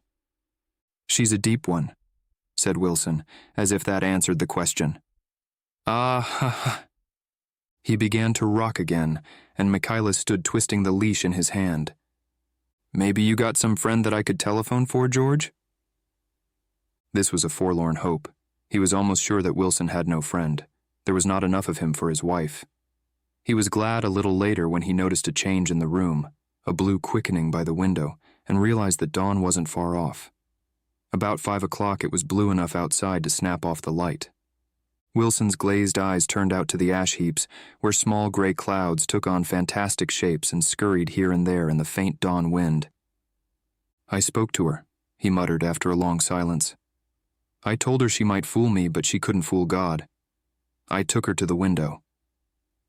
With an effort, he got up and walked to the rear window and leaned with his face pressed against it. "And I said, God knows what you've been doing, everything you've been doing. You may fool me, but you can't fool God." Standing behind him, Michaelis saw with a shock that he was looking at the eyes of Dr. T.J. Eckelberg, which had just emerged, pale and enormous, from the dissolving night. "God sees everything," repeated Wilson. "That's an advertisement," Michaelis assured him. Something made him turn away from the window and look back into the room. But Wilson stood there a long time, his face close to the window pane, nodding into the twilight. By 6 o'clock, Michaelis was worn out and grateful for the sound of a car stopping outside. It was one of the watchers of the night before who had promised to come back, so he cooked breakfast for 3, which he and the other man ate together. Wilson was quieter now, and Michaelis went home to sleep. When he awoke 4 hours later and hurried back to the garage, Wilson was gone. His movements, he was on foot all the time, were afterward traced to Port Roosevelt and then to Gad's Hill, where he bought a sandwich that he didn't eat and a cup of coffee. He must have been tired and walking slowly, for he didn't reach Gad's Hill until noon. Thus far, there was no difficulty in accounting for his time. There were boys who had seen a man acting sort of crazy, and motorists at whom he stared oddly from the side of the road. Then for 3 hours, he disappeared from view. The police, on the strength of what he said to Michaelis, that he had a way of finding out, supposed that he spent that time going from garage to garage thereabout, inquiring for a yellow car. On the other hand, no garage man who had seen him ever came forward, and perhaps he had an easier, surer way of finding out what he wanted to know. By 2:30, he was in West Egg, where he asked someone the way to Gatsby's house, so by that time he knew Gatsby's name. At 2 o'clock, Gatsby put on his bathing suit and left word with the butler that if anyone phoned, word was to be brought to him at the pool. He stopped at the garage for a pneumatic mattress that had amused his guests during the summer, and the chauffeur helped him to pump it up. Then he gave instructions that the open car wasn't to be taken out under any circumstances, and this was strange because the front right fender needed repair. Gatsby shouldered the mattress and started for the pool. Once he stopped and shifted it a little, and the chauffeur asked him if he needed help, but he shook his head and in a moment disappeared among the yellowing trees. No telephone message arrived, but the butler went without his sleep and waited for it until 4 o'clock, until long after there was anyone to give it to if it came.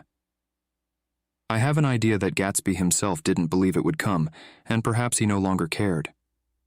If that was true, he must have felt that he had lost the old warm world, paid a high price for living too long with a single dream. He must have looked up at an unfamiliar sky through frightening leaves and shivered as he found what a grotesque thing a rose is and how raw the sunlight was upon the scarcely created grass. A new world, material without being real, where poor ghosts, breathing dreams like air, drifted fortuitously about. Like that ashen, fantastic figure gliding toward him through the amorphous trees. The chauffeur, he was one of Wolfsheim's protégés, heard the shots. Afterwards, he could only say that he hadn't thought anything much about them. I drove from the station directly to Gatsby's house, and my rushing anxiously up the front steps was the first thing that alarmed anyone. But they knew then, I firmly believe. With scarcely a word said, 4 of us, the chauffeur, butler, gardener, and I, hurried down to the pool. There was a faint, barely perceptible movement of the water as the fresh flow from one end urged its way toward the drain at the other. With little ripples that were hardly the shadows of waves, the laden mattress moved irregularly down the pool. A small gust of wind that scarcely corrugated the surface was enough to disturb its accidental course with its accidental burden. The touch of a cluster of leaves revolved it slowly, tracing, like the leg of transit, a thin red circle in the water. It was after we started with Gatsby toward the house that the gardener saw Wilson's body a little way off in the grass, and the Holocaust was complete. Chapter 9. After 2 years, I remember the rest of that day, and that night and the next day, only as an endless drill of police and photographers and newspaper men in and out of Gatsby's front door. A rope stretched across the main gate, and a policeman by it kept out the curious. But little boys soon discovered that they could enter through my yard, and there were always a few of them clustered open-mouthed about the pool. Someone with a positive manner, perhaps a detective, used the expression madman as he bent over Wilson's body that afternoon, and the adventitious authority of his voice set the key for the newspaper reports next morning. Most of those reports were a nightmare, grotesque, circumstantial, eager, and untrue. When Michaelis's testimony at the inquest brought to light Wilson's suspicions of his wife, I thought the whole tale would shortly be served up in racy pasquinade. But Catherine, who might have said anything, didn't say a word. She showed a surprising amount of character about it, too. Looked at the coroner with determined eyes under that corrected brow of hers, and swore that her sister had never seen Gatsby, that her sister was completely happy with her husband, that her sister had been into no mischief whatever. She convinced herself of it and cried into her handkerchief as if the very suggestion was more than she could endure. So Wilson was reduced to a man deranged by grief in order that the case might remain in its simplest form. And it rested there. But all this part of it seemed remote and unessential. I found myself on Gatsby's side, and alone.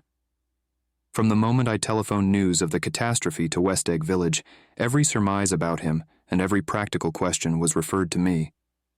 At first I was surprised and confused. Then, as he lay in his house and didn't move or breathe or speak, hour upon hour, it grew upon me that I was responsible, because no one else was interested. Interested, I mean, with that intense personal interest to which everyone has some vague right at the end. I called up Daisy half an hour after we found him, called her instinctively and without hesitation, but she and Tom had gone away early that afternoon and taken baggage with them. Left no address? No. Say when they'd be back? No. Any idea where they are? How I could reach them? I don't know. Can't say. I wanted to get somebody for him. I wanted to go into the room where he lay and reassure him, "I'll get somebody for you, Gatsby. Don't worry. Just trust me and I'll get somebody for you." Meyer Wolfsheim's name wasn't in the phone book. The butler gave me his office address on Broadway and I called information, but by the time I had the number it was long after 5, and no one answered the phone. "Will you ring again?" "I've rung 3 times. "It's very important." "Sorry. I'm afraid no one's there." I went back to the drawing room and thought for an instant that they were chance visitors, all these official people who suddenly filled it. But though they drew back the sheet and looked at Gatsby with shocked eyes, his protest continued in my brain. "Look here, old sport, you've got to get somebody for me. You've got to try hard. I can't go through this alone." Someone started to ask me questions, but I broke away, and going upstairs looked hastily through the unlocked parts of his desk. He'd never told me definitely that his parents were dead.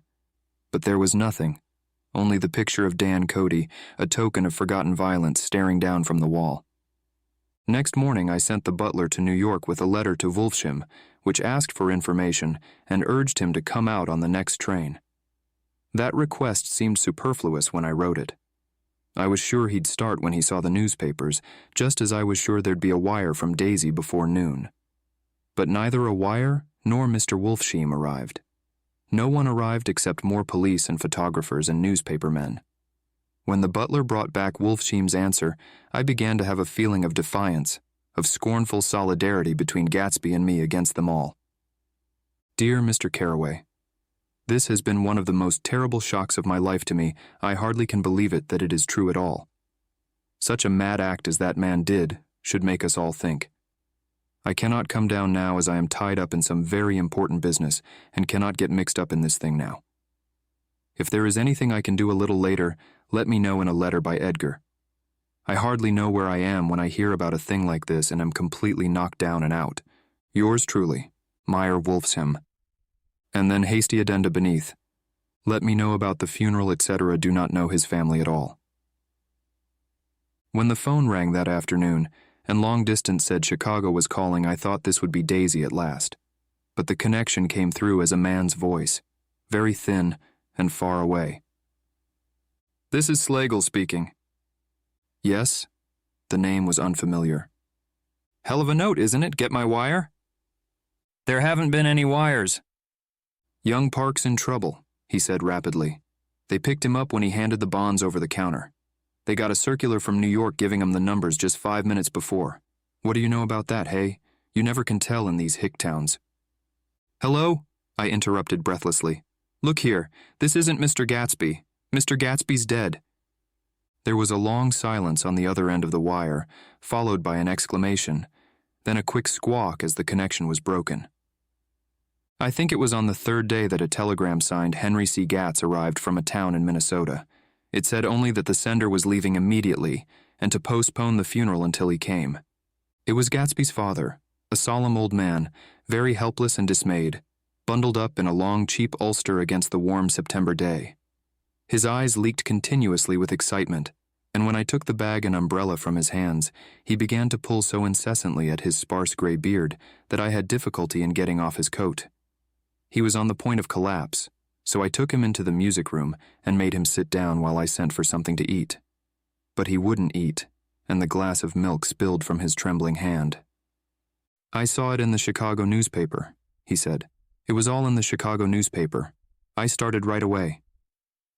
I didn't know how to reach you. His eyes, seeing nothing, moved ceaselessly about the room. It was a madman, he said. He must have been mad. Wouldn't you like some coffee? I urged him. I don't want anything. I'm all right now, Mr. Carraway? Well, I'm all right now. Where have they got Jimmy? I took him into the drawing room where his son lay and left him there.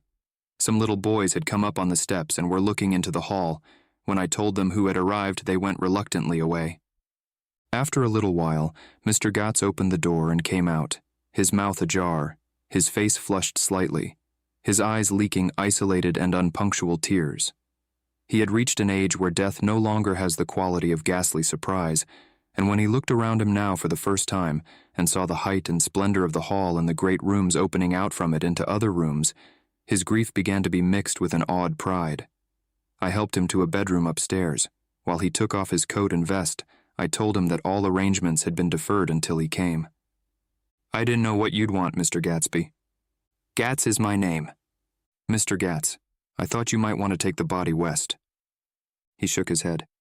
Jimmy always liked it better down east. He rose up to his position in the east. Were you a friend of my boys, Mr. We were close friends. He had a big future before him, you know. He was only a young man, but he had a lot of brain power here. He touched his head impressively, and I nodded. If he'd have lived, he'd have been a great man, a man like James J. Hill. He'd have helped build up the country. That's true, I said uncomfortably. He fumbled at the embroidered coverlet, trying to take it from the bed, and lay down stiffly, was instantly asleep. That night, an obviously frightened person called up and demanded to know who I was before he would give his name. This is Mr. Carraway, I said. Oh, he sounded relieved. This is Klipspringer. I was relieved too, for that seemed to promise another friend at Gatsby's grave. I didn't want it to be in the papers and draw a sightseeing crowd, so I'd been calling up a few people myself. They were hard to find. The funeral's tomorrow, I said. 3 o'clock here at the house. I wish you'd tell anybody who'd be interested. Oh, I will, he broke out hastily. Of course I'm not likely to see anybody, but if I do... His tone made me suspicious. Of course you'll be there yourself. Well, I'll certainly try. What I called up about is... Wait a minute, I interrupted. How about saying you'll come? Well, the fact is, the truth of the matter is that I'm staying with some people up here in Greenwich. and they rather expect me to be with them tomorrow. In fact, there's a sort of picnic or something. Of course, I'll do my best to get away." I ejaculated an unrestrained "huh," and he must have heard me, for he went on nervously. "What I called up about was a pair of shoes I left there. I wonder if it'd be too much trouble to have the butler send them on. You see, they're tennis shoes, and I'm sort of helpless without them. My address is care of B.F." I didn't hear the rest of the name because I hung up the receiver. After that, I felt a certain shame for Gatsby. One gentleman to whom I telephoned implied that he had got what he deserved. However, that was my fault, for he was one of those who used to sneer most bitterly at Gatsby on the courage of Gatsby's liquor, and I should have known better than to call him. The morning of the funeral, I went up to New York to see Meyer Wolfsheim. I couldn't seem to reach him any other way. The door that I pushed open, on the advice of an elevator boy, was marked the Swastika Holding Company, and at first there didn't seem to be anyone inside. But when I'd shouted "hello" several times in vain, an argument broke out behind a partition, and presently a lovely Jewess appeared at an interior door and scrutinized me with black hostile eyes. "Nobody's in," she said. "Mr. Wolfsheim's gone to Chicago." The first part of this was obviously untrue, for someone had begun to whistle, the Rosary, tunelessly, inside. "Please say that Mr. Carroway wants to see him." "I can't get him back from Chicago, can I?" At this moment, a voice, unmistakably Wolfsheim's, called "Stella," from the other side of the door. "Leave your name on the desk," she said quickly. "I'll give it to him when he gets back." "But I know he's there." She took a step toward me and began to slide her hands indignantly up and down her hips. "You young men think you can force your way in here any time," she scolded. "We're getting sick and tired of it. When I say he's in Chicago, he's in Chicago." I mentioned Gatsby. "Oh, ha!" She looked at me over again. "Will you just... What was your name?" She vanished. In a moment, Meyer Wolfsheim stood solemnly in the doorway, holding out both hands. He drew me into his office, remarking in a reverent voice that it was a sad time for all of us, and offered me a cigar. "My memory goes back to when first I met him," he said. "A young major just out of the army and covered over with medals he got in the war. He was so hard up he had to keep on wearing his uniform because he couldn't buy some regular clothes. First time I saw him was when he came into Weinbrenner's pool room at 43rd Street and asked for a job. He hadn't eaten anything for a couple of days. 'Come on, have some lunch with me,' I said. He ate more than $4 worth of food in half an hour. 'Did you start him in business?' I inquired. 'Start him. I made him.' 'Oh.' I raised him up out of nothing, right out of the gutter. I saw right away he was a fine-appearing, gentlemanly young man, and when he told me he was at Oxford, I knew I could use him good. I got him to join the American Legion, and he used to stand high there. Right off, he did some work for a client of mine up to Albany. We were so thick like that in everything." He held up two bulbous fingers. "Always together." I wondered if this partnership had included the World Series transaction in 1919. "Now he's dead," I said after a moment. "You were his closest friend, so I know you'll want to come to his funeral this afternoon." "I'd like to come." "Well, come then." The hair in his nostrils quivered slightly, and as he shook his head, his eyes filled with tears. "I can't do it. I can't get mixed up in it," he said. "There's nothing to get mixed up in. It's all over now. When a man gets killed, I never like to get mixed up in it in any way. I keep out. When I was a young man, it was different. If a friend of mine died, no matter how, I stuck with them to the end. You may think that's sentimental, but I mean it. To the bitter end." And I saw that for some reason of his own, he was determined not to come, so I stood up. "Are you a college man?" he inquired suddenly. For a moment I thought he was going to suggest a connection, but he only nodded and shook my hand. "Let us learn to show our friendship for a man when he is alive, and not after he is dead," he suggested. "After that, my own rule is to let everything alone." When I left his office, the sky had turned dark and I got back to West Egg in a drizzle. After changing my clothes, I went next door and found Mr. Gatz walking up and down excitedly in the hall. His pride in his son and in his son's possessions was continually increasing, and now he had something to show me. "Jimmy sent me this picture." He took out his wallet with trembling fingers. "Look there." It was a photograph of the house, cracked in the corners and dirty with many hands. He pointed out every detail to me eagerly. "Look there," and then sought admiration from my eyes. He had shown it so often that I think it was more real to him now than the house itself. "Jimmy sent it to me. I think it's a very pretty picture. It shows up well." "Very well. Had you seen him lately?" "He come out to see me 2 years ago and bought me the house I live in now. Of course we was broke up when he run off from home, but I see now there was a reason for it. He knew he had a big future in front of him, and ever since he made a success he was very generous with me." He seemed reluctant to put away the picture, held it for another minute, lingeringly, before my eyes. Then he returned the wallet and pulled from his pocket a ragged old copy of a book called Hopalong Cassidy. "Look here, this is a book he had when he was a boy. It just shows you." He opened it at the back cover and turned it around for me to see.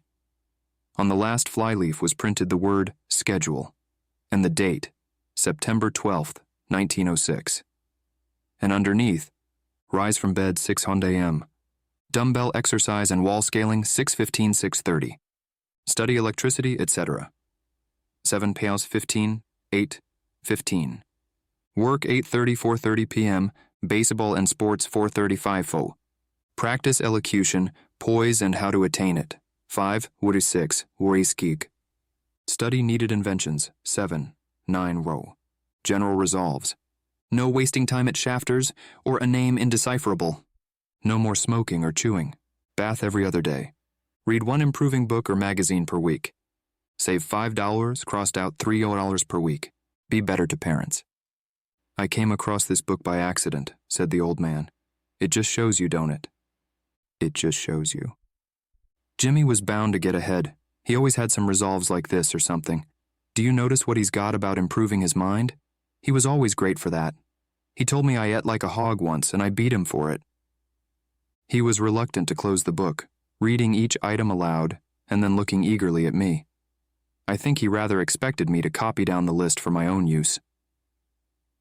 A little before 3, the Lutheran minister arrived from Flushing, and I began to look involuntarily out the windows for other cars.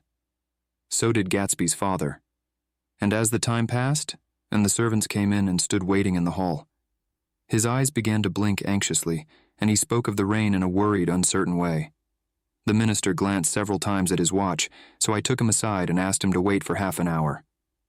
But it wasn't any use. Nobody came.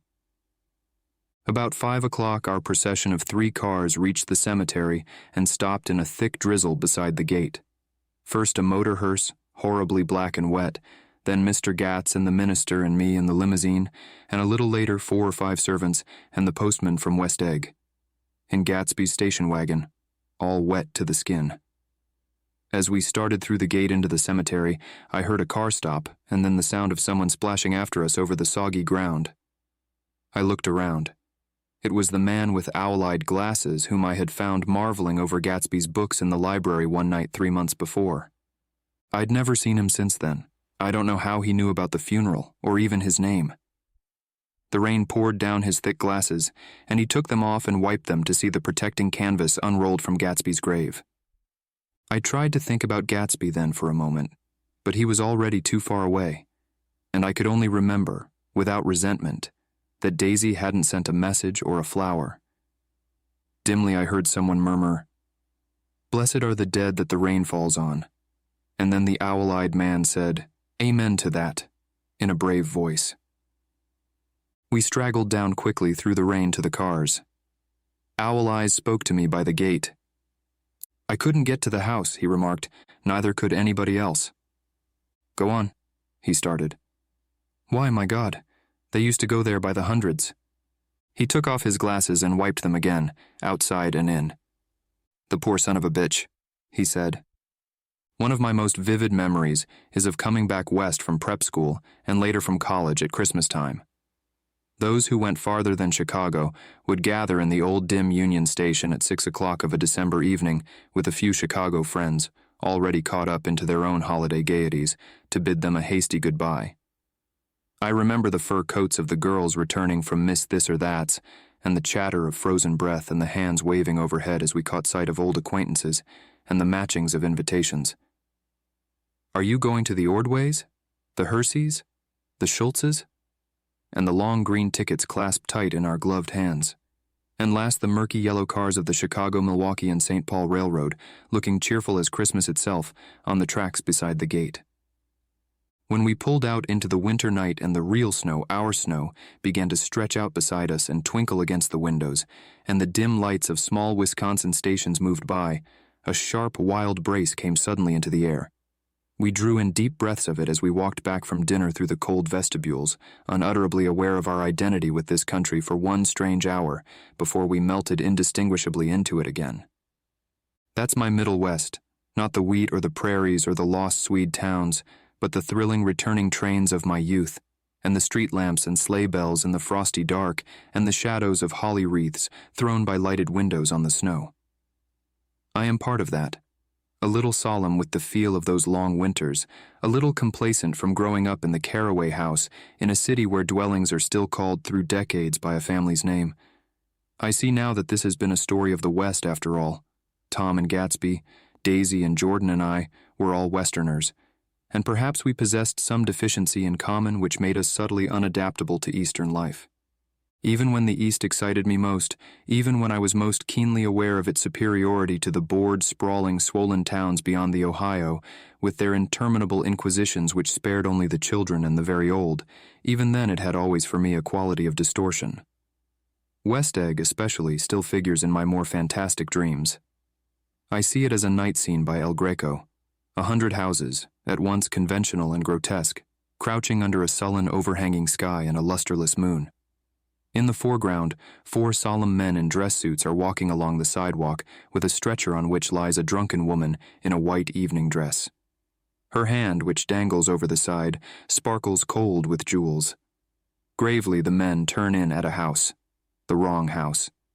But no one knows the woman's name, and no one cares. After Gatsby's death, the East was haunted for me like that, distorted beyond my eyes' power of correction. So when the blue smoke of brittle leaves was in the air and the wind blew the wet laundry stiff on the line, I decided to come back home. There was one thing to be done before I left, an awkward, unpleasant thing that perhaps had better have been let alone. But I wanted to leave things in order and not just trust that obliging and indifferent sea to sweep my refuse away. I saw Jordan Baker and talked over and around what had happened to us together and what had happened afterward to me, and she lay perfectly still, listening, in a big chair. She was dressed to play golf, and I remember thinking she looked like a good illustration, her chin raised a little jauntily, her hair the color of an autumn leaf, her face the same brown tint as the fingerless glove on her knee. When I had finished, she told me without comment that she was engaged to another man. I doubted that, though there were several she could have married at a nod of her head, but I pretended to be surprised. For just a minute, I wondered if I wasn't making a mistake. Then I thought it all over again quickly and got up to say goodbye. "Nevertheless, you did throw me over," said Jordan suddenly. "You threw me over on the telephone. I don't give a damn about you now, but it was a new experience for me, and I felt a little dizzy for a while." We shook hands. "Oh, and do you remember," she added, "a conversation we had once about driving a car?" "Why? Not exactly." "You said a bad driver was only safe until she met another bad driver?" "Well, I met another bad driver, didn't I? I mean, it was careless of me to make such a wrong guess. I thought you were rather an honest, straightforward person. I thought it was your secret pride." "I'm 30, I said. "I'm 5 years too old to lie to myself and call it honor." She didn't answer. Angry and half in love with her, and tremendously sorry, I turned away. One afternoon late in October, I saw Tom Buchanan.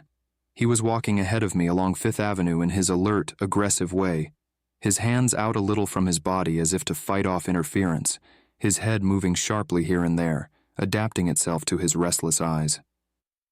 Just as I slowed up to avoid overtaking him, he stopped and began frowning into the windows of a jewelry store. Suddenly he saw me and walked back, holding out his hand. "What's the matter, Nick? Do you object to shaking hands with me?" "Yes, you know what I think of you." "You're crazy, Nick," he said quickly. "Crazy as hell. I don't know what's the matter with you." "Tom," I inquired, "what did you say to Wilson that afternoon?" He stared at me without a word, and I knew I had guessed right about those missing hours. I started to turn away, but he took a step after me and grabbed my arm. I told him the truth, he said. He came to the door while we were getting ready to leave, and when I sent down word that we weren't in, he tried to force his way upstairs. He was crazy enough to kill me if I hadn't told him who owned the car. His hand was on a revolver in his pocket every minute he was in the house. He broke off defiantly. What if I did tell him? That fellow had it coming to him. He threw dust into your eyes just like he did in Daisy's, but he was a tough one.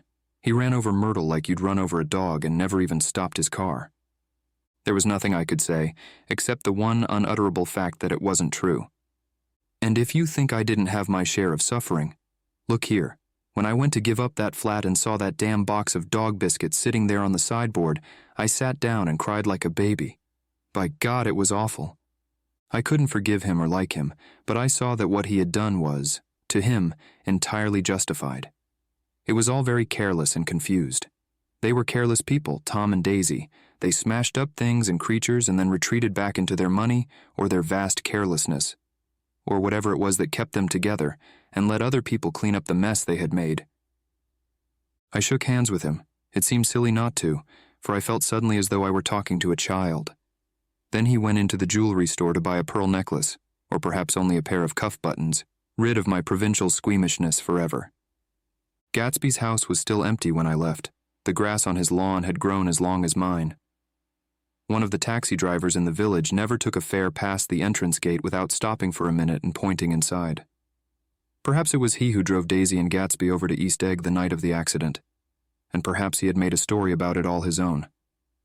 I didn't want to hear it, and I avoided him when I got off the train. I spent my Saturday nights in New York because those gleaming, dazzling parties of his were with me so vividly that I could still hear the music and the laughter, faint and incessant from his garden and the cars going up and down his drive. One night I did hear a material car there and saw its light stop at his front steps, but I didn't investigate. Probably it was some final guest who had been away at the ends of the earth and didn't know that the party was over. On the last night, with my trunk packed and my car sold to the grocer, I went over and looked at that huge, incoherent failure of a house once more.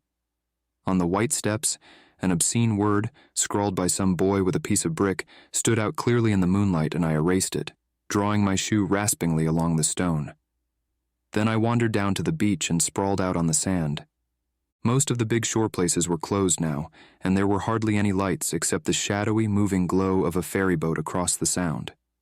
And as the moon rose higher, the inessential houses began to melt away until gradually I became aware of the old island here that flowered once for Dutch sailors' eyes, a fresh green breast of the New World. Its vanished trees, the trees that had made way for Gatsby's house, had once pandered in whispers to the last and greatest of all human dreams. For a transitory, enchanted moment, man must have held his breath in the presence of this continent, compelled into an aesthetic contemplation he neither understood nor desired, face to face for the last time in history with something commensurate to his capacity for wonder. And as I sat there brooding on the old unknown world, I thought of Gatsby's wonder when he first picked out the green light at the end of Daisy's dock. He'd come a long way to this blue lawn, and his dream must have seemed so close that he could hardly fail to grasp it. He did not know that it was already behind him, somewhere back in that vast obscurity beyond the city, where the dark fields of the Republic rolled on under the night. Gatsby believed in the green light, the orgastic future that year by year recedes before us. It eluded us then, but that's no matter. Tomorrow we will run faster, stretch out our arms further, and one fine morning. So we beat on, boats against the current, borne back ceaselessly into the past.